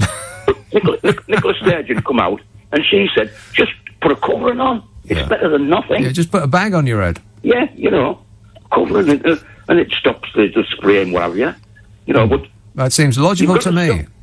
But you've got to finally... I've been listening to you for, 3 years, 4 years, and I've never heard you say one good word about Boris Johnson. Well, what does that tell you?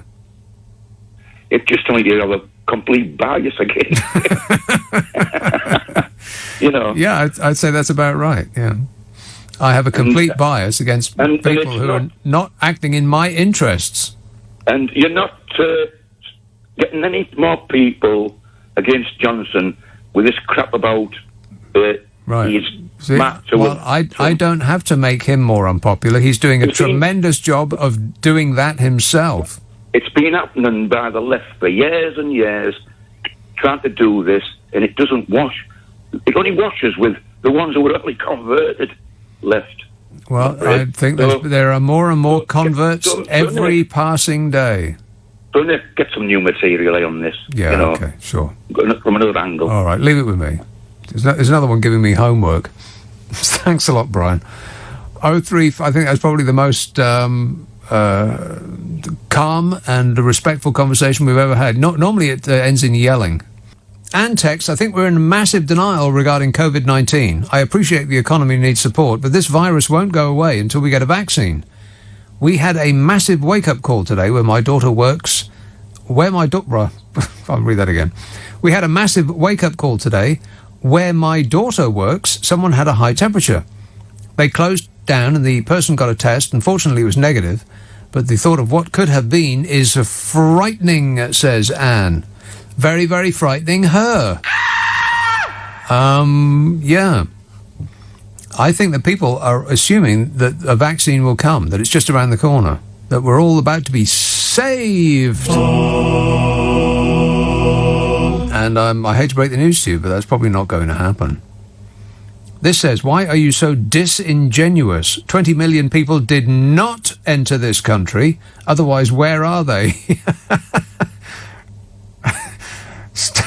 Stop spreading fake news. You sound more like Trump every time you broadcast, but you don't even see it. Of course, you won't read this out because it doesn't suit your agenda. Well, that's true.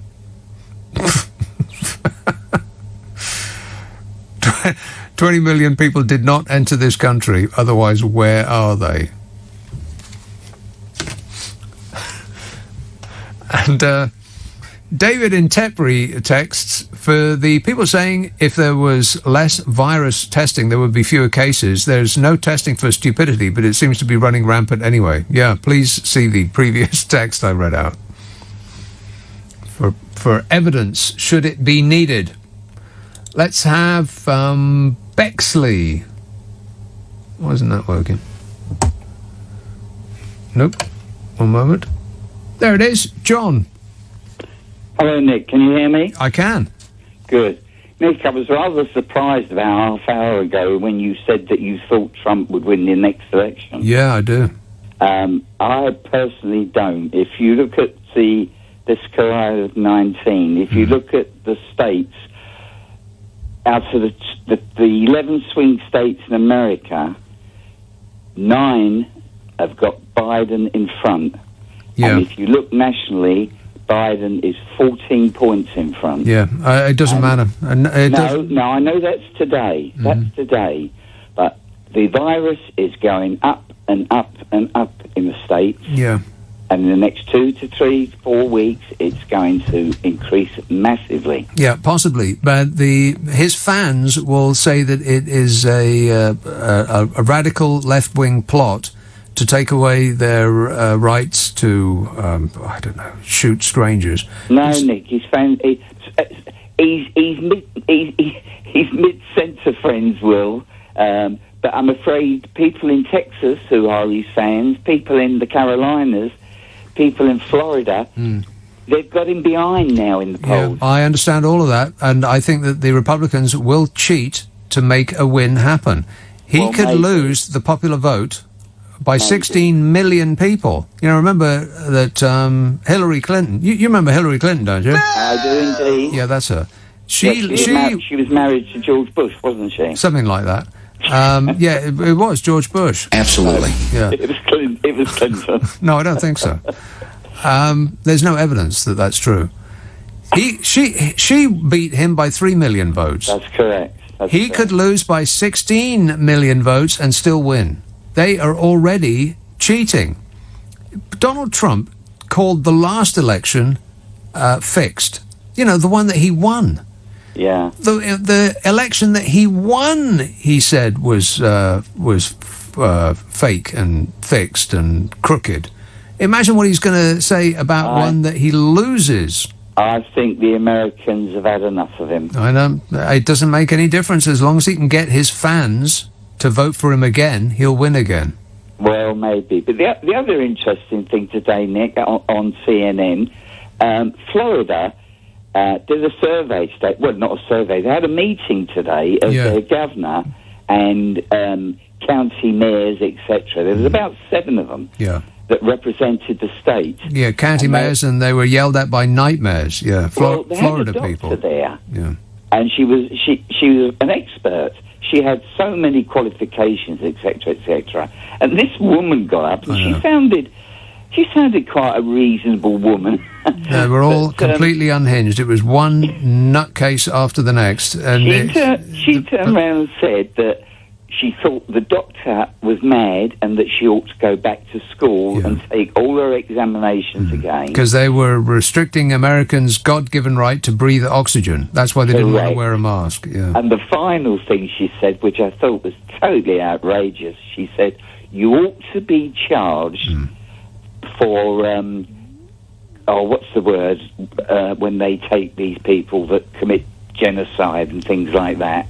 Crimes against humanity. She said you ought to be charged with crimes against humanity. Well, one of those Floridians got up and said that she was going to citizen arrest the entire lot of them. I'm going to arrest you, and I'm going to arrest you, doctor, I'm going to arrest you, mayor, and on it went. Those people are crazy, and they all love Donald Trump.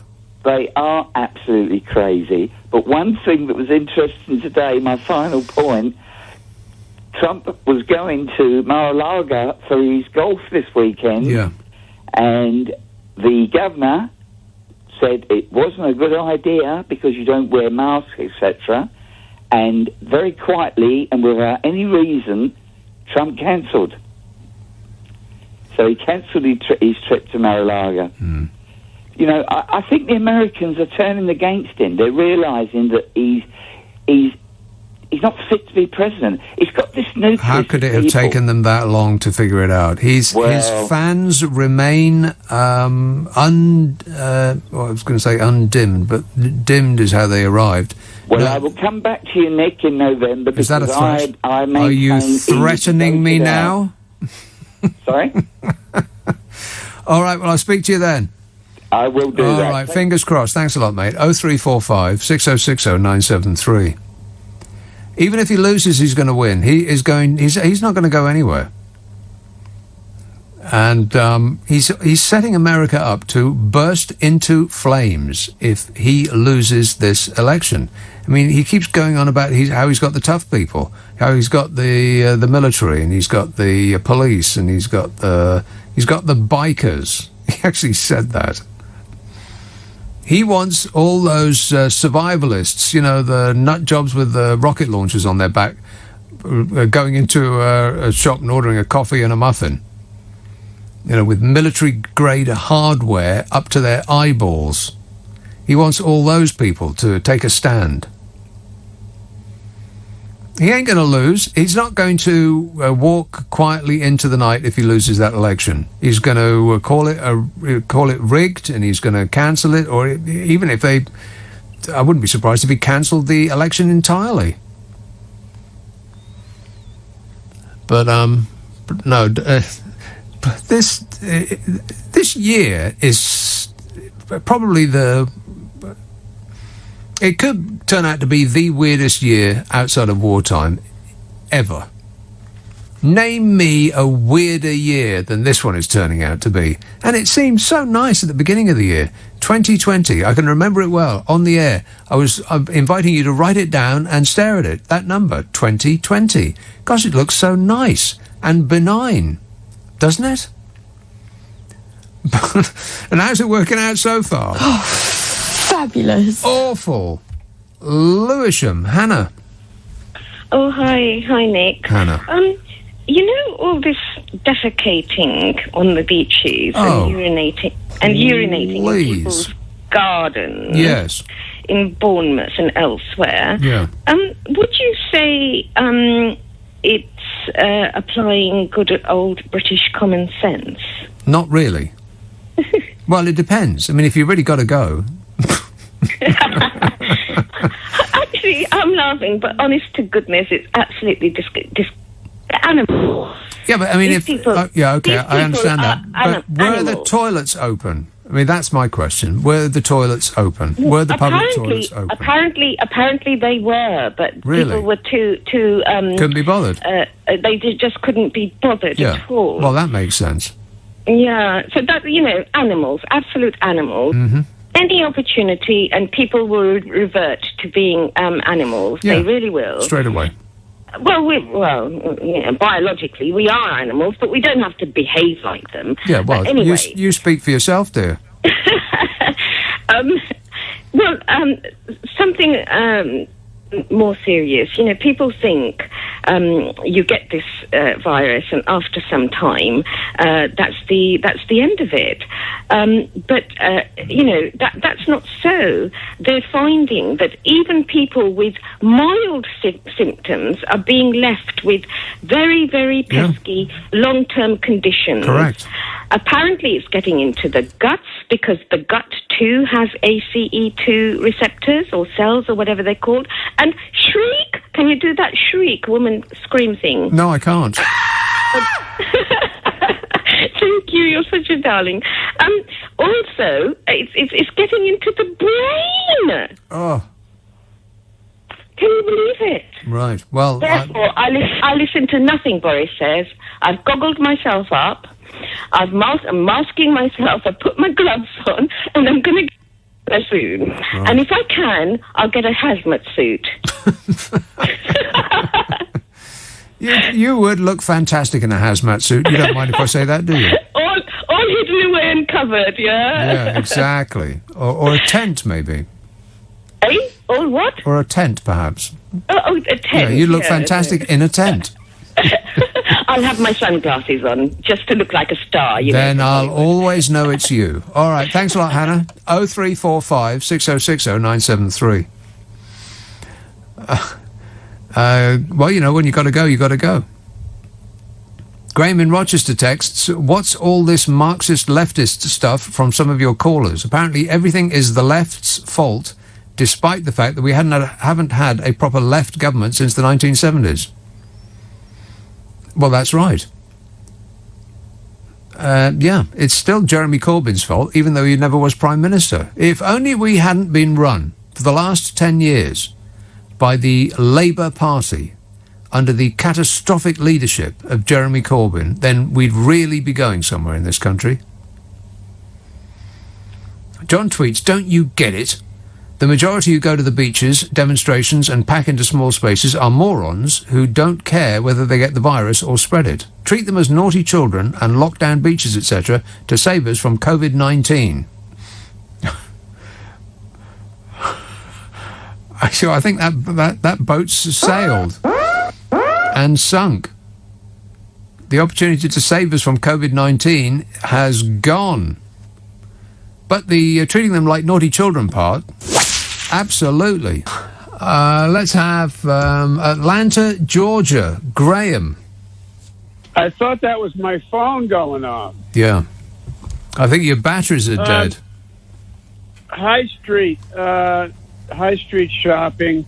Well, who owns all these internet shopping people? Isn't it rich liberals? Don't they own all that? Rich liberals.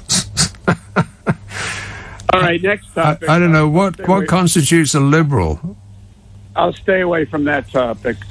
Well, Jeff Bezos, and doesn't he own the Washington Post? And yeah, does that make him a liberal? I don't know. Maybe I don't know. It makes him something. He should. He's ruining the high street. Bottom line, right? Yeah. Now, with regard to the high street, Georgia opened up a while before everybody else did, which was maybe a bad idea. But the punks are all sitting at the bar with no masks on, on the outside. I was driving today. None of them had masks on.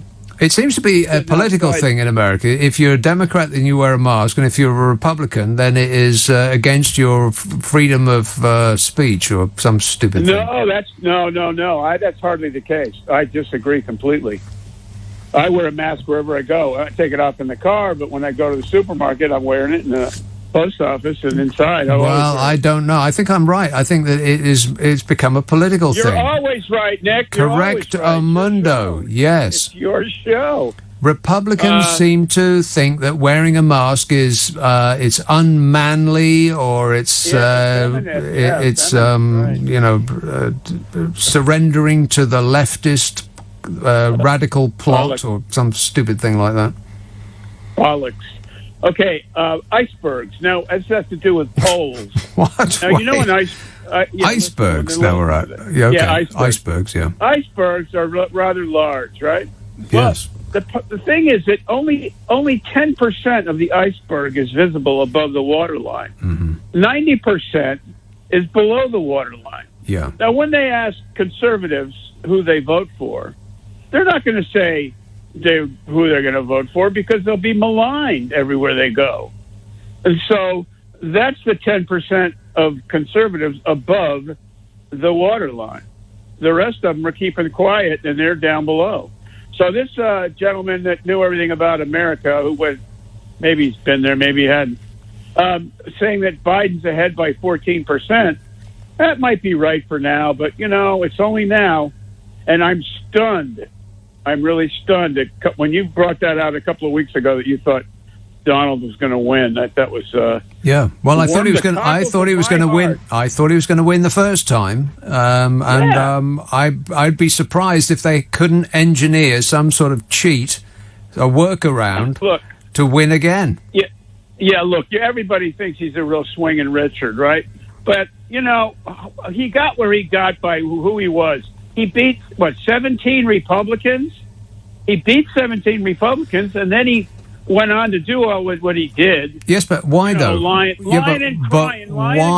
Why did he beat them? He beat them because he's a stand-up comedian is basically why there he beat you go. them. He's the only one left because nobody can go on stage. They'll offend everybody. Right. Well, he's the greatest. He's apparently the greatest offender there is. He didn't win because of his excellent human qualities. He won because he can out-insult and pander to the Americans' basic or basest instincts. Well, who's the smartest guy in the room then? A Chinese guy? Is he the smartest guy? Yeah, well, if it's up against China, then Trump loses every time. Everything that he has done to or with China, China has won in every single occasion. The whole world got suckered by China, let me tell you. It was Nixon's fault. Nixon sold them Coca-Cola. That was the end of it. Back in the 70s. In the 70s, y'all had to have Coca-Cola and baseball hats. So it's all our fault. Right, okay. All right, thanks for the bad news. Cheers, Graham. 0345 6060 973. You know, to give Donald Trump his due, you saw the footage of him negotiating that really, really scary and very long ramp, right? He crammed thousands of cadets together for the further glory of Donald Trump. And he brought them from all four corners of America and crammed them together in the same place, just so that he could surround himself with military people, because he certainly does like the military. They don't like him too much, but he loves them, because it's a macho thing with him. You know, he doesn't want to actually serve, because then he goes to the doctor and invents some thing about his, I've got a sore foot, I can't go to Vietnam. I'd love to, but I can't. And since then, he just surrounds himself with military people. I'm amazed that he hasn't had his own military parade yet. I think he wanted one, but the military said no, it costs too much. What was I talking about?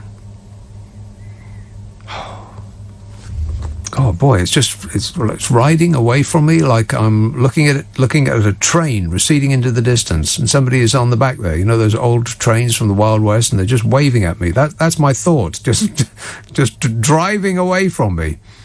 Trump, the military. What the hell was I talking about? China. Coca-Cola.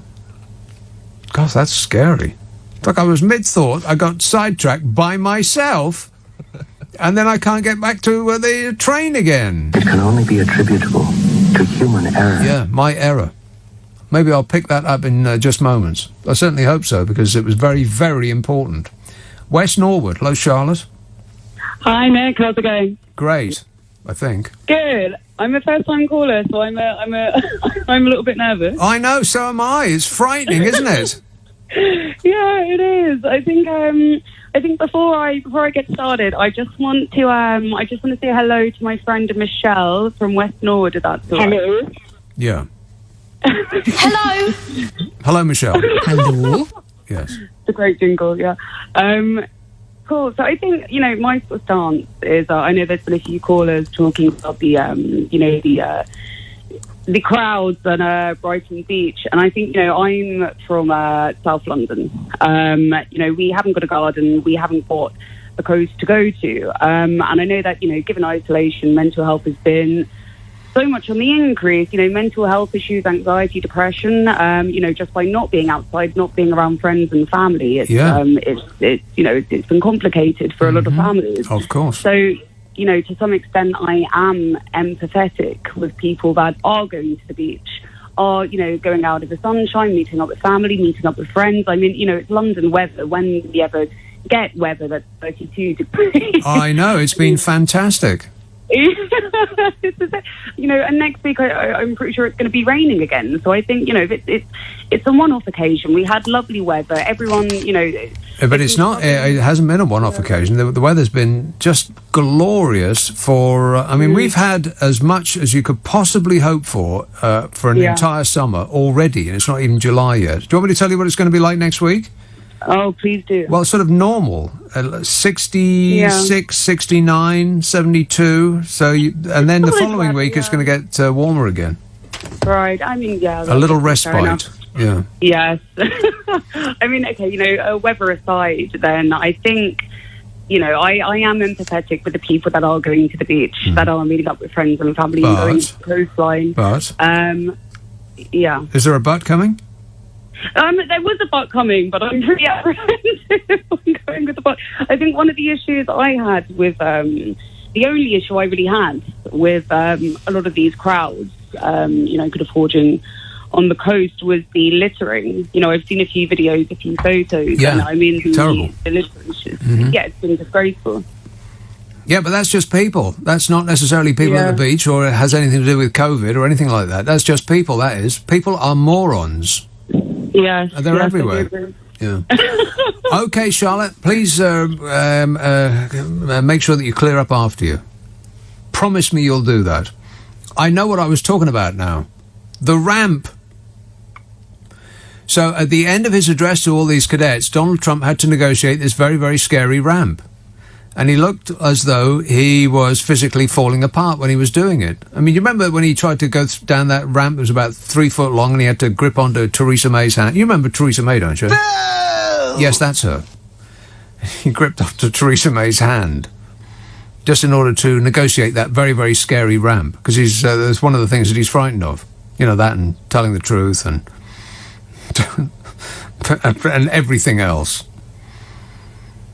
And so he addressed that in his demented rally in Tulsa.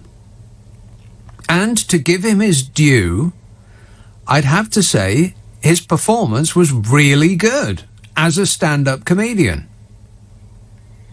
Because he was off script at that point. I mean, they provide him with a script, but he often doesn't stick to it, and that's when his rallies really start to, it becomes unhinged. But at that point, he was off script, and he was just recreating the event of him trying to negotiate that ramp at length in front of his adoring audience. And as a stand-up comedian, I'd say he was pretty good. You know, his material was good, his timing was good, his delivery was excellent, and all of that. Unfortunately, he doesn't earn his living as a stand-up comedian. I'm president.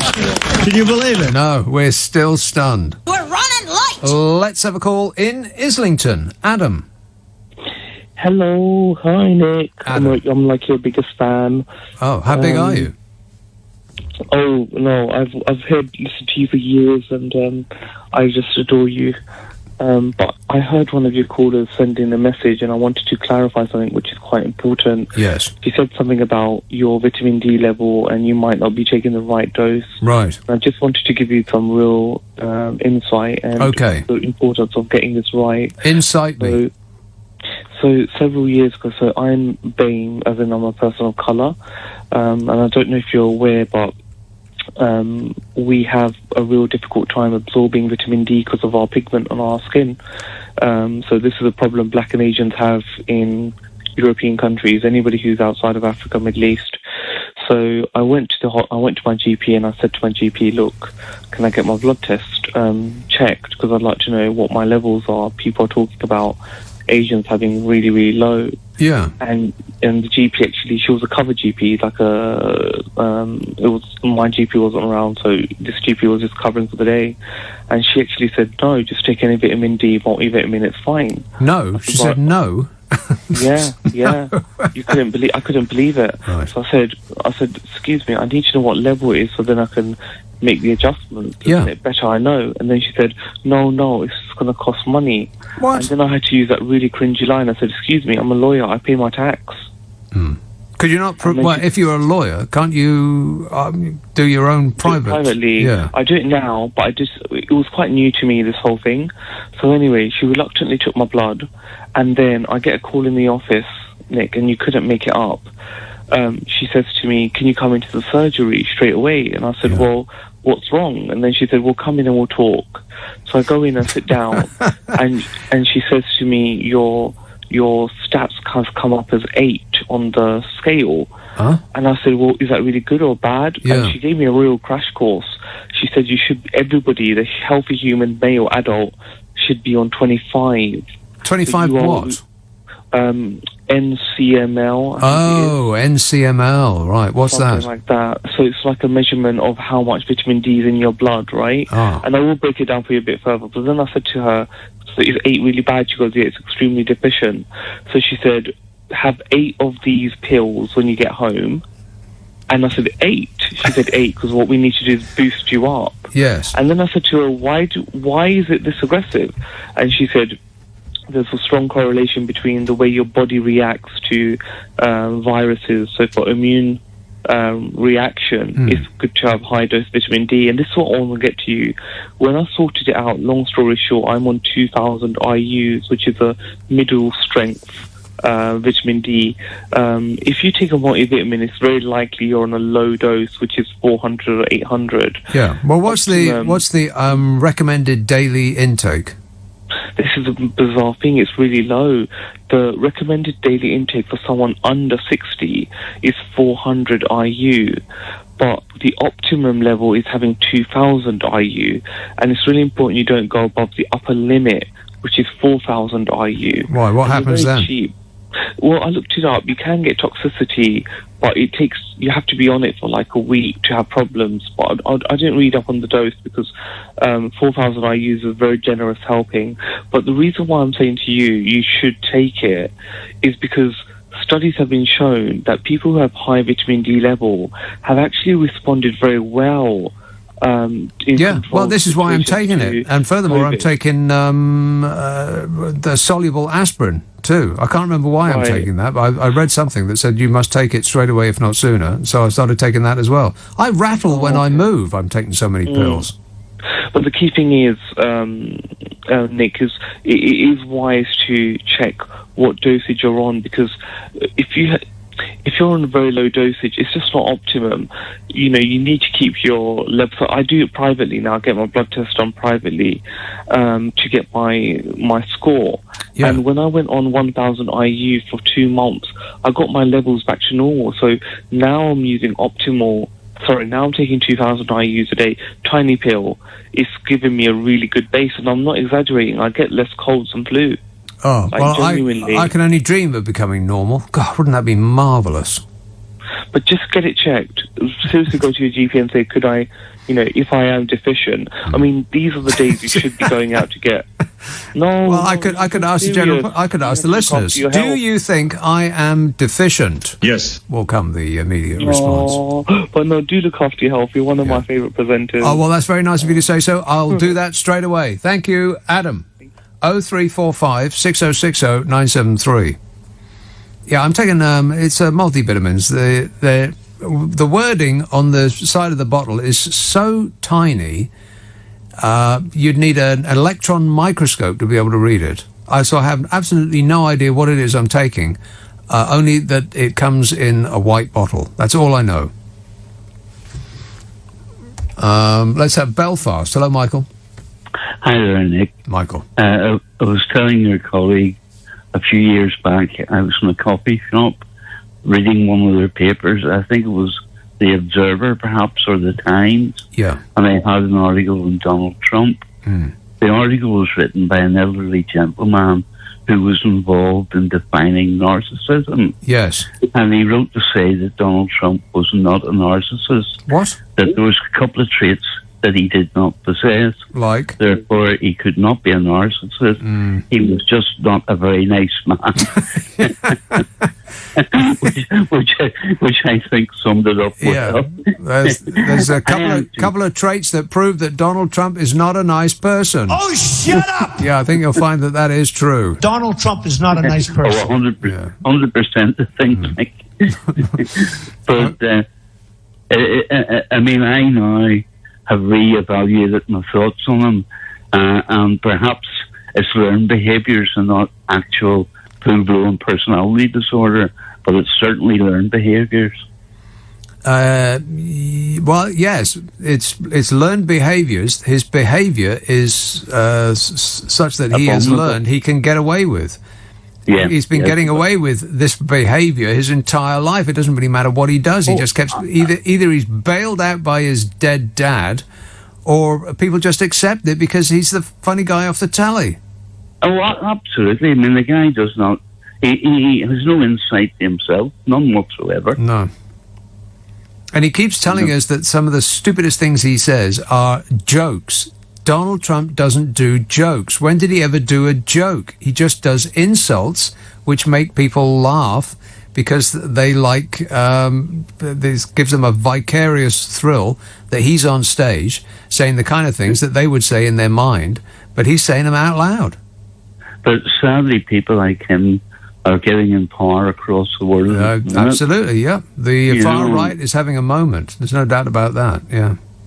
You know, it's like the tragedies at the minute that are happening. Yeah. Seems to be we're under a spell, but there you go. Donald will sort it out. Oh, yeah, well, we have our faith in the Donald. People are laughing at us all over the world. They think we're stupid, and we are. I mean, we're being led by stupid people. We're being led by people that don't have a clue. They're incompetent. Yeah, well, I couldn't agree more. I couldn't agree more, Donald. It's for the first time you are completely correct in every respect. You've successfully told the truth just that once. I've been successful in every business I've been in. He's failed in every business he's been in. Your husband is a failure, Melania. What do you think of that? I don't care. Not remotely bothered. Graham in Rochester says, oh no, I read that. John tweets, don't you know, I've read that. Gosh, I'm way ahead of I've got no idea where I'm going, but I'm way ahead of schedule. This anonymous text says, English people know nothing about living in the USA, so why do events there have anything to do with them? English people know nothing about living in the USA, so why do events there have anything to do with them? Well, because Donald Trump is sadly the world's most powerful man, and it's his country that we are depending on for a huge and tremendous trade deal. We have engineered ourselves into a position where we are dependent on his good side. Donald Trump doesn't have a good side. We're dependent on him being an honest person. I'm a person that wants to tell the truth. I'm an honest person. He lied. Anyway, the text ends, my Mexican wife thinks Trump is cool. PSG tweets, the media needs to stop moaning and causing trouble. People need fun and sun. Life is so grim. Bring back the 90s. Bring back the 90s? What was so great about the 90s?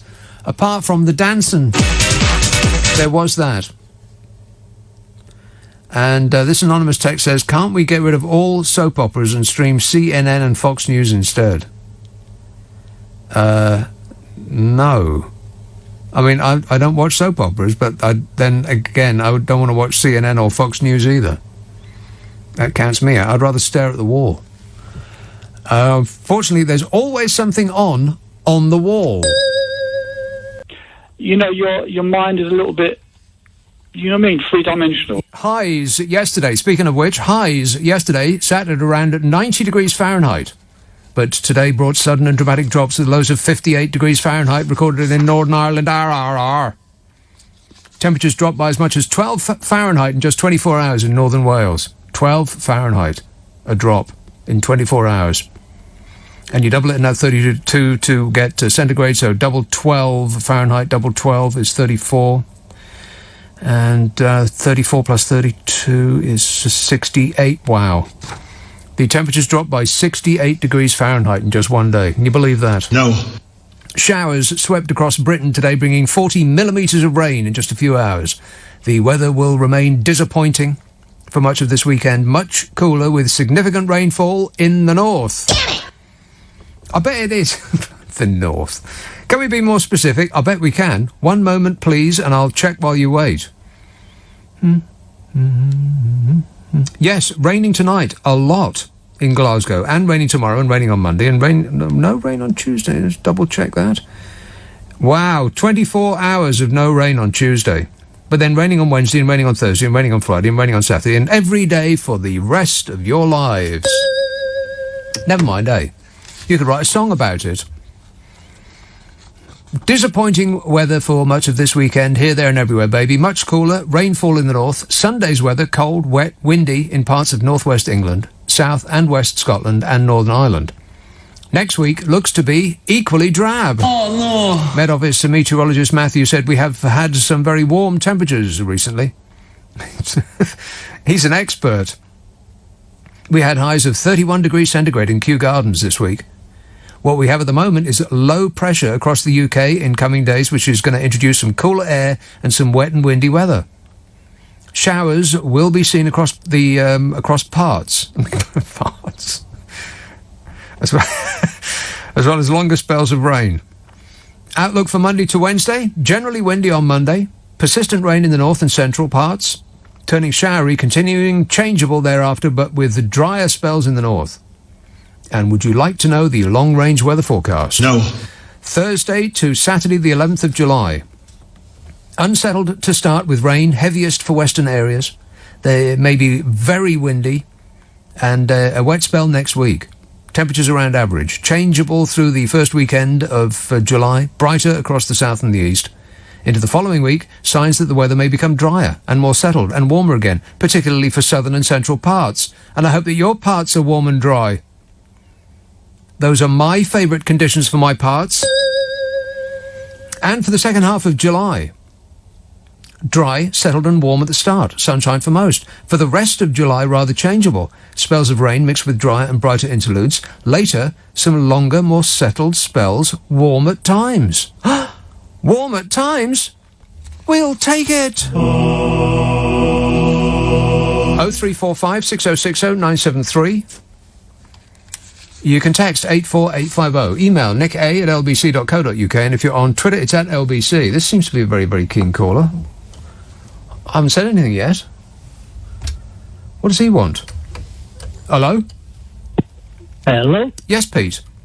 Hey, how are you, Nick? I'm great, mate. You'll have to bear with me. It's my first time call. And, yeah, it's all a bit mad, isn't it, really? Yeah, it's very, very frightening. But in relation to all this sort of social unrest and disorder, that's my first point. I think you've got to put down to a lying, cheating, corrupt government. Yeah, maybe it'll be your only point. Let's see how it goes. No, honestly, man, I'm not being funny, but... No, you're not. When you look at who's in the government, Boris Johnson, a renowned liar, as basically... Shall I put you down as not completely satisfied? Yeah. Wait. Yeah. I wouldn't go that far, man.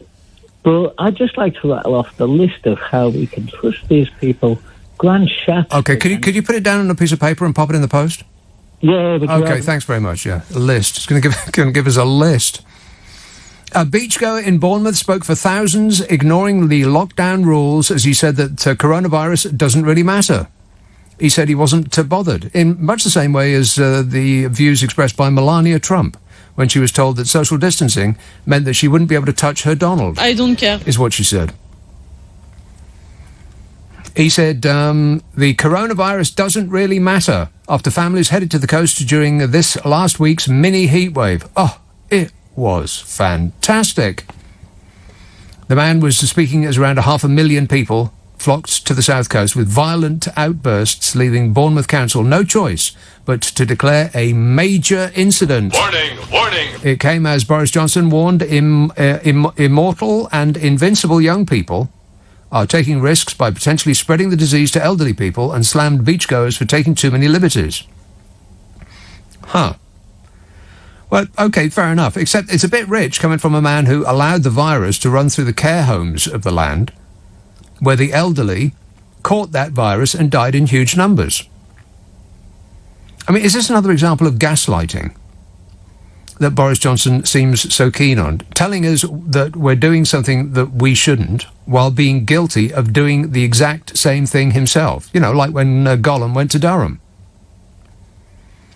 Boris Johnson had hospitals cleared out of sick old patients that were sent to their respective care homes without even checking to see whether they had the disease, to care homes that didn't have the protective equipment that they needed to keep residents safe, or to keep the staff from catching it and passing it on, basically sending the elderly home to infect each other and die.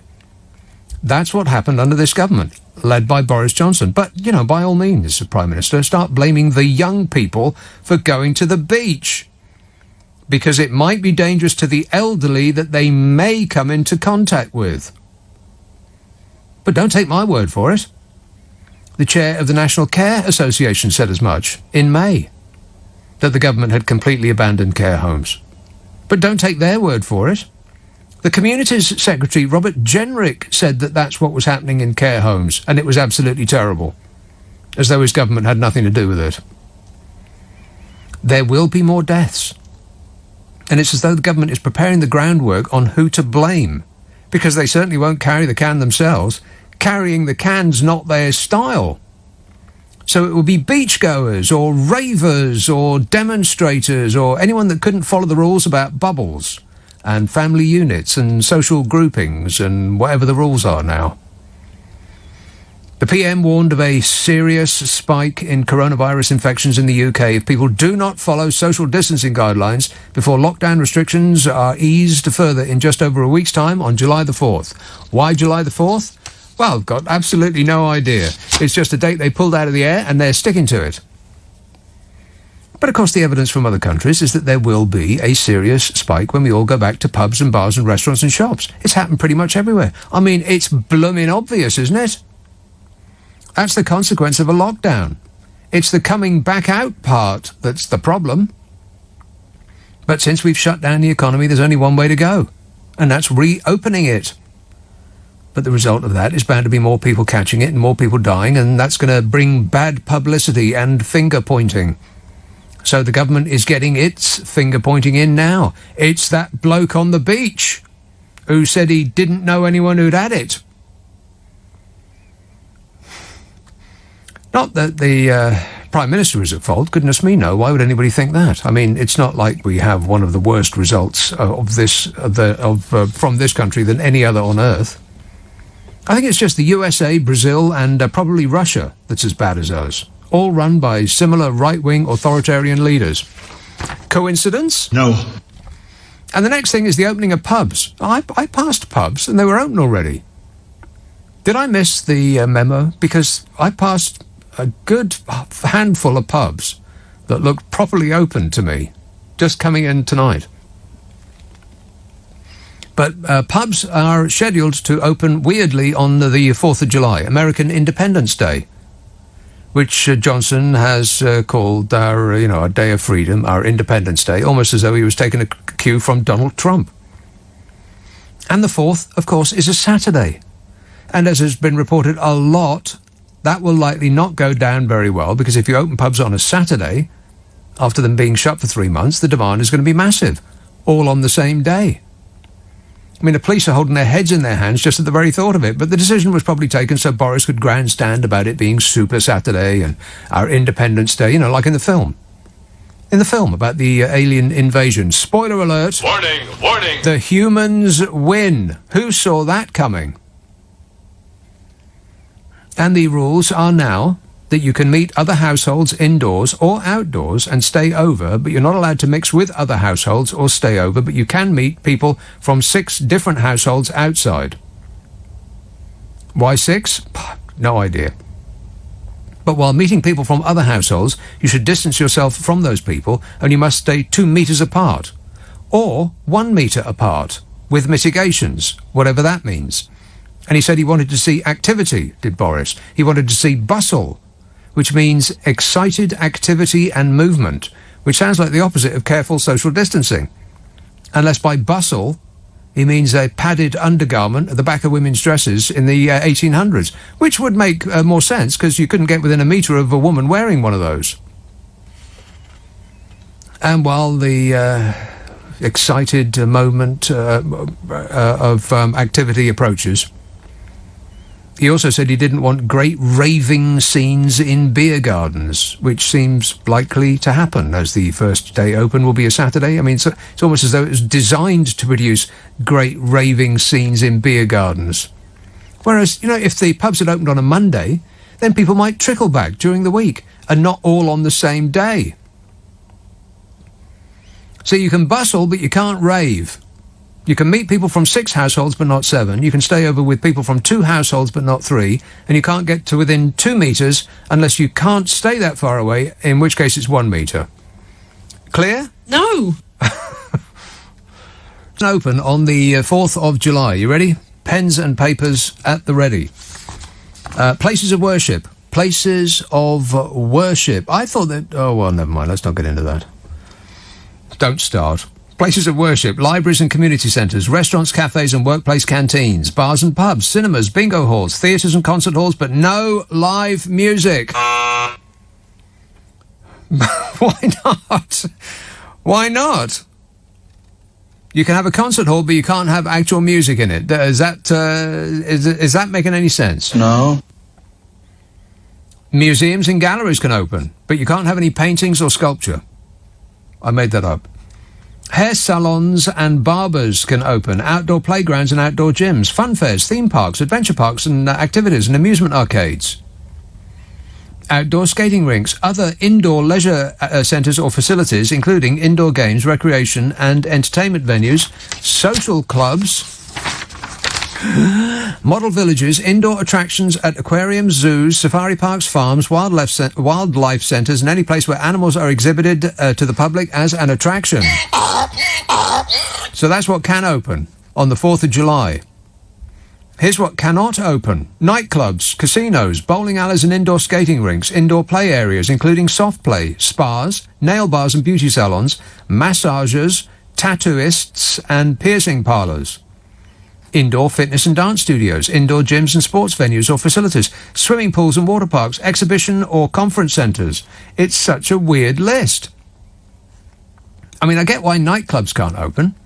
You can't do the disco dancing on a packed floor without passing on the virus and a sexual disease in a lot of cases. Disgusting. And that will mean that raving in fields will be back. Because they will want to start the dance. Just ask Hamilton Bohannon. But why can't you sit next to, why can you rather sit next to a table of strangers in a restaurant, but you can't go 10-pin bowling? I mean, you'd have to wear the funny shoes if you're bowling, but you're not going to catch it from them, are you? Any more than you'll catch it from getting your hair cut from someone bending over your face. Your beautiful face. And why can't you get... Or why can you rather get your hair cut but not your nails? And why are bingo halls allowed to open but not casinos? And why are indoor churches allowed to open but not outdoor water parks? And why community centres but not exhibition centres? Am I hallucinating, or does this just look like they're making this stuff up? Yes. What? Which? Yes, I'm hallucinating, or yes, they're making it up? God, wouldn't it be marvellous if this was an hallucination? Groovy. That would be terrific. Something we could actually come round from. Here's a call in East Yorkshire. Mike. Hi, Nick. Yeah, Desperate Donny's latest outburst. When we picked it up, he's vowed to protect statues of former president and Jesus. Statues of Jesus. There's been a bit of a call saying that Jesus is too white, and in actual fact, Jesus would have been Middle Eastern, Mediterranean colour. I would think so. And well, it's likely when he came from there, isn't it? Yeah, it is. Yeah. And Donny has vowed to protect all statues of Jesus, so he's turning the next election into a religious election. And God's looking down and saying, no, it's okay, Donald, I've got this. Mike, it sounds like you're calling me from a submarine. Oh, I got that. Is that better? No. Oh dear. I don't understand why that is. I'm in the normal place that I call you from, except it's a bit windier. Normal? What's normal about it? Well, I normally call you when I'm taking the dog for a walk. I take the dog for a walk. Is that a euphemism, or are you actually taking a dog for a walk? No, I'm not dogging. I'm taking the dog for a walk. Oh, okay. Well, that's all right then. What kind of dog is it? Yeah, Labrador. Oh, a proper dog. Excellent. I'm glad to hear it. Not one of those handbag dogs. No. She retrieves lots of things I shoot. So Sticks and... Very special. Yeah, right. Okay. Well, as long as you retrieve what it leaves, if you know what I mean. Okay, thanks a lot, Mike. 0345 6060 973. Richard emails, did you see any of Trump's interview with Hannity? Oh, God, no. That'd be like being dipped in poison. Asked a nice, easy question about his priorities for his second term. This was his erudite answer. And, I did see that bit. And it goes on and on and on. Well, people say I've got fantastic hair. People come up to me and they say, sir. They say, sir. You have such fantastic hair. I say, thank you. is about it. And my ratings, did I mention my ratings? Going on about his television ratings. If you had a car crash on television, it would get good ratings. If you had an hour's worth of car crashes on TV, people would watch it. It doesn't mean to say that people support car crashes. You giant orange numpty. Oh, shut up! 0345 6060 973. This text says, the truth is not in journalism, politics or religion. The truth is in the science of yoga. Because, that makes sense. Whoop-dee-dee scoop poop. Exactly. Jan texts, how have you managed to book an appointment with a barber yet? Well, the place that I go is not really a kind of place that does appointments, although they may be forced to now. You just show up, you just walk in, you sit down on the seat and you shut up. And when it's your turn, then you get up and they do the exact same haircut as the person that just got out of the chair. I think that they only do one haircut, which is a little bit disappointing because having grown my hair now for longer than I think I ever have in my entire life without having the attention of a hair wrangler, I'm quite enjoying the idea of it going long. Relive the 1970s. Wouldn't that be groovy? Yowza. But I don't think they do long hair. They just get the clippers out, they do your short back and sides, and that's it. £15, please. How much? Neil texts, what you described about Johnson is lies and hypocrisy. Gaslighting undermines the victim's sense of reality and is different. Maybe I've read that wrong. Shall I try that again? No. What you described about Johnson is lies and hypocrisy. Gaslighting undermines the victim's sense of reality and is different. No, I think it is gaslighting. He keeps telling us things that we know aren't true and insisting that they are. Like we have a world-beating contact test and trace app. It's going tremendously well. No such thing exists. We haven't got one. He said that no country on earth has such an app. Yes, they do. Germany, for instance. German people. Always so perfect. Oh, fabulous. And etc. and so on. I think gaslighting is the new thing these days. It's replaced knowing things. Politicians used to know things. They used to be across their brief. They used to read their the manual on how to do stuff.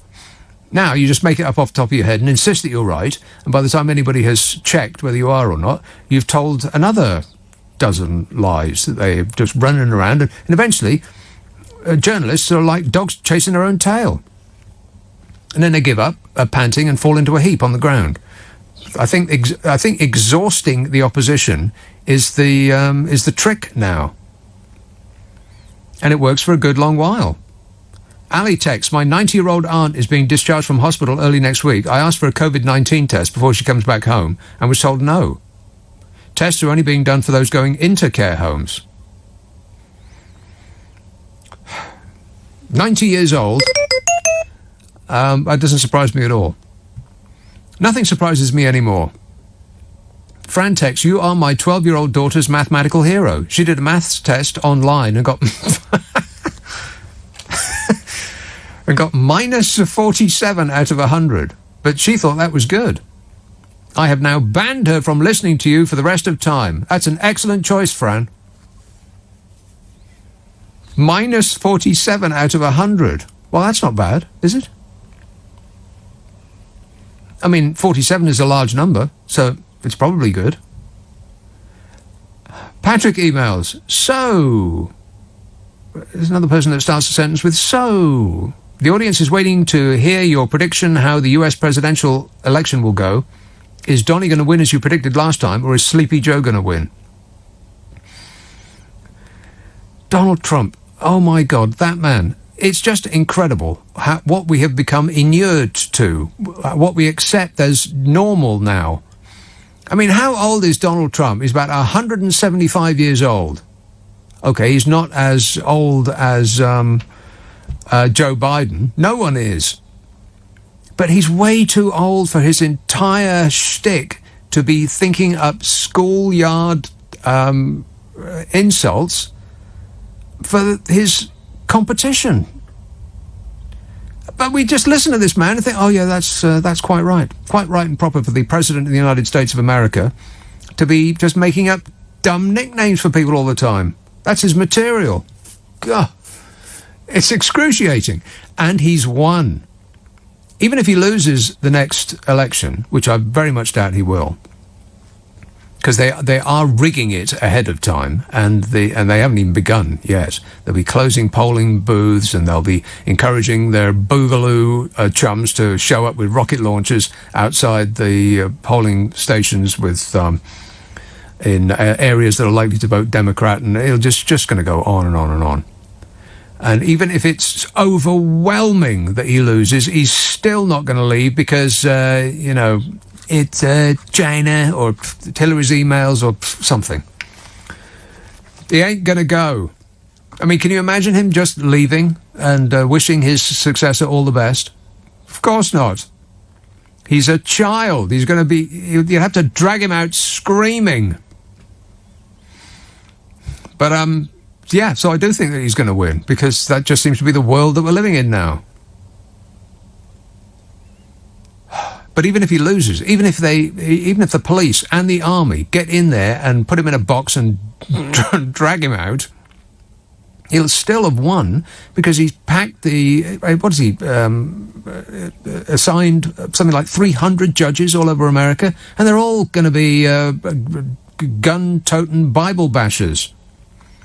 So even when he's gone, Donny will live on. No. In Bromley. Luke. Nick, hi. Very serious topic tonight. Yes. And that is the news that came out yesterday. That there's another spike in coronavirus in Australia, leading to everybody outselling toilet roll. Toilet roll is on the loose again. That's right. So I wonder shelves... if you can get to the bottom of it. Yes, These are the jokes for... Oh, my God, it's a listener with material. Oh, no. Yes, the shelves are being stripped of toilet paper in Australia. Again. They have been wiped out. Oh. Got any more? Well, they've cleaned them up. That was your last one. Thanks, Luke. Australian supermarkets have reintroduced a cap on toilet paper purchases after a rise in coronavirus cases sparked panic buying for a second time. Can you believe this? Since reporting its first case of coronavirus in January, 104 people have died after contracting COVID-19 in Australia. The number of cases is around 7,500.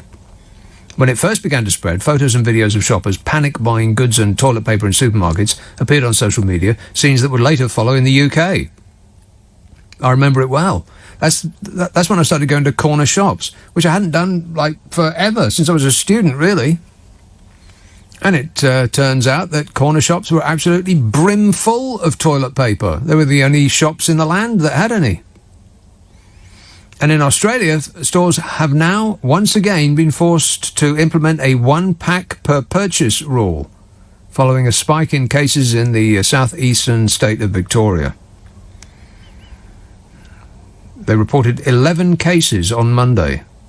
That's a spike. We'd be having parades celebrating our success if that's the kind of numbers we were dealing with here. 11? That's what caused people to go and strip these shelves of toilet paper. Blimey. Well, anyway, that is a story that I've heard quite a lot. Demand is not at the same level as it used to be, says one supermarket. The company has, however, ordered an extra 650,000 additional packs of toilet paper, 30% over its usual amount. Well, but people are producing 30% over their usual amount, so it's appropriate. This says, if you're a film buff, you'll know where the term gaslighting comes from. And I'm not a film buff, and I didn't know where it came from, so I just looked it up, and apparently it's from a film called Gaslight. The clues in the word. Lucas texts, is wearing a croc with socks a good social distancing method? Absolutely, yes. As is wearing sandals with socks. Martine tweets, this government is even more ambitious than the previous one, who failed at running a ferry company. Well, it's not entirely what happened, but, more or less. They're now going for a space race using satellites that are too low of an orbit to be useful in any way other than broadcasting pizza delivery adverts. Yeah, did you... maybe I'll get to that in a while. It's just amazing, the stuff that's happening. North Fulham, Martin. Thanks for taking my call. Well, thanks for making your call. Now, you said to a listener who called in saying they'd been walking their dog, whatever that means, that they'd be walking a Labrador, and you said that's a proper dog. A proper dog, yes. So I'd like to know what... Oh, so I don't know whether you... so that doesn't mean... So that means you want a dog that's big. So Yes. Woof, woof, or Well, it looks like a dog. Looks like a dog, sounds like a dog, and smells like a dog, most importantly. What, rather than a Pomeranian cat or something? Yeah, one of those little yappy things. Yeah, why would anybody buy a little yappy dog? That Or insects. Yeah. Oh, okay, fine. Then I'm a bit of a cat person myself. A bit of a cat person? Well, I like some dogs, but in fact, I probably like some of the dogs that you don't think are proper dogs. No, well, they're not proper dogs. I mean, in fact, there should be a different name for them. Well, if you're going to go on an airplane, you're going to take a carry-on bag, you put it in this receptacle that measures the size of your bag, and only then can it be described as a carry-on bag. Well, the same thing should apply to dogs. If it's smaller than a certain amount, then it should be called something else. I think I'll get myself a Newfoundlander then. Yeah. Yeah. OK, don't waste another moment. Thanks a lot, Martin. 0345 6060 973. Miss UN Owen tweets, I work in a pub which will be open next Saturday. It's going to be horrific. I'm praying it rains, but no live pub music. Hurrah! Yeah, they won't have live pub music. Neither, really, will they have music. I thought that was out as well. Because music makes people speak louder. It also, psychologists will be ahead of me here, it makes people drink faster. As does not being able to put your drink down anywhere. That's why a lot of pubs don't have tables much, and they don't have shelves, so you stand there yelling over the music and holding the drink in your hand, and it just makes you drink much, much more quickly, which makes you spend more money on pints that cost £5.50. What? That's the reason I'm not going back to a pub. How can a pint of beer be £5.50?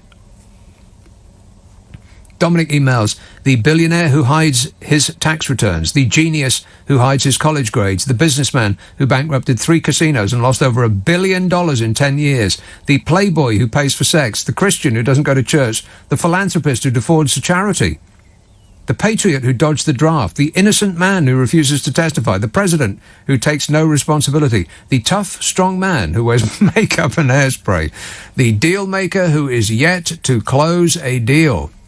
I think they're talking about you, Donny. Oh, shut up! Here is Glasgow. Craig. Good evening, Nick. How are you? Good, thanks. It's been a great show so far, but it's still in its infancy. There's so much time to go. Oh. No, I think, I can't help but think to myself over this past week and everything that's been going on with the people not really abiding by rules and going to beaches and stuff. It's for me, there's a simple reason behind it. It's because Boris Johnson has lost his authority. He lost it about a month and a half ago. Probably even before that, but especially then because, for one, nobody understands what he's saying. He's telling people to be careful, whilst at the same time saying he's desperate to get back to the pubs himself and have a pint. Yes. And, he wants the bustle back. And also, the other thing people are looking at and thinking as well, why should we listen to the words you're saying? You were happy for your visor in the thick of this to go a wee trot to Barnard Castle. When Gollum went to Durham, yes. Exactly, but this is why I think when you look at Scotland, actually, a lot more people in Scotland are abiding by the rules than in England. Most people in Scotland are pretty much, barring the odd, miscreant, miscreant, are listening to what Nicola Sturgeon. Well, now let me ask you a question about this, Craig. What's the weather been like? The weather here has, uncharacteristically for Scotland, been glorious. It's been. What? I actually have a theory, because in recent weeks I have noticed that the news and the weather news has been telling us quite a lot to expect that we're going to have bad weather and bits of rain and this is going to happen, but then it's been like 20 degrees. I think that's a deliberate ploy. I think they're doing that so that people think it's going to be raining and they don't go out. Make no plans, right. Yes, and don't make any plans. It sounds a bit conspiracy theories, but you know, I've never known the weather. It gets it wrong, but I've never known it get it wrong quite as often as they have been. Really? Recently, especially up here. But the weather's been great, but people have still been doing a bit. Yes, some people have been meeting in gardens, but I think it's because the message up here is clear. You know, and I'm not a fan of the SNP, but when Sturgeon stands at a podium and tells us what's happening, I actually understand what she's saying and know what she means. Right. When Boris stands up, the medical advisors beside him don't even know what he means. So what chance that any of us have? That's the real problem. Well, so what are your rules and regulations now? What are you allowed to do? Well, rules and regulations I suppose are similar-ish to England. Sturgeon did, at the end of last week, increase the amount of people you were allowed within your social bubble and allowed the amount of people you could meet. We've only just this week introduced that and this is the key thing, that one person can go and visit someone and stay overnight, but only for one night. Yeah, no touching. Well, yes.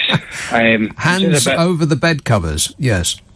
Bizarre, but it's still by and large, people up here are not quite there where we want to be doing that. I think most people here are happy with just meet in a garden, be outside, stay at a distance. I had to laugh as well when Boris said, we're going to reduce social distancing to a metre, because, I don't know about you, Nick, I don't really want people standing more than a metre close to me. Never, anyway. ever. So yeah, unless unless we're having a personal interface with each other. Disgusting. Yeah, nobody gets to within a metre of anybody in this country unless they are, practically engaged.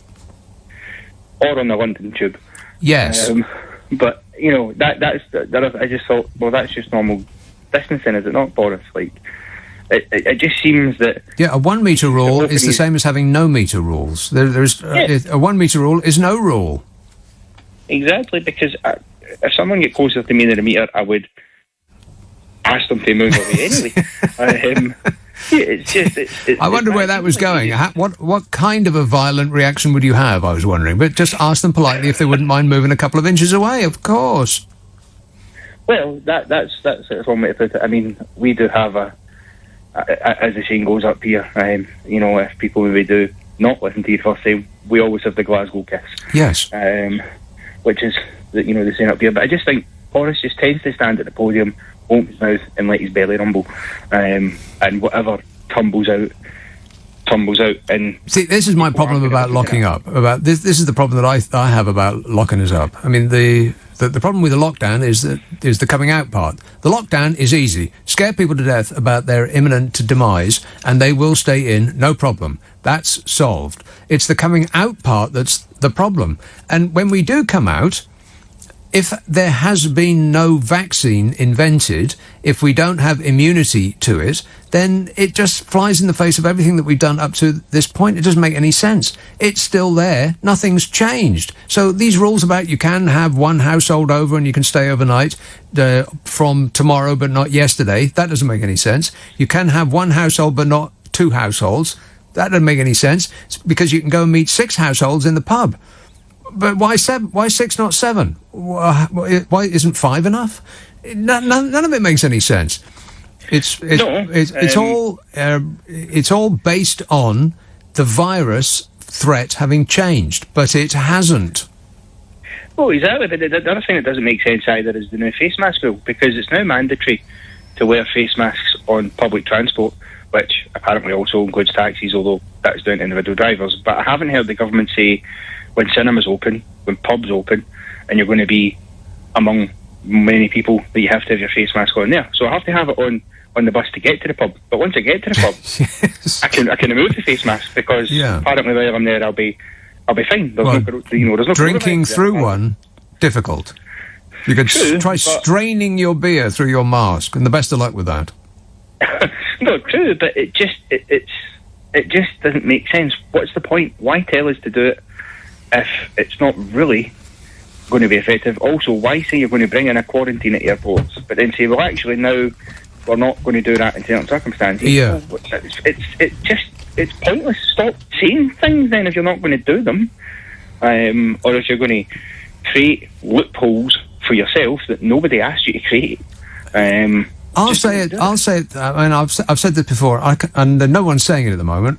But apart from me, I don't think what we should have done from the very beginning is just given everybody a mask. Now, I know that there was a problem with masks, and somebody should pay dearly for that because it's not as though the government didn't know. They were told, their own government told the government that we had a problem with a lack of PPE last year, and they didn't do anything about it. So that should have been fixed. If it had been, we would all have worn masks, and there wouldn't have been a lockdown. We should have done a Sweden, but a Sweden plus, because even in Sweden they didn't insist that everybody wore masks. And what you see in America, because now it's like a political ideology about wearing masks. Either you're with Donald Trump and you're a patriot and you don't wear a mask, or you're a loser. Treasonous libtard, and you do wear a mask, and the states that do wear masks magically have less of an infection rate than those that don't. Gosh, it's almost like masks work. Well, they do. The thing is, I mean, I suppose if you're with Donald Trump, you don't wear a mask and you inject bleach. That's his solution. Yeah. So, I mean, I don't know if people want to do that. They're right. Well, they won't die of coronavirus, but they will die of the bleach they've just. Well, maybe. Well, you don't know. Give it a go, and to tell me how. Durac? Yes, sadly, yes. Celia texts, "Dearly beloved Nick, your conversion table from centigrade to Fahrenheit is adorable." What? Far more accurate than anything that this government can manage. Well, that's true. But I'm thinking about taking offence at the word adorable. J texts, "Where I live in Essex, the hairdressers are just pulling up or pulling the shutters up and down and people in and out. So much for July the 4th. Yeah, people have started already. Because why wait till July the 4th? I mean, what's so magically special about July the 4th? Is it going to be significantly different from now? Is the virus just going to disappear by July the 4th? Is it going to be safer out there on July the 4th? I don't get it. I think people are ignoring... Well, not everybody, of course, but I think a lot of people are ignoring it, because I saw pubs open on the way here, and I know that that's not allowed. Or is it? I can't remember. I just can't keep track of what is okay and isn't. Ashford, hello, Pete. Hello, Nick. Thanks for taking my call. Pete. I've had a bit of a strange day today. I woke up this morning. Oh, it sounds like a blues song. Well, I woke up this morning. And I've been poisoned by Donald Trump all day. Right. It started off, I was watching the Discovery Channel, and it was about the Yukon Valley and gold mining. Mm-hmm. And then it just randomly come across how it was Donald Trump's grandfather had made the family fortune, which was he rented his shed out to gold miners, and then made his real money in prostitution. Really? Yeah. Really? It was on the Discovery Channel, so it is a fact, it sounds like a fact to me. It's not. Even if it's not true, it doesn't mean to say it's not a fact. Absolutely, but it is a fact. It then moved on to, I watched another programme which was about this Bulgarian woman called Baba Vinga. And she's like a modern-day Nostradamus. She didn't know Donald Trump, obviously. She died in 1996, I think it was. But she claimed the President of America would have a brain disease in 2020. Which I found even more humorous. Yeah, which prevented him from lifting a glass of water to his lips, perhaps. Indeed.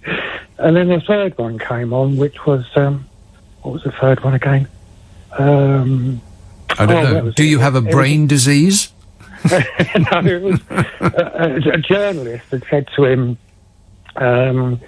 if you succeed in becoming the president again this year, yeah, are you prepared to release details on Area 51 and UFOs? Oh, right. And he winked at him and said, "Yes, I know a lot about that." Nobody knows more about that than me, believe me. Believe me, believe me, believe me, believe me, believe me, believe me, believe me. Okay? If he says believe him, don't believe him. He doesn't know anything about it at all. There's probably nothing to know. Aliens have not landed on this planet. If they had, we'd know about it by now. And then the spookiest one, it didn't actually have anything to do with that thingy, but it was a mathematical question for you. Uh-oh. I know. But someone, I found out just after watching Donald Trump all day, which I was a bit more freaked out by, was if you add how old you are today, this year, yes, if you're 50 or however old you are, mm-hmm. and then you add your year of birth, yeah, everyone in the world adds up to 2020. Oh my God. You are freaking me out. Sorry about that, Nick. But it is a fact. But that does sound like a fact to me, yeah. Even if I'm not going to check it, I refuse to check because that sounds like homework, and I don't do homework at the weekend, or in fact, ever. But leave it with me, and I'll look it up later. Thanks a lot, mate. 2020. Yikes. Yeah, it sounds correct to me. The President of the United States of America with a brain disease. No, that doesn't sound likely. Bing bong. On the other hand, Trevor emails, I'm blind, so I drove a car to see if it would help with my vision. I crashed. Did I use the wrong car? Craig says, can you pop downstairs to the other studio with the cameras and do your Donald Trump impersonation so we can see you in action? I do have to do the arms, you know, the hands. It's like he's playing an invisible accordion. You just, I do sort of, it's impossible to do it without taking on a bit of his persona, which is, you know, an alarming place to be. Archie texts, if you need a haircut, then join the army. They do exercise classes too. Well, I know I don't. I tried it a couple of times, but it's just, exercising at home is just something that people don't do. How do you exercise at home? There's so much else to do. You think, well, I could exercise now. Because there's billions of little videos that you can watch on your phone, and, you know, you can just join in. And I did. I joined in on one of them, and, you know, I picked the beginners list, and I did my knee in and my shoulder. Ow! Stop whining. It was very, very painful. And so that stopped me. That gave me a pretty good excuse not to do it for about a month. And then I started doing it again, but, oh, you know what? 3 o'clock comes around, you think, well, okay, I'll do it now. But then maybe I should just have a cup of tea and a biscuit. I'll think about doing it. So that's what I've been doing, thinking about doing it. So that's an excellent idea, Archie. I'll join the army. What could possibly go wrong? Phil tweets, could you please tweet a photograph of your glorious Barnet? Dog nose we could all do with a good laugh. Yeah, it's looking a bit like the hairstyle that I used to have in school in the 1970s. Just a mess, which is flicking up now at as it's reached my shoulders, or my collar, more accurately. It's not quite that long. Yeah, it flicks up. I look ridiculous. Let's get back to it. Yes, thanks for that, Zora. Now I don't need to watch Match of the Day. All of that time I've saved. Damn it! This email says, I have a golden cocker spaniel called Whiskey. When his hair gets long, he has a blonde patch on top of his head. I sometimes talk to him by doing an impression of Donald Trump. Well, an impression of me doing an impression of Donald Trump. He normally is quite happy when I do this, but sometimes he looks worried. Right. Well, if anything changes with your Cocker Spaniel, please let me know straight away. I'm very, very interested. Simon texts, £15? Where'd you get your haircut? A chip shop? Rude. I've got to pay £42, and that's with a discount for being a regular, says Simon. What does he do for £15? Just put a bowl on your head and cut round it. The product for my hair costs more than that, says Simon. I used to pay a ridiculous amount of money to get my hair done. It just kept going up and up and up and up and up. And you've got to remember that if it's a ridiculous amount to start with, you've then got to give them at least 10%, because otherwise you look like a cheapskate. And it just got to be a stupidly large amount. So I thought, right, forget this. I'm going to go to the local barber, of which there are billions. It's like the only thing in the high street that's not a coffee shop is a barber's. Very suspicious. I thought, this is a money laundering racket. I mean, there's just so many barbers where I live. It's just ridiculous. There's more barbers than there are heads. And so I thought, this is a cash business. It's probably the Russians, a money laundering racket for Russian oligarchs, something like that. I expect that that's probably true. It's rootin', tootin', shootin', Putin. Must have something to do with Vladimir Putin. But anyway, they charge £15, which seems completely reasonable, considering what I look like. Nobody cares what I look like, is what I thought as I went in, nervously, having spent way more than £15 for most of my adult life on getting my hair cut in stupidly large amounts. I thought, for 15 quid, what on earth am I going to look like? And I came out and I couldn't tell the difference between the haircut that was £15 and the one that was an enormous amount more. I'm not going to tell you how much it was, because it's embarrassing. A huge amount. But at least you got a magazine. And a free coffee, he said, waggling his fingers in the air to denote inverted commas. Nothing free about it. Marylebone. Adnan. Hey, Nick. Adnan. Hi. Firstly, I just wanted to say thank you for being one of the few journalists who actually speaks sense. I'm not a journalist, all crazes. But thanks. Broadcaster. Yeah, all right. More or less. More or less. I'm a talk show host, but I appreciate it. Thank you. Yeah. You're welcome. I wanted to make a few points. I think the first point was I totally agree with you that history will show that we completely overreacted to this virus, or yes. at least our actions were disproportionate to what happened. Yeah. But I think, unfortunately, that may not happen, because I think the government will continuously censor sensible comments. I mean, you see a change in how people can, what they can post, what they can say, and what they can't. Really? So, where? What do you mean? Well, I mean, for example, the 5G thing that went on a month ago is stupid. It's ridiculous. We all know that. But it was censored. And How do you mean? What was censored about it? Well, I think there were posts that were taken down from social media that were basically putting forward theories about how 5G causes the virus. Right. And I think Twitter and Facebook and these sort of places all took them down, and the government was censoring certain broadcasters, journalists. Whatever. Were they? Yeah, you've got to look it up. Well, I will not look it up. I know you won't look it up, but it's crazy. But I wanted to say, the main point was, I think this whole lockdown is completely nonsense as well. I think in terms of coming out of this lockdown, either you have a lockdown or you don't. Yeah. Where we are now is, we'll think about it on the 4th of July and we'll start easing restrictions. There's absolutely no difference between now and the 4th of July. No. There's no cure none for that this I can virus. see. No. No. So, in a way, I think that the government and people that have followed their advice are so invested in this coronavirus, and the fact that they're so scared that this would kill them and this is a silent killer, etc., that they're buying into this. And the statistics are completely the opposite. You've got less than 1% chance of dying of this.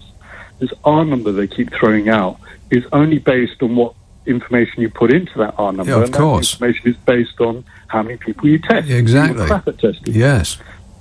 So, I think you're absolutely spot on, and it's really refreshing to hear this, because every other broadcaster, journalist, it's all doom and gloom. I think the government have got this completely wrong. Fortunately, there is Sweden. There is one country that thought, you know what, we're not going to go down the same road as everybody else. We're going to go our own special Swedish way. And they have not had as bad a result as we have. And their economy is actually increasing in value, not decreasing. It isn't plummeting through the floor. They actually had a good last month, I think. They had an uptick in their GDP, whereas we are looking at a disaster from now until the end of time. So there is Sweden, fortunately. The other reason that I think that in the future people will look back on this and think it's the biggest overreaction to anything in history is, surely this is not the last virus we will face.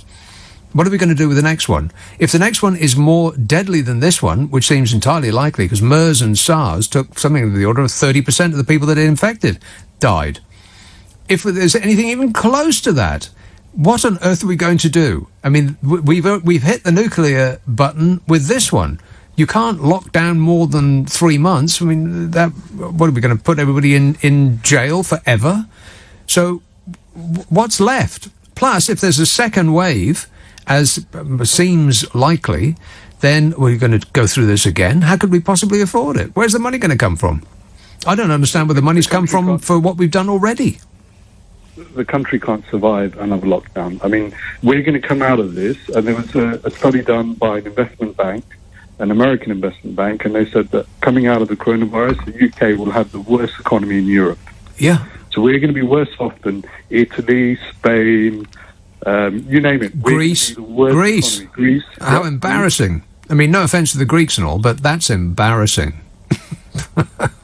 And people are still wanting to have a lockdown. I think you should take away furlough, if we took away furlough, pensions and benefits, I tell you what, people would be saying, forget about lockdown, we want to go back to work, or we want the country back to where it is. Well, that seems a bit extreme. I mean, if you have frightened people to death to send them indoors, it seems unreasonable to expect them to just bounce out on your instruction. It just seems to me, and I know it's too late for all this, so it's pointless really saying it, but what we should have done is distributed, not even masks, if we distributed ventilators, not that kind of that you get in a hospital, but no, not ventilator, a respirator, which is a sort of a turbo mask. It's essentially masks, as far as I'm aware, to stop you giving what you've got to other people.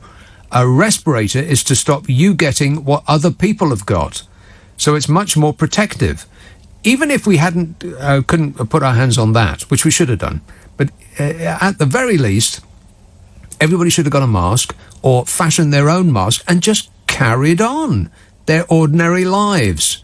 And it seems likely to me that we would have fewer deaths doing that, and we wouldn't have tanked the economy with everything that's about to happen with that. Because don't forget, a recession causes deaths.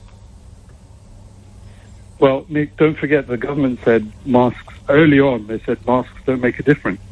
And I lived in Asia, and I can tell you the reason why in Asia people wore masks. There were two reasons. One was pollution, and the other one was if they were ill, they would put a mask on so they wouldn't spread their germs to everybody else in society. That's the two reasons why they wore masks or wear masks in Asia. Yeah, Asian tourists walk around London, not just now, of course. I mean, before the virus, you see it all the time. Asian tourists walk around London with masks on, and gosh, how we thought that was amusing. Not anymore. I think it's about time that the government owned up and said, look, we've messed up on these things. If they really want people to get back and the economy to get back, they've got to start feeding information to people saying, look, the chances of you dying of this are very slim. They're on par with catching... Well, you know what else is very, very slim? The chances of the government admitting that they've made a mistake. Yeah. Wait a minute. No chance. All right, good work. Thanks a lot, Adnan. 0345 6060 973. This text says, you need to buy Vit D3. It's easier to digest. What does that mean? What's Vit D3? Sounds like a vacuum cleaner. I can't swallow a vacuum cleaner. This one says, if Donny doesn't win the next election, I'd like to know who you will take the mickey out of. Well, that's... Yeah. Well, Joe Biden is not very easy to imitate. But he is easy to take the mickey out of, he being so incredibly old. I mean, the man looks like he's been freeze-dried, doesn't he? I said it yesterday, so I'll say it again. I'm going to repeat myself now. Oh, no. It looks like they just pulled him out of a pyramid. That's how old Joe Biden looks. Why did it have to be him? He keeps screwing up all the time. I mean, age is a positive in a leader up to a certain point, and then it starts to work against you. Joe Biden, 120 million people have not died in America. Quote Crocodile Dundee, that's not a spike, this is a spike. It's a good long while since I've seen that film, but yeah. I remember it was amusing. Mark texts, Nick, how will you feel spending over £5 for a pint sitting outside a pub on a bench in the sun? Nick, how will you feel spending over £5 for a pint sitting outside a pub on a bench in the sun? Oh, I see what you mean. As opposed to inside, enjoying the smell and the sticky floors. I prefer it. Better still, don't sit on a bench outside the pub. Sit on a bench on the other side of the road with a 4-pack of lager that you just bought from the supermarket. You could buy 4 pints for the same price as you can buy 1 pint in a pub. Why would anybody do that? It just blows my mind. £5. I mean, it's more than £5 in most places in town. £5.50. That means that 2 people having 2 drinks have, between them, spent £22. That's insane. £22. You could get a holiday in Morecambe, a 3-piece suit and a chip supper for £22. Wanstead. Hello, Sophie. Oh, hello, Nick. How are you? Great, mate. I phoned up about gyms, but... About gyms, yeah. About gyms, but about here, I've made an appointment with my hairdresser on Saturday online. Oh. Actually, I think it will just be so much chaos. I'm going to cancel it and wait a while. Yeah. I mean, can you imagine how tired they'll be? They'll be working like 12 hours continuously. There's so many people. There'll be so much hair in there apart from anything else. I mean, they won't be able to get in the door. He never works beyond 4:30, and I noticed on the schedule he's working till 8 o'clock. Yeah, I bet. So cramming the people in. Yeah. I think I'll leave it for a while, but I've never had my hair this long. I just thought awful. It's amazing how a little bit of grooming makes you feel better. Well, I can't wait to get rid of it because it's just so hot. I mean, it's just been baking hot. It's like my head's been on fire lately. Exactly. But I've managed to perfect how to cut my fringe myself. Really? I haven't touched it. I have not touched a hair on my head for months now. No, I'm so glad I did. Otherwise, I really would look like Dougal, like I said before. But my hair's so long that it's touching parts of my neck, and I keep thinking that that I've got spiders on me. That's the first thing that goes through. That's the first thing that goes through my mind. Oh my God, there's a spider on my neck. Oh no, it's my hair. And then the long strand falls on your arm, and then you jump because you think something's crawled on you. It keeps going in my eyes as well. It's driving me insane. But I'm not going to go back on the first day that they're open. Definitely not. I'm going to have to wait another week or so. I've waited this long. I can wait another week. It's called delayed gratification, isn't it? I suppose so, yeah. But it's also called not going when the person who's going to be doing it is tired off their feet. Exactly. So I don't want Edward Scissorhands cutting my hair. I want them at their best.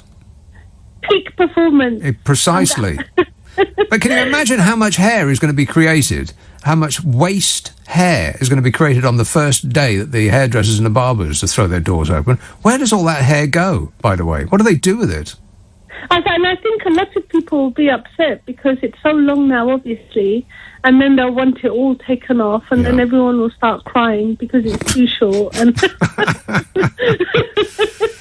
then say to him, half an inch at a time, Tony, half an inch at a time. No, I think that people like me are going to be thinking, you know what, I haven't had hair this long since the 1970s. I think I'll try it like this, which means that the haircut itself is going to take longer, because just going over somebody's head with a pair of clippers and making it really, really short, that's quick, right? But trying to style it while it's long, I've never done it, but I would assume that there's a little bit more to it than that. And so people are going to be taking longer and they're just going to be exhausted. And no, it'll be a nightmare. Don't go on the first day. No, I won't. I'll cancel it tomorrow. And ladies, there are.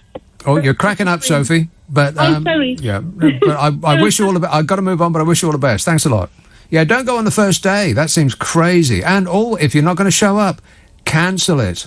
Be polite. Be polite. I said that. This says, Ian, did you hear? Ian says, did you hear about the K-pop stans? Stans? What are stans? Those pesky kids, he says, who reserved tickets for Trump's rally and also hijacked the White Lives Matter hashtag from the racists on Twitter. Cheeky and hilarious. People power, similar to your theory of using the internet to close down a company. Well, you know what suffered greatly was Facebook. That moon-faced creep who runs Facebook is a little less rich than he used to be. Now he's only got something like $80 billion. How will he get by? Here comes the information. Stans are like fans, super fans. Well, why are they called stans?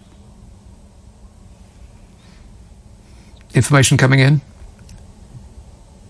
TD, they, I. Pick one.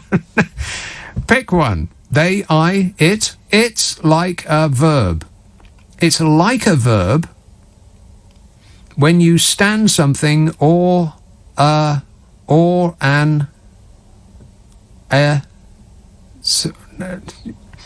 when you stand music, political figures, ideas, full stop. Okay, this makes no sense at all. Stop typing. I mean it. You're rubbish at this. 0345 6060 973. Rich text £5.50. Wowzers, makes Steve's Barbers look cheap at £4.50. Well, the pints are £5.50. Steve, you're talking about Steve Allen. Steve Allen gets a £4.50 haircut. What? I said that. Steve Allen does not pay £4.50 for his haircut. And if he does, I bet he doesn't roll up in his Bentley for a £4.50 haircut. That's ridiculous. And I'll tell him that when I see him. Let's have a call in. Oh, no, wait a minute. What time is it? Wembley Park. Christoph. Hi there, Nick. Hello there, Christoph. I trust your mum's okay. Yes. Good. Actually, I wonder if the reason Steve Allen can afford a Bentley is because he gets his £5.50 haircut. Yeah, that's right. Yes. Yeah. Also, I think you might find that drinking a 4-pack of lager on a bench in the street could be considered a public order offence. Well, it may be, yeah. But just to get a bit more serious, I was a bit shocked that you and Adnan seemed to be in agreement that we'd overreacted to the coronavirus, or that history would think we'd overreacted. Yeah. You don't think so? I mean, how easy it seems to be to forget that about around 42,000 people have died of the virus. Yes. And, the excess deaths, another 10 or 11,000. That's right. But this is after what we've done. Yeah, because we underreacted or reacted inappropriately. Well, look at Sweden. I mean, but fortunately, there is a country that didn't do this. They're called Swedish people, always so perfect. And they haven't had as bad a time of it as us. And their economy has not been obliterated because they didn't stop going out.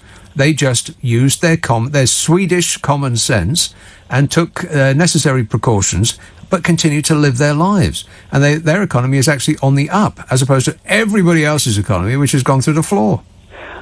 Well, I certainly agree that our reaction was the wrong one. Yeah, we got everything wrong. Given that when we started to react, I think the beginning of it was okay. I think for about a week, we had a sort of, at least on the surface, a Swedish style thing. Don't go to pubs too much. Or take it on the chin. Or be sensible when you go to pubs. Yeah. And that didn't seem to be working. So then the kind of pubs were ordered to close.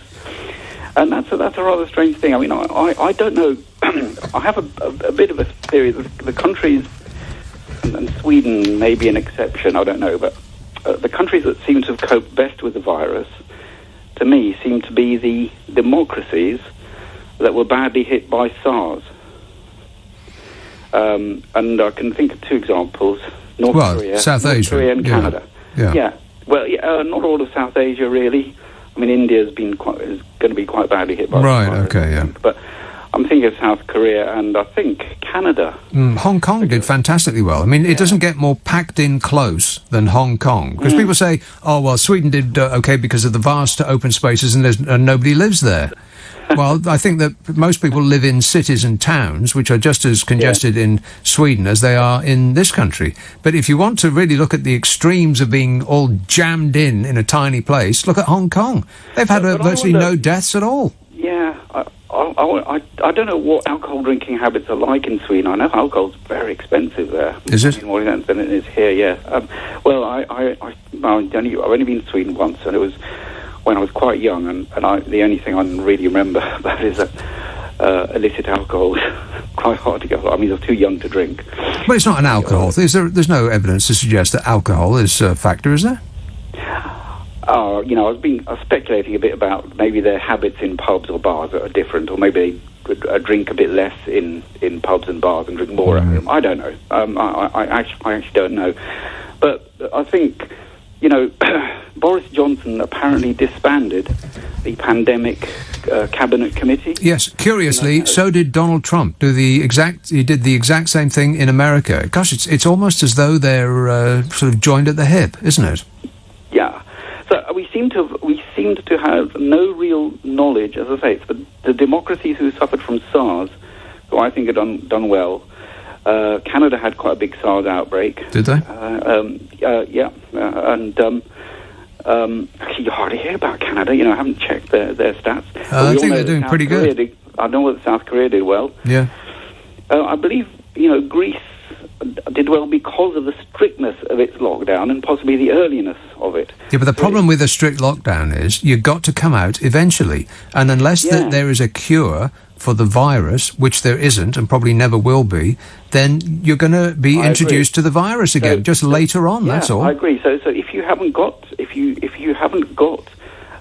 good stocks of PPE, in fact, it is just good stocks of PPE, basically.